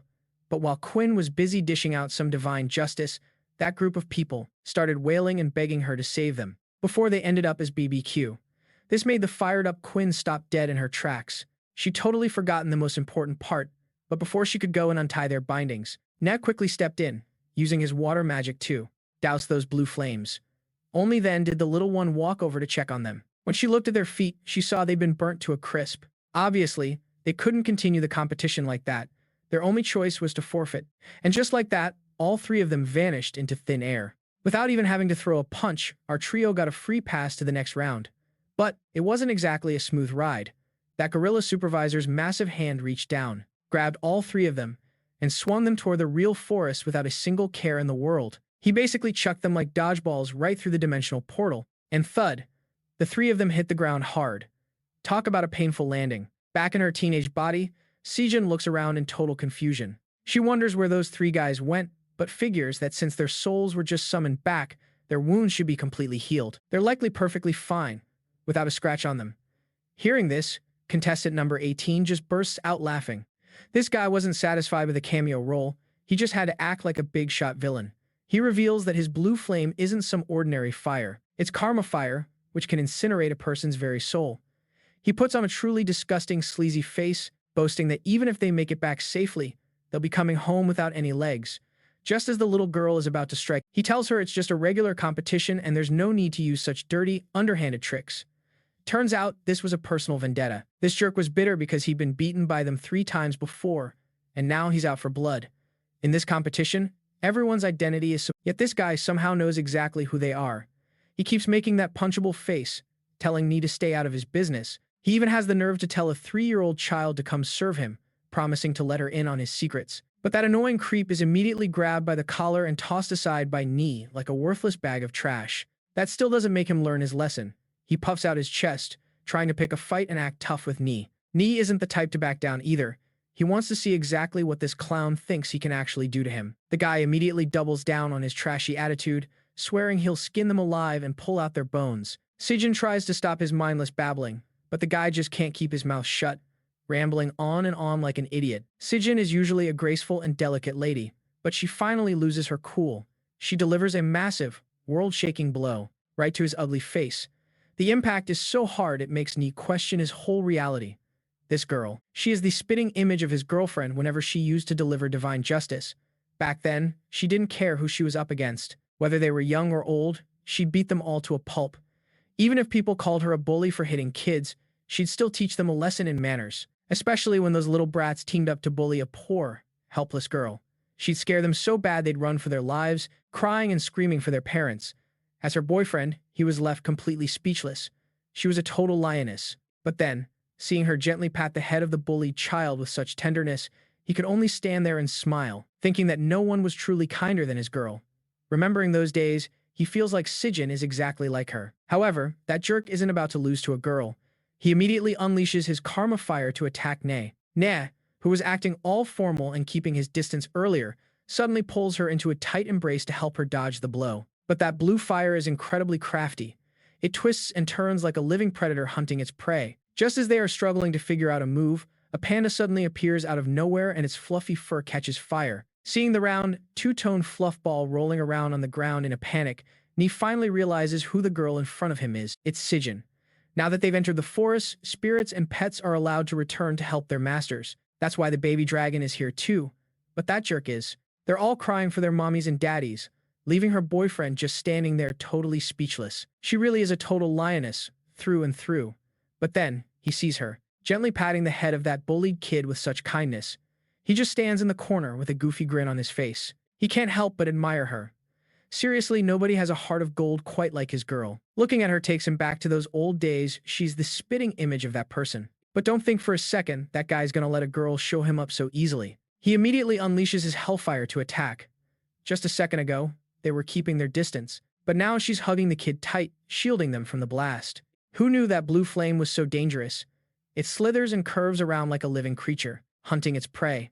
Just as she's wondering what to do, a panda pops out of nowhere and oh no, its soft, fluffy fur catches fire. Seeing that round, black and white fluff ball rolling and flailing on the ground, he finally realizes that the girl in front of him is actually Sujin. Now that they're in the forest, magical beasts are allowed to return and help their masters. That means the baby dragon is back too, but that guy? He's just well empty-handed. Our dragon was craving some attention, but seeing that guy only caring about chasing girls made his heart shatter into a million pieces. He immediately burst into a fit of wailing, flooding the whole place with so many tears that everyone was practically drowning. Even those soul-scorching flames were snuffed out instantly, which made that villain so furious he could practically choke on his own rage. He immediately flared up with a murderous aura and summoned his monster again. That ugly bat made a comeback, which made Sujin lose it. He laughed right in the guy's face. And just as expected, the moment it stepped onto the field, the panda unleashed a flurry of punches, beating it so bad it couldn't even lift its head to see the world before crashing down. Even the little dragon was totally shook. Its personality and looks don't match up at all. What the heck? This only made that guy feel even more humiliated. His own magic had been taken down in the blink of an eye. He flew into a blind rage, his whole body seething inside a sea of blue flames. Then, fireballs came screaming toward them at breakneck speed.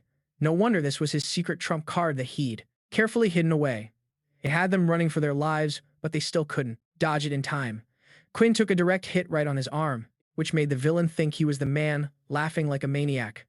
Nee saw the little one was hurt and quickly used her water magic to soothe the burn. But no matter how hard she tried to put it out, those flames were still blazing fiercely. Since she couldn't douse the fire, Ni switched to healing magic, hoping to dull the pain at least a little bit. But then, she witnessed all of her magic being completely sucked away. Luckily, she's got a good head on her shoulders, and realized it was the flame itself that absorbed the energy, not Quinn. Realizing he dodged a bullet, he stepped up to shield the little one and protect him, while that villain was still over there laughing his head off at his supposed victory. That's all for this video. Panda hopes you'll support me with a like and a share to give me the motivation to bring you even more awesome series.